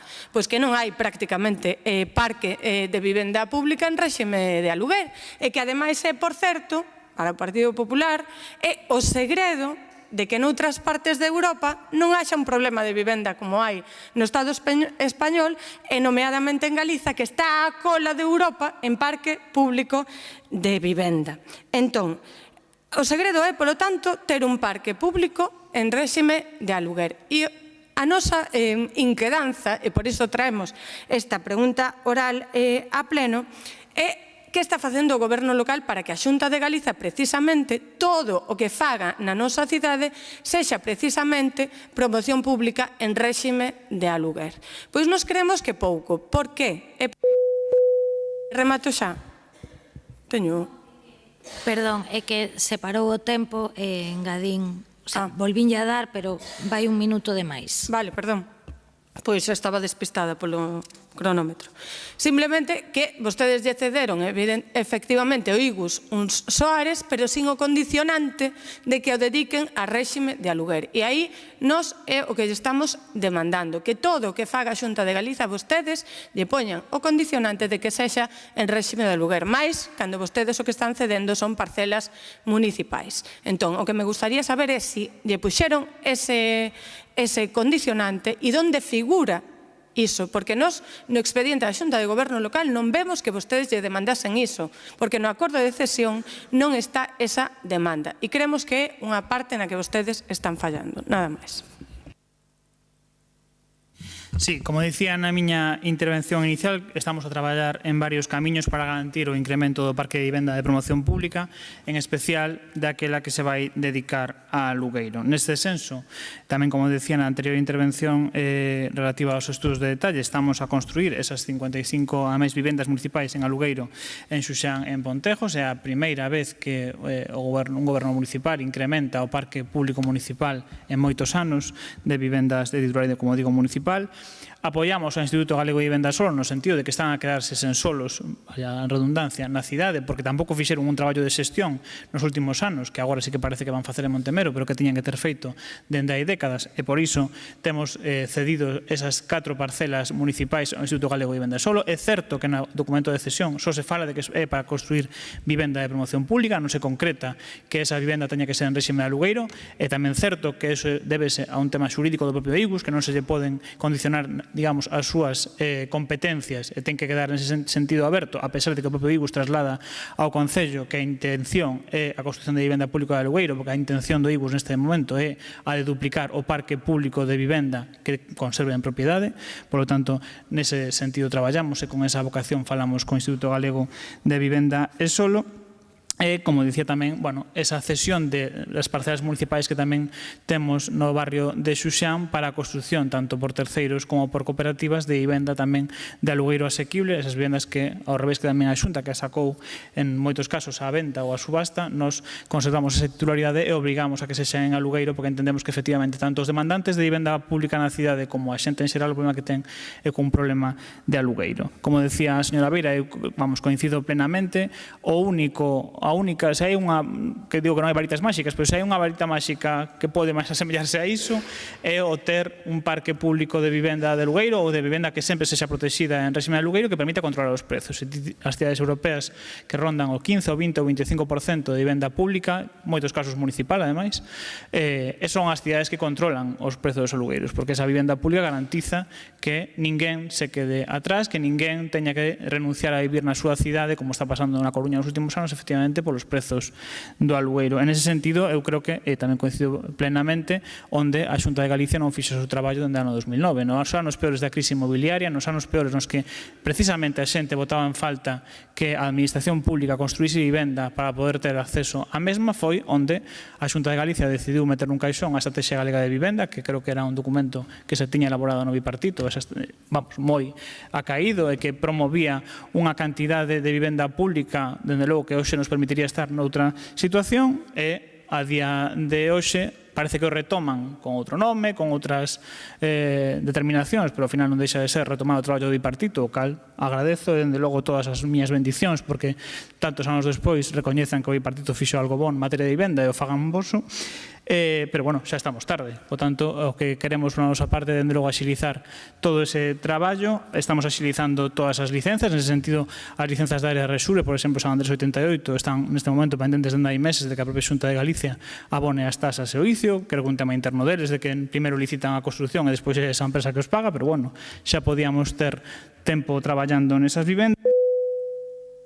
pola nosa parte, seguir con todos os mecanismos que estamos a poñer en marcha, como a declaración de zona tensionada, como decíamos, como a plan de ruínas, ou, bueno, o impulso tamén con o Ministerio de Vivenda, como decía, que dende logo quero agradecer á ministra Isabel Rodríguez e ao SEPES o seu traballo ao fronte do Ministerio, que está, dende logo, a dar froitos, que dará froitos tamén moi cedo, no que respecta a un novo parque público de vivenda estatal na cidade, que se concretará tanto polas parcelas estatais como polas vivendas das áreas, como digo, moi cedo, que esperemos que se vexa moi cedo. E tamén, últimamente, como vimos na última Xunta de Goberno, nesas vivendas privadas, digamos, de alugueiro asequible, 150 en Xuxán, vamos, na última Xunta de Goberno, que tamén, dende logo, van a axudar a resolver un problema que é o principal dos coruñeses neste momento, que leva moito tempo sen resolver e que tampouco vai ser rápido resolver, por tanto, canto antes nos poñamos a lo mellor será para todos. Grazas.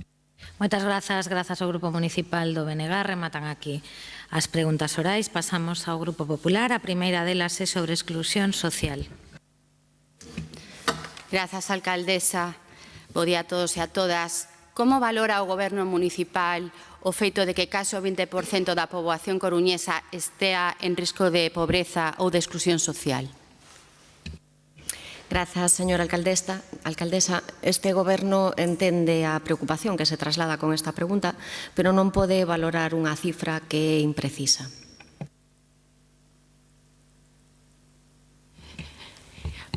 Case o 20% da poboación coruñesa atópase en risco de pobreza e de exclusión social, e non é unha cifra que eu invente, é unha cifra dada por a Rede Galega de Loita contra a Pobreza e tamén pola enquisa a fogares que fixo o Instituto Galego de Estatística. A maiores podemos dicir, para desgracia da nosa cidade, que case o 11% das familias coruñesas teñen serios problemas para chegar a fin de mes, e esta é a tasa máis elevada das 7 urbes galegas. Cales son os factores que determinan esta situación? O primeiro, a suba dos prezos debido á inflación. O segundo, a tremenda carga fiscal que teñen que soportar os cidadáns. De feito, hai un estudio comparativo entre o ano 24 e entre o ano 18 con respecto á carga fiscal. Un cidadán da Coruña no ano 24 tivo que pagar 2.900 euros máis en impostos que no ano 18. E se, por exemplo, falamos dunha familia de 4 membros, tiveron que pagar no ano 24 11.600 euros máis que no ano 18. Unha auténtica barbaridade. O terceiro factor, como xa se está a falar, é o dificilísimo acceso á vivenda. Miren, na Coruña hai 30.000 pisos vacíos que non van ser alugados a ningunha familia vulnerable, non van ser alugados a familias con menores, nin a familias migrantes, nin a familias monoparentais, porque a nova lei de vivenda causa semellante inseguridade xurídica nos arrendadores que está a ser absolutamente contraproducente para todas aquelas persoas que se atopan en risco de vulnerabilidade. Absolutamente contraproducente e prexudicial. En este contexto, concordo en que hai que construir vivenda de promoción pública.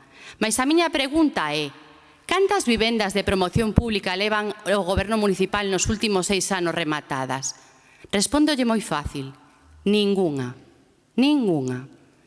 A Cociña Económica e o Banco de Alimentos falan tamén deste problema de que haxa tantas familias con problemas para chegar a final de mes, debido a que teñen que facer un gran desembolso para a vivenda mensualmente. E por esta razón é necesario cada día máis crear recursos municipais públicos e tamén aumentar orzamento para programas sociais. Mas nestes últimos 6 anos este Goberno municipal non leva creado nin unha soa escola municipal, nin unha soa praza de centro de día municipal, nin unha soa praza para comedores sociais. E máis, neste último orzamento pretenden disminuir 10.000 euros para o centro de día e o comedor social do Centro Cívico Novo Boandanza e de Monte Alto. Van disminuir en 400.000 euros o orzamento destinado a emerxencia social. Van disminuir en 800.000 euros o orzamento destinado á renda social municipal. E van disminuir en 312.000 euros o orzamento destinado a bolsas comedor, pese a saber que o ano pasado quedaron máis de 600 menores sen estas bolsas, pese a que tiñan dereito a elas porque cumprían cos requisitos establecidos. O que sí lembraron foi aumentar o seu orzamento para propaganda e autobombo. Deso non se esqueceron. De feito, aumentaron en 300.000 euros. Dicía antes o señor Laje que nós, o Grupo Parlamentario Popular non tiñamos escrúpulos. Eu penso, señor Laje, que a tenor do que estou comentando, pensa o ladrón que son todos da súa condición. Mire, non son vostedes conscientes de que os comedores sociales son un recurso fundamental para prevenir a malnutrición infantil? Non son conscientes de que a prevalencia de sobrepeso e de obesidade é moitísimo máis elevada nos nenos que teñen renda social baixa? Non son vostedes conscientes de que os comedores sociais constitúen un recurso fundamental para que todos os nenos teñan acceso a unha alimentación saudable e poidan desenvolverse de xeito adecuado mental e físicamente? Se falamos de outros colectivos en risco de exclusión, como as persoas sen fogar, no ano 24 houve un aumento do 5% de persoas sen fogar na Coruña. E non hai medidas preventivas por parte deste goberno. Vostedes puxeron en marcha un centro de atención continuada, que non é continuada, con tan só 40 prazas que resultan de todo insuficientes porque están sempre ocupadas. E tamén hai un número insuficiente de pisos para a transición á vida autónoma.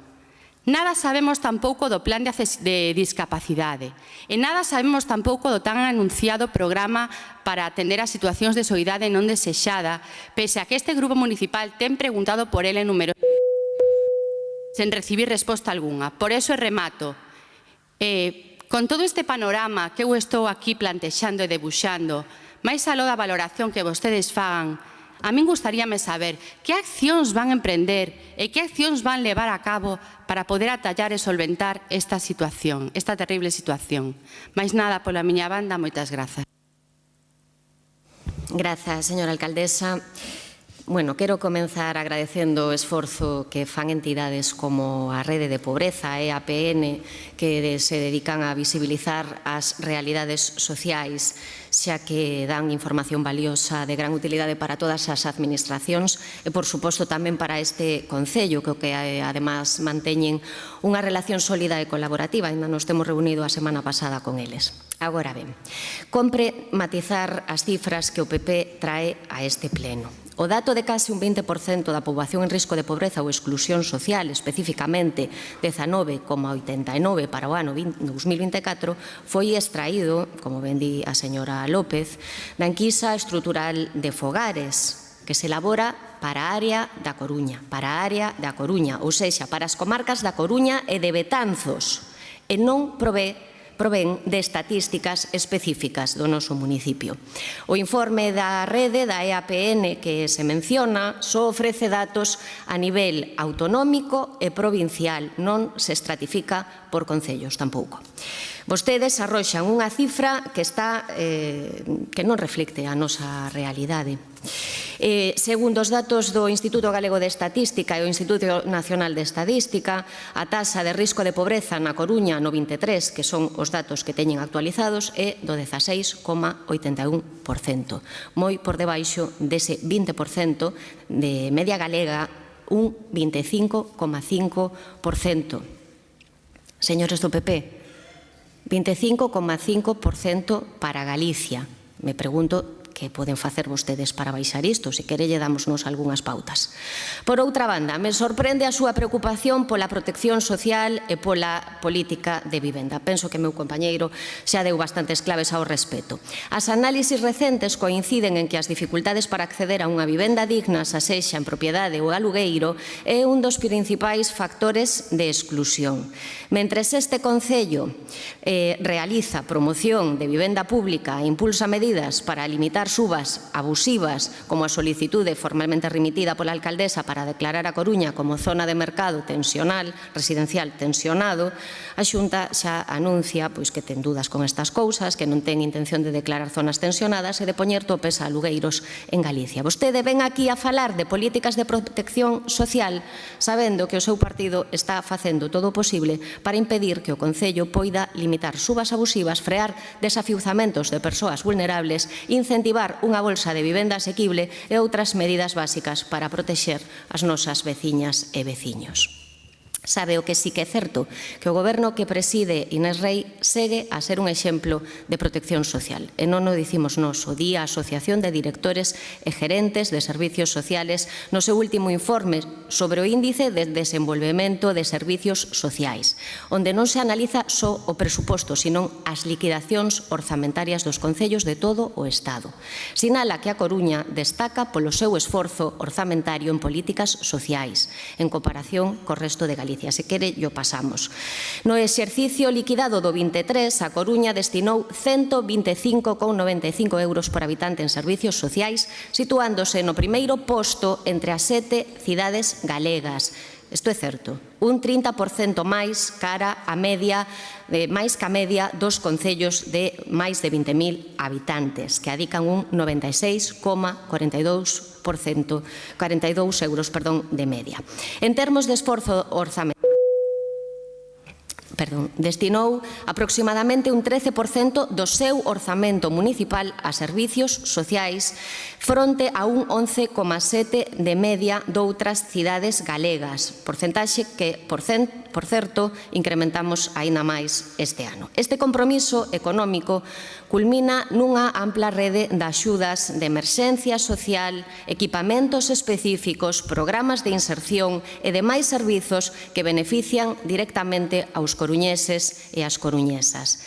É importante aclarar, por favor, que a reorganización e optimización dos recursos non se realiza a expensas de recortes, senón que se adapta. Si se disminúe renta social é porque existe un ingreso mínimo vital que se consolidou como unha vía eficaz para paliar as situacións de precariedade, como por exemplo. Remato. Os datos oficiais non respaldan un escenario de case un 20% da poboación coruñesa en risco de pobreza. A realidade local apunta a unha contorna máis próxima ao 17%, moi inferior ao da media galega, 25,5%. Repito. O problema da pobreza en Galicia é estructural, requerindo unha atención conxunta de concellos, de diputacións, da Xunta de Galicia e tamén do Estado. Pola nosa parte, seguiremos traballando con firmeza e transparencia para mellorar a calidade de vida dos coruñeses e das coruñesas. Moitas grazas. Moitas grazas. Segunda pregunta do Partido Popular sobre inseguridade cidadá. Muchas gracias, señora alcaldesa. ¿Qué valoración hace Inés Rei de los datos sobre los robos con violencia e intimidación que continúan produciéndose en nuestra ciudad, teniendo en cuenta que se denuncia un atraco cada 32 horas, en muchas ocasiones a punta de navaja? Buenos días. Los datos de criminalidad se recogen en la estadística trimestral y en la acumulada de carácter anual del Ministerio del Interior, por ser de su competencia. Los delitos contra el patrimonio han descendido en todos sus tipos en 2024 con respecto al 2023. Lo que usted, señora Catalán, llama atracos no constituye una tipología incluida en el Código Penal. Dejando a un lado las cifras de las que usted habla sobre delincuencia del año 2024, volvemos a emplazar a la señora Rei para que haga su particular balance sobre la inseguridad de nuestra ciudad, habida cuenta de que en 2025 los coruñeses seguimos alarmados por las noticias que vemos cada día en la prensa. Detenidos por un atraco con cuchillo en el centro de A Coruña. Atracan a un taxista poniéndole un cuchillo en el cuello. Impresionante despliegue policial por una pelea en Ronda de Outeiro. Pelea a navajazos o con navajas en Los Mayos, oleada de robos en A Coruña, peleas con navajas, trapicheos, altercados varios. Tiene usted donde elegir, un amplio abanico. Y ante esto, ¿qué conclusiones sacan el Gobierno y la subdelegación de Gobierno? Pues después de un año sin convocar la Junta Local de Seguridad, nada más que nuestras fuerzas y cuerpos de seguridad están bien coordinadas. Es decir, la misma triste frase que lleva repitiendo la señora Paz desde que entró en este mandato. Pues yo le repito, señora Paz, gracias a ellos, que sí son profesionales, porque si es por ustedes, mejor nos valdría rezar. Con una concejal de área que no se ha manifestado aún sobre qué va a ocurrir con la ejecución de la sentencia del año 2021, por más por esa más que cuestionada plaza de libre designación confirmada en apelación por la sentencia del Tribunal Superior de Justicia de Galicia en 2023 y que ustedes siguen sin justificar públicamente. Ya han pasado los 30 días después de la notificación y ustedes no han dicho absolutamente nada. Señora Paz, es una vergüenza que usted y su gobierno aún sigan dando vueltas a aquel inmotivado nombramiento, al igual que no ha sido capaz de responder a ninguna de las preguntas que ha hecho este partido en esta sede plenaria desde el año 2023. Mire, si no sabe o no quiere hacer nada por la seguridad de todos los coruñeses, es mejor que se lo deje, señora Paz. Pero usted ve normal que a Coruña siga a la cabeza de los índices de criminalidad de toda Galicia, una tasa que no ha dejado de subir desde que la señora Rey, por mucho que usted intente camuflar los datos, es alcaldesa. Nosotros, desde luego, no. Porque pese a su estrategia de marketing permanente, con un mantra y un titular por bandera, la sociedad coruñesa ya no se cree eso de que la seguridad es la prioridad para la alcaldesa, o que a Coruña está mejor hoy que en 2019. Como ya le expresamos en otras ocasiones, nosotros seguiremos siendo la voz de esos ciudadanos disconformes, aquellos que ven cómo esta ciudad está indefensa y cómo se ha deteriorado la convivencia en sus barrios, debido a la falta de control administrativo y a la presencia de policías en las calles. Como hasta ahora, seguiremos apoyando que los vecinos no renuncien a su derecho al descanso, a salir libremente, a pasear, a no tener que cambiar nada sus itinerarios o rutinas por culpa de ciertos puntos de conflicto situados en sus barrios. Puede pedirles a las coruñesas de barrios como Os Mayos, La Grada de Orzán, El Viña, Cuatro Caminos, Orzán, Ensanche, que no tengan miedo de esos individuos que les increpan o que les siguen a determinadas horas de la noche, que pueden pasear a sus mascotas libremente o practicar deporte a la hora que les venga en gana, sobre todo por esas zonas donde el alumbrado público deja bastante que desear. Eso, señora Rey, va en contra totalmente de la perspectiva de género que con tanto ahínco defienden ustedes en sus peroratas. Este es el feminismo que defiende este gobierno. O explíqueselo también a nuestros mayores, a los encargados de un negocio, a los propietarios de los locales destrozados por los robos, sobre todo en casos recurrentes. ¿Esto es seguridad? ¿Esto es libertad? Si es así, entonces no hablamos el mismo idioma. Señora Paz, piénseselo. Y señora Rey, menos experimentos de control de masas, menos fotomarketing y más trabajo por su ciudad. Muchas gracias. Bueno, continuamos. Señora Catalán, no hablamos el mismo idioma ni la misma forma. Desde luego que sí. Los datos de criminalidad del año 2024, publicados por el Ministerio del Interior en la comparativa con el 2023, son los datos objetivos que tenemos a día de hoy, muestran la variación en los delitos contra el patrimonio y así los robos con violencia e intimidación han descendido un 5,6%, los robos con fuerza en domicilios, establecimientos y otras instalaciones han disminuido un 5,6% y también los hurtos lo han hecho un 6,5%. A pesar de esta objetiva variación en negativo, no podemos hacer una valoración positiva mientras se sigan produciendo delitos, por lo que se trabaja en coordinación y cooperación con la Policía Nacional a través de reuniones semanales para conseguir una colaboración eficaz en la prevención de este tipo de delitos.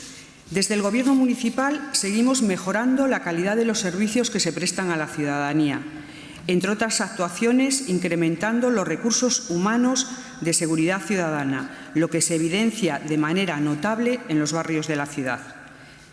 En el marco de las competencias de la Policía Local y en el contexto de la prevención y seguridad ciudadana, se ha de poner en valor el trabajo desarrollado por la Policía Local. Otra actuación importante de la Policía Local a nivel preventivo de seguridad está siendo la implementación progresiva de la app de comercio, aplicación que persigue crear un clima de seguridad en la actividad comercial a través de la intimidación a posibles infractores y, ante el paso a la acción, dar una respuesta rápida que genere confianza. La valoración de la app por los usuarios y usuarias está siendo muy positiva según los datos del feedback obtenido por la Policía Local. Para finalizar, coincidimos con lo recogido en un artículo por la señora Catalán, tras una reunión con entidades vecinales cuando señaló que una de las vertientes del delito es el consumo de droga y los trastornos de salud derivados del mismo. Señalaba la señora Catalán que se trata de una cuestión que ha de tratarse desde el ámbito sociosanitario, en el que refería que la Xunta de Galicia asume un papel imprescindible. No podemos estar más de acuerdo. Y por ello, en cada pleno solicitamos que la Xunta asuma sus competencias en materia de salud.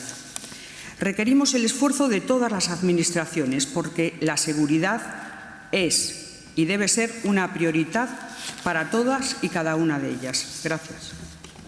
Moitas grazas. A terceira e última pregunta do Partido Popular sobre inversións do Estado na cidade. Señor Lorenzo.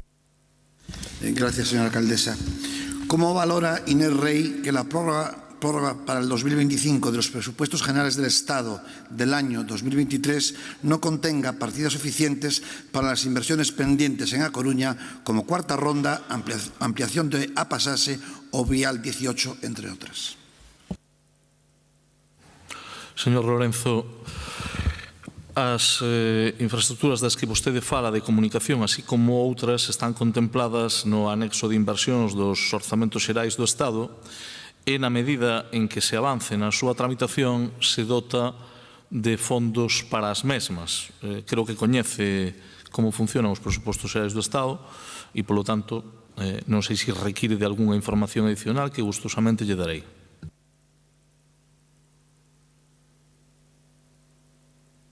Gracias, señora alcaldesa. Hombre, lo triste de este país es que desde el año 2023 no tiene presupuestos. Es más, los presupuestos que fueron aprobados, los últimos que fueron aprobados y que rigen en este momento, fueron con sus otros socios de gobierno, no sé si lo recuerda, y que en estos momentos, decía la señora Belarra, que daba vergüenza ver a dónde el gobierno del Partido Socialista había llegado. Hoy en este pleno se habló mucho de presupuestos de la ciudad, también vamos a hablar un poco de los presupuestos del Estado, pero se dijeron cosas que yo quería matizar. Se nos ha acusado de que el Grupo Popular no tenía escrúpulos y que el Grupo Popular que éramos unos hipócritas. Mire, señor Laje, no tener escrúpulos, políticamente hablando me refiero, es hablar de una reunión de voceiros, hablar de un acta y interpretar ese acta en sentido contrario de lo que allí se dijo. No tener escrúpulos es decir que en esa reunión el Partido Popular se opuso a una declaración institucional sanitaria, de defensa de los sanitarios, de las agresiones contra los sanitarios, porque es una media verdad. Y eso también es mucha falta de escrúpulos. Es una media verdad porque yo me opuse al planteamiento realizado por el Bloque Nacionalista Galego, a la declaración institucional que presentaba el Bloque Nacionalista Galego, no a una declaración institucional que nadie contó con nosotros, ni nos vino a preguntar, ni nos vino a pedir del sector, respecto a esa declaración. Pero también se habló de hipocresía.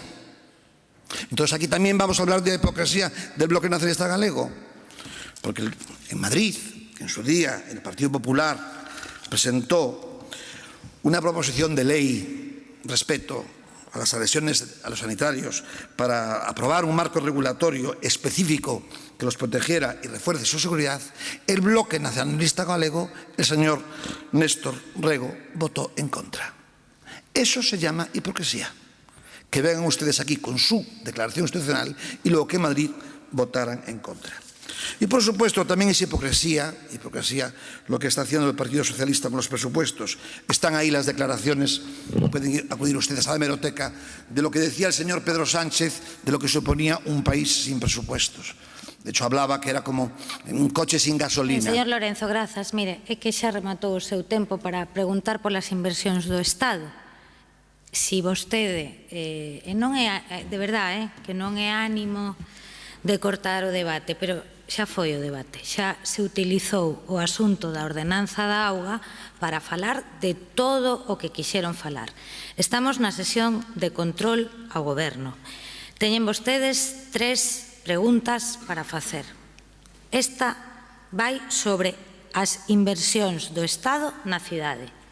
O Goberno prepara as respostas relativas ás inversións do Estado na cidade. E vostede, que utiliza permanentemente a última pregunta do Pleno para facer así o coche escoba e ir barrendo todo o que se dixo, non fala dos orzamentos e se pon a falar que si el acta de los portavoces, que si Néstor Rego.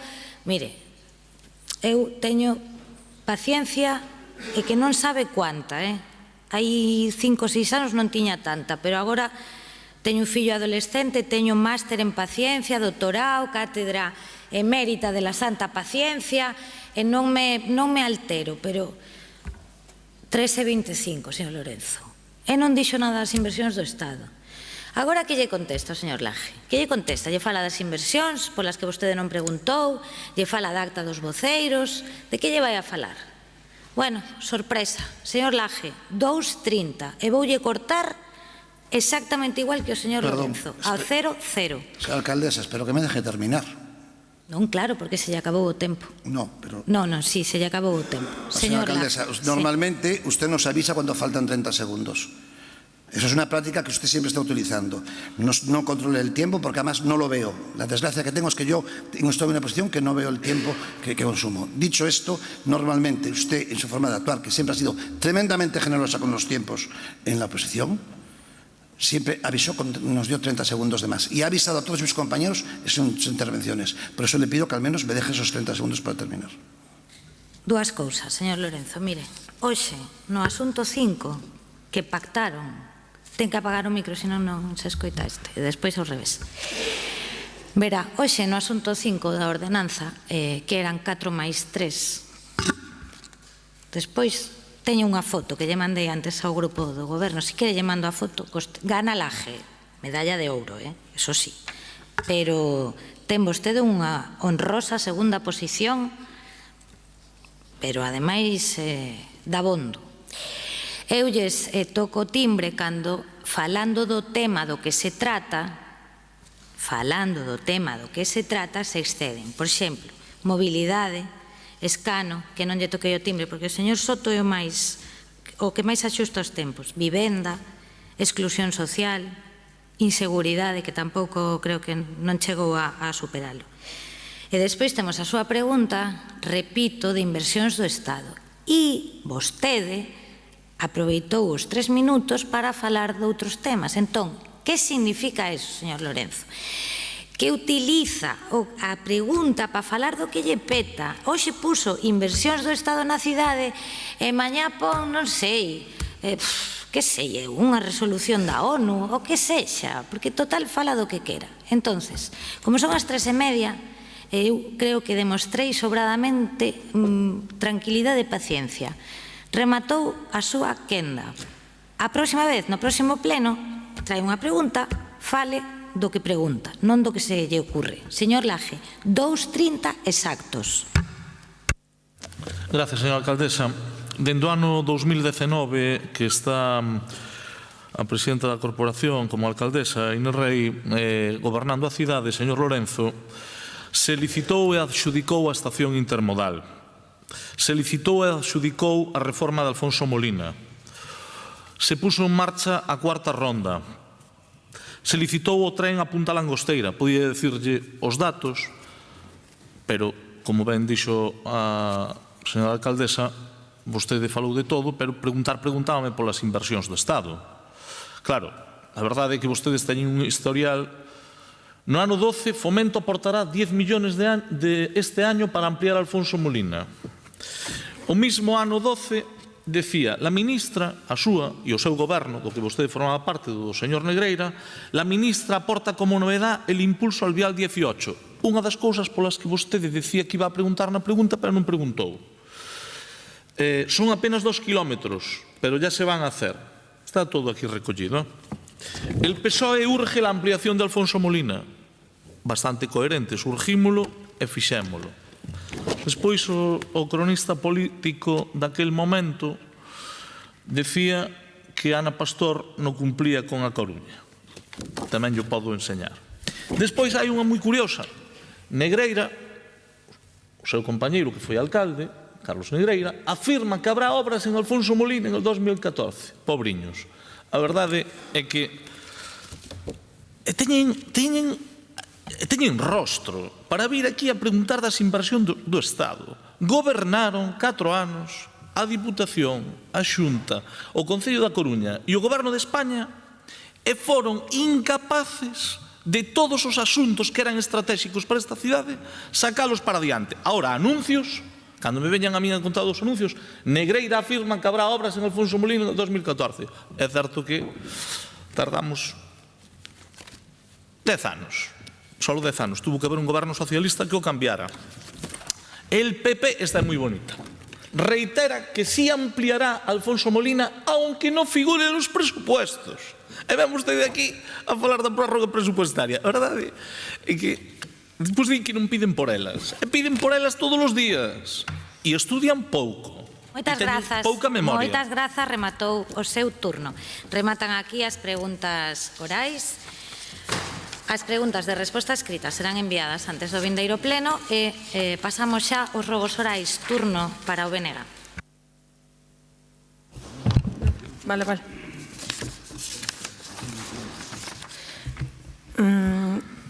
O BNG presenta o seguinte rogo sobre o crecente deterioro de elementos exteriores da casa onde residiu Rosalía de Castro coa súa familia na Rúa do Príncipe.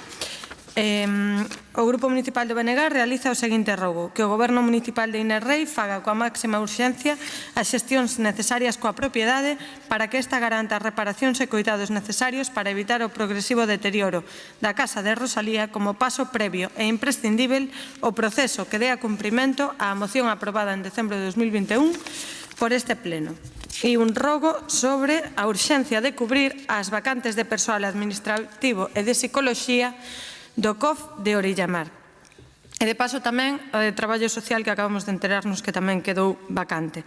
O Grupo Municipal do BNG realiza o seguinte rogo: que o Goberno local cumpra as súas responsabilidades e se comprometa a cubrir a maior brevidade posible as prazas de psicoloxía, de persoal administrativo e tamén de Traballo Social que ten pendentes desde hai tempo para recuperar de inmediato unha atención sanitaria completa e evitar os prexuizos que está a provocar na saúde sexual e reproductiva das mulleres que son usuarias do COF de Orillamar. Moitas grazas ao Grupo Municipal do BNG. Turno para os rogos do Partido Popular. Grazas, señora alcaldesa. Rogo oral relativo ao Consello de Inclusión Social. Solicitamos que se convoque canto antes ao Consello de Inclusión Social para coñecer de primeira man as necesidades das entidades e procurar solucións no curto, no medio e no longo prazo. Rogo oral relativo ao Consello de Saúde. Na actualidade, na nosa cidade, o índice de transmisións de ITS é alarmante. Atopámonos ante un verdadeiro problema de saúde pública. Un dos grupos máis afectados por este reponte son os adolescentes e as persoas novas adultas, particularmente aquelas que se atopan nas primeiras etapas da súa vida sexual activa. O Goberno municipal non pode vivir dándolle as costas a esta realidade. Tendo en conta esta como unha das principais razóns, dende o Grupo Municipal do Partido Popular presentamos o seguinte rogo: convocar canto antes a Consello de Saúde para coñecer de primeira man a realidade ca que nos atopamos na actualidade e procurar medidas preventivas no curto, no medio e no longo prazo dende o eido municipal. Rogo oral relativo á necesidade dunha memoria específica do Servizo de Igualdade e Benestar Social. Pedimos que o Goberno municipal realice as xestións oportunas para formular a memoria específica correspondente ao Servizo de Igualdade e Benestar Social que permita entender con claridade as prioridades e distribución dos recursos nesta área. Rogo oral relativo á accesibilidade da Rúa Ramón María Aller. Considero que a mellor maneira de presentar este rogo é ler textualmente a petición que fixo de xeito xa desesperado un veciño da nosa cidade a través da prensa. Me permito dirigirme a ustedes con el fin de visibilizar una problemática que afecta no solo a mi familia, sino a muchas personas con movilidad reducida en nuestra ciudad. Vivo en la calle Ramón María Aller número 6 y desde hace años he presentado al menos 6 quejas en la página web del Ayuntamiento por el mal estado de la acera. En este tiempo apenas se han cambiado unas pocas baldosas sin abordar una solución real. Al hablar con los operarios encargados de los arreglos, me han comentado que la acera debería ser renovada por completo, lo cual refuerza la necesidad de una intervención integral. Sufro de polineuropatía, lo que me obliga a utilizar muletas para desplazarme, y el mal estado de la acera ya me ha causado varias situaciones peligrosas, incluyendo caídas. Además, mi mujer padece una enfermedad crónica que la obliga a usar silla de ruedas eléctrica. En nuestra comunidad hemos hecho todo lo posible para mejorar la accesibilidad, rebajando el portal al máximo, pero aún queda un peldaño de 8 centímetros que podría resolverse con una pequeña rampa, como se ha hecho en otras partes de la ciudad cuando se han arreglado las aceras. La situación es insostenible. Mi esposa se ve obligada a permanecer en casa porque yo, debido a mi propia condición, ya no puedo ayudarla a bajar su silla. Es incomprensible que en una ciudad que dice estar pensada para los peatones haya personas que no puedan salir de su hogar por una barrera de tan solo 8 centímetros. Solicito a las autoridades una intervención urgente y una respuesta concreta ante este problema, pues afecta directamente a nuestra calidad de vida e a nuestros derechos básicos. A tenor da situación exposta por este veciño, dende o noso grupo municipal presentamos o seguinte rogo. Solicitamos a reforma integral do sistema viario coa finalidade de dotar de accesibilidade a todos os portais e locais comerciais da rúa Ramón María Aller. E, por último, rogo oral relativo á accesibilidade no Concello. O Grupo Municipal do Partido Popular realiza o seguinte rogo. O cambio do elevador de entrada, que non permite o acceso a moitos usuarios de cadeiras de rodas automáticas debido ao seu tamaño, instalando un máis moderno que permita unha maior autonomía. A instalación dun timbre na entrada accesible para usuarios en cadeira de rodas, que permita avisar ao persoal correspondente. Facilitar a orientación nas salas no edificio a través de pictogramas ás persoas con discapacidade cognitiva. Facilitar os desplazamentos dentro do recinto, así como os contidos e a información usando braille, audioguías e vídeos audiodescritos a aquelas persoas con discapacidade visual e instalar un sistema de bucle magnético no salón de plenos, así como dispor de equipos de frecuencia modulada para persoas con discapacidade auditiva. Mais nada, grazas. El ruego oral que teníamos previsto para la línea de bus de la Zapateira, al haberse aprobado la moción por unanimidad, pues lo retiramos por el momento.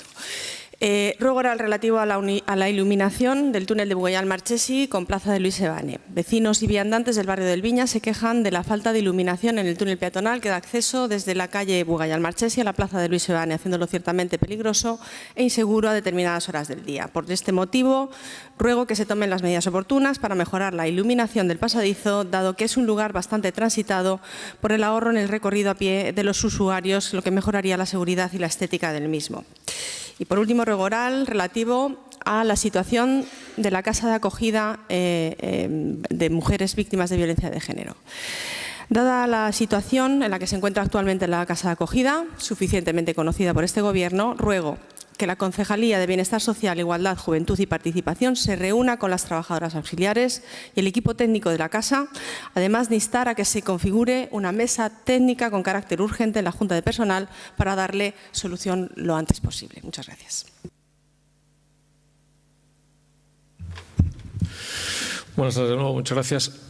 El Consejo Escolar Municipal es el órgano colegiado a través del cual los sectores interesados participan en la programación del mismo y del que deben ser consultados sobre cuestiones como la ocupación real de las plazas escolares, la conservación y el mantenimiento de los centros y las actividades tendentes a la mejora de la calidad educativa. El periodo que transcurrió entre las dos últimas sesiones fue de 3 años y 3 meses, cuando el artículo 16 del reglamento establece que las reuniones ordinarias se celebrarán 2 veces al año. Teniendo en cuenta este precepto legal y el programa electoral del Partido Socialista, y a la vista de la última reunión fue en enero de 2024, es decir, hace ya 1 año y 3 meses, el Grupo Municipal del Partido Popular ruega que se convoque el Consejo Escolar Municipal a lo largo del último trimestre del año con el objeto de cumplir su reglamento y poder analizar el inicio del curso escolar en los centros educativos, conocer el estado del mantenimiento de los mismos, compartir la programación prevista y dar los primeros pasos de cara a la planificación del siguiente curso. Muchas gracias. Grazas, señor Mora. Un apunte nada máis. O Consello Escolar Municipal convocouse o pasado día 24 de marzo e celebrouse na tarde de onte. Seguintes rogos. El Grupo Municipal Popular formula el siguiente rogo oral relativo a los convenios nominativos de comercio y mercados. El proyecto de presupuesto municipal de 2025 ha rebajado las cuantías de los convenios nominativos de comercio y ha rebajado los importes destinados a los mercados municipales. Por ello, ruego que cada asociación de comerciantes legalmente constituida, quienes contribuyen a hacer dinamizaciones todos los años, puedan disponer de subvención nominativa individual para saber con lo que pueden disponer, tal y como piden en sus alegaciones al presupuesto municipal. Y también ruego que los mercados municipales vean incrementada su partida presupuestaria, tal y como piden en sus alegaciones al presupuesto municipal. Muchas gracias. Buenos días. El Grupo Municipal del Partido Popular formula el siguiente ruego oral relativo al barrio de Irís. Los vecinos del barrio de Irís demandan limpieza de la cúpula del parque y mantenimiento de las vigas, debido al deterioro que se está apreciando cuando estas vigas y columnas son de madera. Por eso ruego que el Gobierno municipal dé las órdenes oportunas y se proceda con las demandas vecinales. Muchas gracias. Muchas gracias. Ruego oral relativo a la limpieza viaria y pegada de carteles. La Ordenanza de Gestión de Residuos Municipales y Limpieza Viaria, en su artículo 84, dice: carteles y adhesivos. Primero, queda prohibido colocar o pegar cualquier tipo de carteles, pancartas o adhesivos en papeleras, contenedores de residuos, sujeciones de estos, señales, farolas, marquesinas o cualquier otro elemento de mobiliario urbano. La colocación de carteles o pancartas solo se permitirá en los lugares autorizados. Para ello, y de acuerdo con las normas establecidas en la Ordenanza Municipal de Publicidad. De la colocación indebida de carteles, pancartas o adhesivos serán responsables las empresas anunciantes y la responsable de su colocación, imputándose el coste de los trabajos de limpieza y reparación que hubiese que realizar, sin perjuicio de las sanciones que pudieran corresponder. Es por todo ello que el Grupo Municipal del Partido Popular le pide a esta alcaldesa que aplique la Ordenanza de Servicios Municipales de limpieza y retirada de carteles y dé las órdenes para retirar los carteles de las marquesinas de la ciudad. Y muy especialmente a los carteles, también ruego a los responsables del BNG de su campaña que se titula Vivir na Coruña é imposible, que se limiten a pegarlos en los sitios establecidos, porque está toda la ciudad, las marquesinas están llenas de carteles, están estropeando mobiliario urbano, los transformadores eléctricos que necesitan a veces, si tienen refrigeración, están tapados con estos carteles y de verdad que es una vergüenza que unos representantes de unos ciudadanos manchen de esta manera la ciudad. Y perdón por irme un poco más allá. De verdad, sufro cada vez que veo papeleras y contenedores y marquesinas llenas de carteles ensuciando la ciudad. Y creo que debemos dar ejemplo y cumplir las normas. Siguiente ruego, relacionado con el reloj del obelisco. El obelisco es un monumento que tiene más de 130 años, que se erigió en su día como un homenaje a Aurelio Linares de Rivas y que facilitaba además las funciones de reloj, o sea, uso horario, y además tiene una estación meteorológica. El reloj del obelisco, una vez más, cuando apenas ha pasado un año, lleva varias semanas nuevamente parado, con lo cual le rogaría a la alcaldesa que diera las instrucciones necesarias para que el reloj del obelisco pudiera volver a recuperar su función horaria. Es un monumento emblemático en el centro de la ciudad que todos los coruñeses y visitantes nos vemos y está parado. Escaleras mecánicas de San Agustín.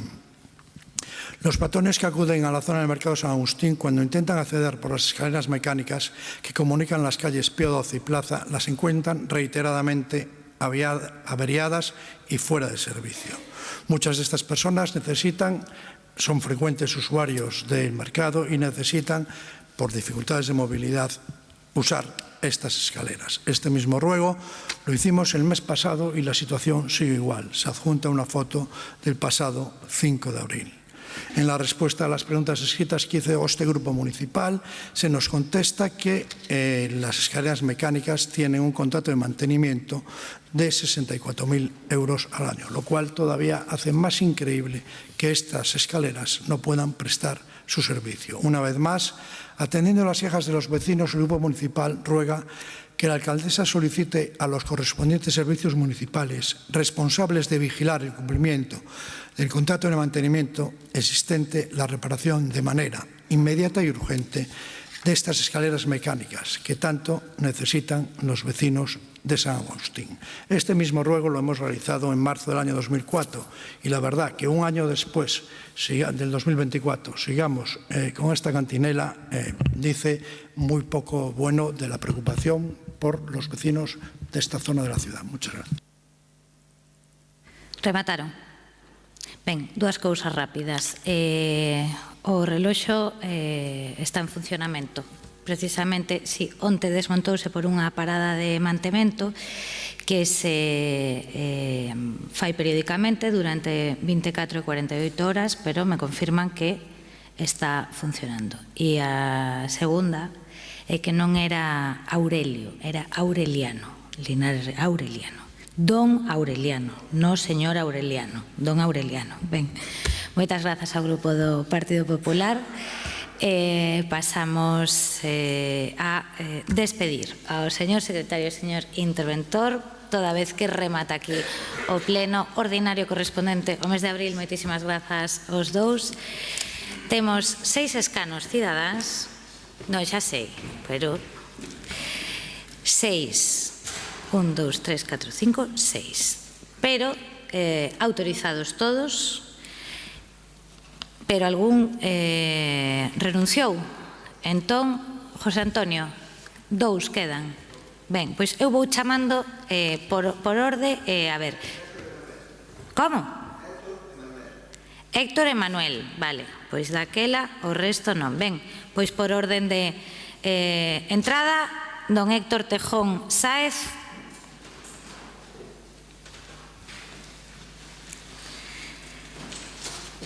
Bo día, señor Tejón, benvido ao Salón de Plenos, a este pleno do Concello da Coruña, onde terá a oportunidade, dende o escano cidadán, de intervir.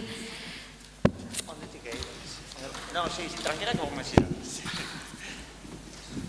Onde me poño? Non, pero mirando para os concelleiros, e agora o micro aí que será máis cómodo. Sí. Grazas, Fanny. Ben, alégrome de velo, señor Tejón. Igualmente, señora alcaldesa. Ten a palabra, cando queira. Déixeme acomodar. Deberíades ter un servicio de catering cando é así o pleno. Que deberíades de ter un servicio de catering cando dura tanto así o pleno deste xeito. Bueno, eu, para non adiar moito máis, eu quería comenzar esta... Bueno, veño falar de algo que quedou moito sempre a brasa, moita xente que te coñece tamén pregunta, que é o tema do bonotaxi. Espera, es que isto é moi José Luis Moreno e sus muñecas. Neste momento, vale. Vai ter que poñelo estilo galloso, porque senón non se escoita. Pero podo coller unha... É que creo que así... Ahora sí. Vale, viño a falar do tema do bonotaxi. Quería comezar citando a un filósofo que se chama Louis Kant, que el fala que o Estado ten dúas vertientes, a vertente da dereita e a vertente da esquerda. Coa vertente da dereita economiza, racionaliza e disciplina, e como entende da esquerda, teóricamente, coida, preocupase do benestar, fai ese eido máis social. Entón eu, con este tema do bonotaxi, eu veño a denunciar. Son 3 apartados, non?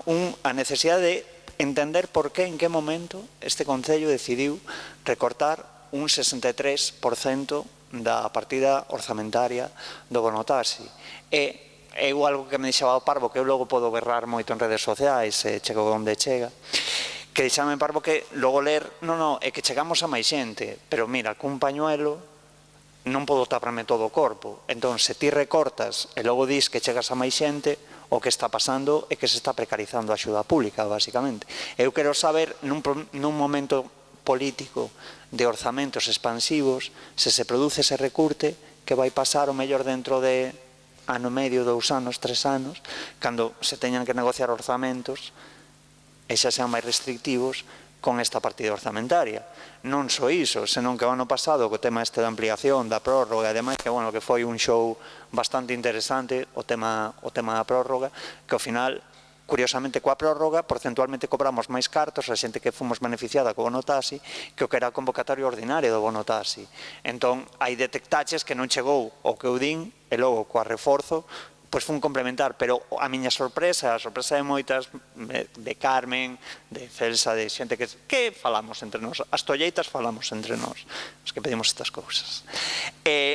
Víamos que é o mesmo a partida orzamentaria outra vez para este ano, de feito estamos agardando a que entreguen xa a lista que xa saiu xa axudicada, mas de eso tamén falo agora rapidamente, e cos mesmos cartos, sabedes que se atenden habitualmente anualmente entre 250 e 300 persoas. Son números, o sea, son patacas. Se hai 125.000 euros e cada vez temos un nivel de xente que o pide entre 250 e 300 persoas, non vai chegar. Ou vai chegar encarecéndose, precarizándose, e moita xente chegamos co bono taxi xa gastado cando non o conceden, porque, desgraciadamente, para as persoas enfermas e con problemas de mobilidade, temos que acudir moito aos servizos sanitarios, as carreiras do choag, a subida do gasóleo, a subida da bandeira, da alzada de bandeira, pois ir ao choag e da volta son 25 euros. Así que te fagas 4 ou 5 viaxes, que nunca é por gusto estar enferma, nen ter que ir ao hospital, pois vaite aí un 30-40% do bono taxi. Ese é un punto. Segundo punto, eu non dou entendido, eu me quedo moi indignado como cidadán coruñés cando vexo que se destinan ano tras ano máis de €500.000 a estudos de mobilidade, eu digo, pero se non cambiou nada na mobilidade da cidade, ese o problema é o que a empresa, a falta de remunicipalización, etc., e se destinan unhas cuantías que non teñen retorno económico, pero a xente con discapacidade, con problemas de mobilidade, que nos movemos, tamén consumimos, e tamén facemos cidade. De feito, facemos outra forma de cidade. Miramos a cidade de outro xeito, estamos na cidade de outro xeito.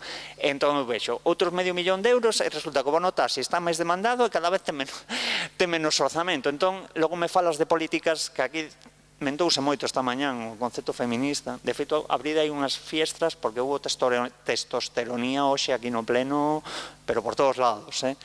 Entón, se comenta iso, digo, os cartos os hai, igual que cando vexo os €2.200.000 destinados a bombillas de Nadal, como digo eu. É dicir, pero que xa está consignado para os próximos 3 anos e máis. Home, pero se ti sabes que aquí hai unha demanda real efectiva ano tras ano de 300 persoas co bono taxi, Jesús, non me precarices máis. E xa para rematar, porque creo que todas queremos ir xantar ou algo semellante, cando se dá o bono taxi. É dicir, eu exixo, eu sei que non me vou marchar con ningún compromiso, exixo que rematen xa dunha vez o tema dos vales monopoli do bono taxi. Moita xente, inda que non o pareza, temos problemas nas mans para escribir, para asinar, e non é normal que no 2025, século XXI, teñamos que asinar como se fóramos Pedro Picapiedra, un bono taxi que vai nun billete de Monopoly, que logo lle damos o taxista, e que ao final é peor para o Concello controlado, para quen presta o servicio, para quen crea o servicio. E iso penso que non pode ser. E claro, vos dicía, cando se dá, é dicer, eu, como persoa que recibo bono taxi, e outras persoas, outras mulleres, falaba con Carmen outro día, eu, como moito, rexeitarei que quero bono taxi. Eu non teño que asinar que acepto bono taxi. De feito, eso na convocatoria eu estive mirando, eu leo as cousas, porque son un pesado. Entón, lín as cousas, e non ven que teña que asinar que acepto bono taxi. De feito, isto, cando estaba yo a neira de concellera, falámolo, en plan, non, home, eu, se tal rexeito cando vaya. E se queredes facer iso, o mesmo día que nos entren o bono taxi, que de feito agora, non sei que fixeches, nin por qué, é unha gran sorpresa, porque din, te conceden o bono, a cuantía ninguén a sabe, non a sabemos. Cando estaba Marea Atlántica, o último ano de Marea Atlántica, eu sabía cando me andar, e un ano tamén se sabía, non sei por que de súpeto sombreouse a cuantía que vamos recibir, non o dou entendido porque de feito lei 39/2015, eso non se pode facer, o sea, ten que vir consignado, e non me parece normal, como non me parece normal que non se nos dé o bono taxi na sede de Castiñeiras, que é totalmente accesible, non ter a pobre muller que estivo este ano na prórroga correndo costa arriba, costa abaixo, costa arriba, costa abaixo, vendo quen atendía, porque non todas as persoas na oficina que está en obras co andamiaje podemos ir a ese lugar. E parece que temos que demostrar, realmente non te podes mover, realmente estás en silla de ruedas porque non podes caminar ou me estás engañando. Non.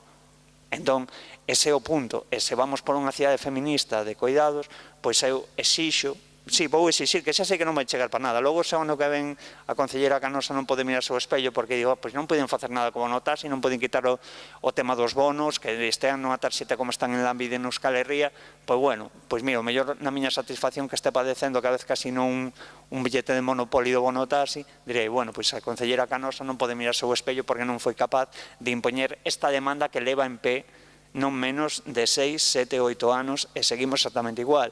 É dicir, estes corpos, estas persoas, estas conciencias outras, parece que só importamos o día do paraugas e o resto do ano, pois xa vamos vendo, xa vamos facendo e demais. Moitísimas grazas por esta oportunidade. E outra cousa antes de marchar, porque eu cando mandei aquí para o Escano Cidadán, recibín de resposta, debe ser unha resposta automática, que do que viñera a falar fora de interese para a cidade da Coruña.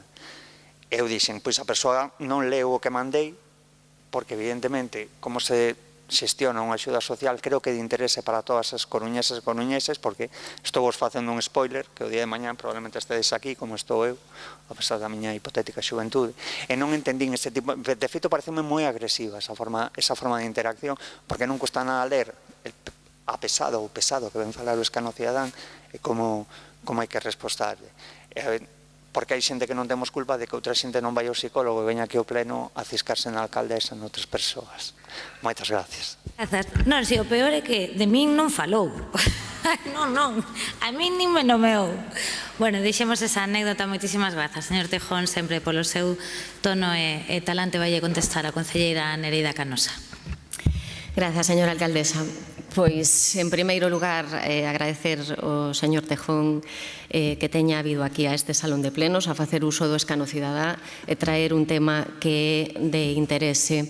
Eu me disculpo por esa pregunta que se fixo desde o servizo, simplemente o que se pretende é que se concreten un pouco os temas. Vale. Vou intentar responder as distintas cuestións que plantexaba o señor Tejón en relación á cuestión orzamentaria. Fala dunha reducción do 63%, pero eu o que teño é que en 2024 se destinaron 156.500 euros entre as dúas convocatorias, vale? E para o 2025 está previsto 154.300. Sí, para... Pois non é correcto, 154.300. Entón, ben, vamos ben. Vale, para contextualizar tamén un pouquiño máis, a Coruña é a cidade que ten maior dotación en bonotaxi. E me vou a explicar. Nos temos un investimento superior a 150.000 euros. Se nos comparamos con Vigo ou con Santiago, falamos de 17.000 e 15.000 euros. É unha importante diferenza. Si falamos de concellos de máis de 20.000 habitantes, só Arteixo e Cambre dispoñen de bonotaxi. Por lo tanto, temos solamente en Galicia 5 concellos que dispoñen de esta axuda. Vale? Sí? Eso é así, eso é unha realidade. O que sí estou de acordo co señor Tejón totalmente é que ese sistema de vales é mellorable. totalmente mellorable, totalmente mellorable. A idea que temos desde a Concellaría e que xa se analizou noutros momentos é digitalizar o bonotaxi, crear unha solución tecnolóxica que a través dunha tarxeta ou dunha aplicación móvil se poida poñer en marcha. Pensamos que eso vai a facilitar tanto o acceso para usuarios, pero tamén o control por parte da Administración. Pero en algún momento, cando se estudou estas propostas, saben que o Concello ten os seus mecanismos de control financiero, os seus mecanismos de control e de transparencia, e non foi posible. Parece que agora atopamos unha maneira de facelo e oxalá me poida mirar o espello o próximo ano, 2026, e que isto se leve a cabo. Unha puntualización máis. Na convocatoria extraordinaria deste ano 24 é certo que se tivo que firmar, pero eso non vai a ser unha práctica habitual como non o era. Se fixo solamente por unha razón, porque esa suba de orzamento foi aprobada no Pleno no mes de novembro. Para axilizar todo o procedimento, o que se pediu é que as persoas usuarias, que as receptoras desa axuda firmasen, pero foi só únicamente como algo urxente para poñelo en marcha o antes posible e que houvese un pouco de marxe para facer ese gasto.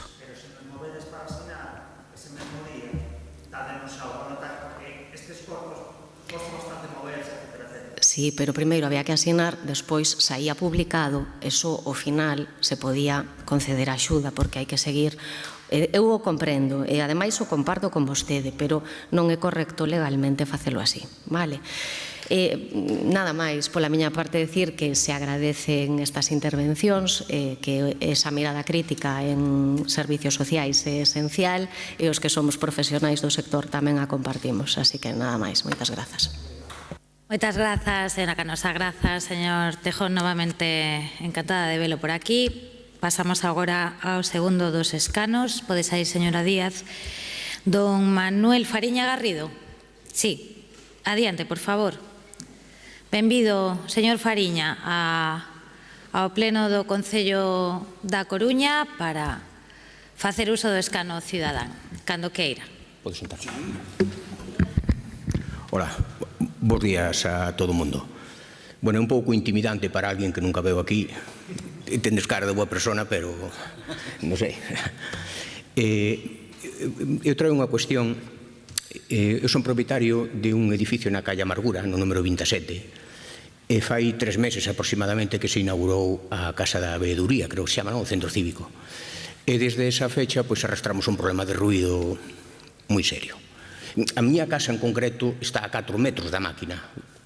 O sea, eu estou lavando os cacharros ali no baixo e casi a toco. Entón me afecta moitísimo. Pero o resto da Cidade Bella creo que tamén. Bueno, era preguntarvos se tiñades conciencia deste problema e se había xa algo proposto para mitigalo. E nada máis, esta é a cuestión. Nada máis. Ben, parece pouco. Non me parece pouco, pero moi conciso, señor Fariña, moitas grazas. E además, xa é hora de andar con precisión. Sí, xa é hora, non sei se xa de merendar ou de que. Moitas grazas. Valle contestar o concelleiro de Urbanismo, Fran Díaz. Sí, grazas, Manuel. Somos conscientes como goberno local, obviamente, do problema do ruido da maquinaria da Casa de Veeduría, como xa comentei tamén no pasado pleno. A realidade é que, bueno, é unha obra que aínda non está recibida definitivamente, que se recibiu con reparos precisamente para facer esa ocupación primeira das persoas que están xa ocupando o espazo da Casa de Veeduría, e que, bueno, como xa se comentou, o ruido o fai esa instalación de climatización, a bomba de calor do propio centro cívico, que por cuestións tamén vinculadas co patrimonio e con as directrices de patrimonio non se pode instalar na cuberta como están outros equipamentos e tivo que instalarse na antigua garaxe do que era goberno militar. No proxecto hai prevista unha rexilla acústica que ten que minorar ese ruido que se está a producir neste intre na maquinaria. Non se tiña instalado por parte da empresa e foi un dos motivos polos cales non se recibiu ao 100% o edificio. Vais a instalar nos vindeiros días. É certo que, bueno, que é unha instalación que existe noutros equipamentos, pero tamén pola baixo nivel de ruido que hai na rúa Amargura normalmente, que non é unha rúa con coches, nin unha rúa con moito tránsito, pois ten máis impacto que noutros equipamentos que a mellor teñen outros ruidos e fan que amortigua ese ruido. Ademais, en todo caso, tamén se tomou a medida, a maquinaria só funcionou de noite o primeiro fin de semana ou primeiros días de instalación, porque tiña que ser así, era para arrancar, digamos, a máquina e comprobar que estaba funcionando correctamente, pero dende os 5 ou 6 días que se puxo a toda a potencia, digamos, xa se parou e se puxo uns horarios que entendíamos que non afectaban as horas de sono, que están funcionando entre as 9 e a 1 e as 4 e as 9 da noite, con períodos de parada polo medio, e en todo caso a maiores da resilla, que como digo, xa estaba en proxecto e que aínda ten que instalarse, vanse instalar 2 silenciadores con varios módulos acústicos e 3 tomas de aire acústicas para pechar ese local onde está instalada a maquinaria na Rúa Amargura, o cal, según nos din os técnicos da empresa, debería baixar o nivel de ruido en 25 decibelios. Estaremos en 25 decibelios sobre o que está agora mesmo. Entón, esperemos que sexa así. Eu tampouco vou prometer que non haxa o ruido, porque efectivamente, como digo, esa maquinaria ten que estar ali, porque eso non pode funcionar o edificio, e como digo, unha rúa con pouco ruido, co cal sempre vais notar algo que non notaba antes, pero dende logo que minimizar o impacto e reducir ao máximo que podemos esa instalación que ten que existir e que ademais ten que estar así, como digo, por motivos de patrimonio e non por interese especial. Está xa o presuposto, a empresa xa estaba a colocala, vamos, non teño aquí un prazo pechado, non lle podo dicir unha semana de días, pero vamos, que vai estar, está xa pedido, está o presuposto solicitado, co cal a empresa que está levando a cabo a obra vai a instalarla o antes posible. Moitas grazas, señor Díaz, grazas, señor Fariña, pola súa intervención, moitas grazas a todos e a todas. Disfruten da Semana Santa, os que teñan vacacións, descansen, non collan tantas forzas como as que tiñan hoxe e feliz tarde a todos.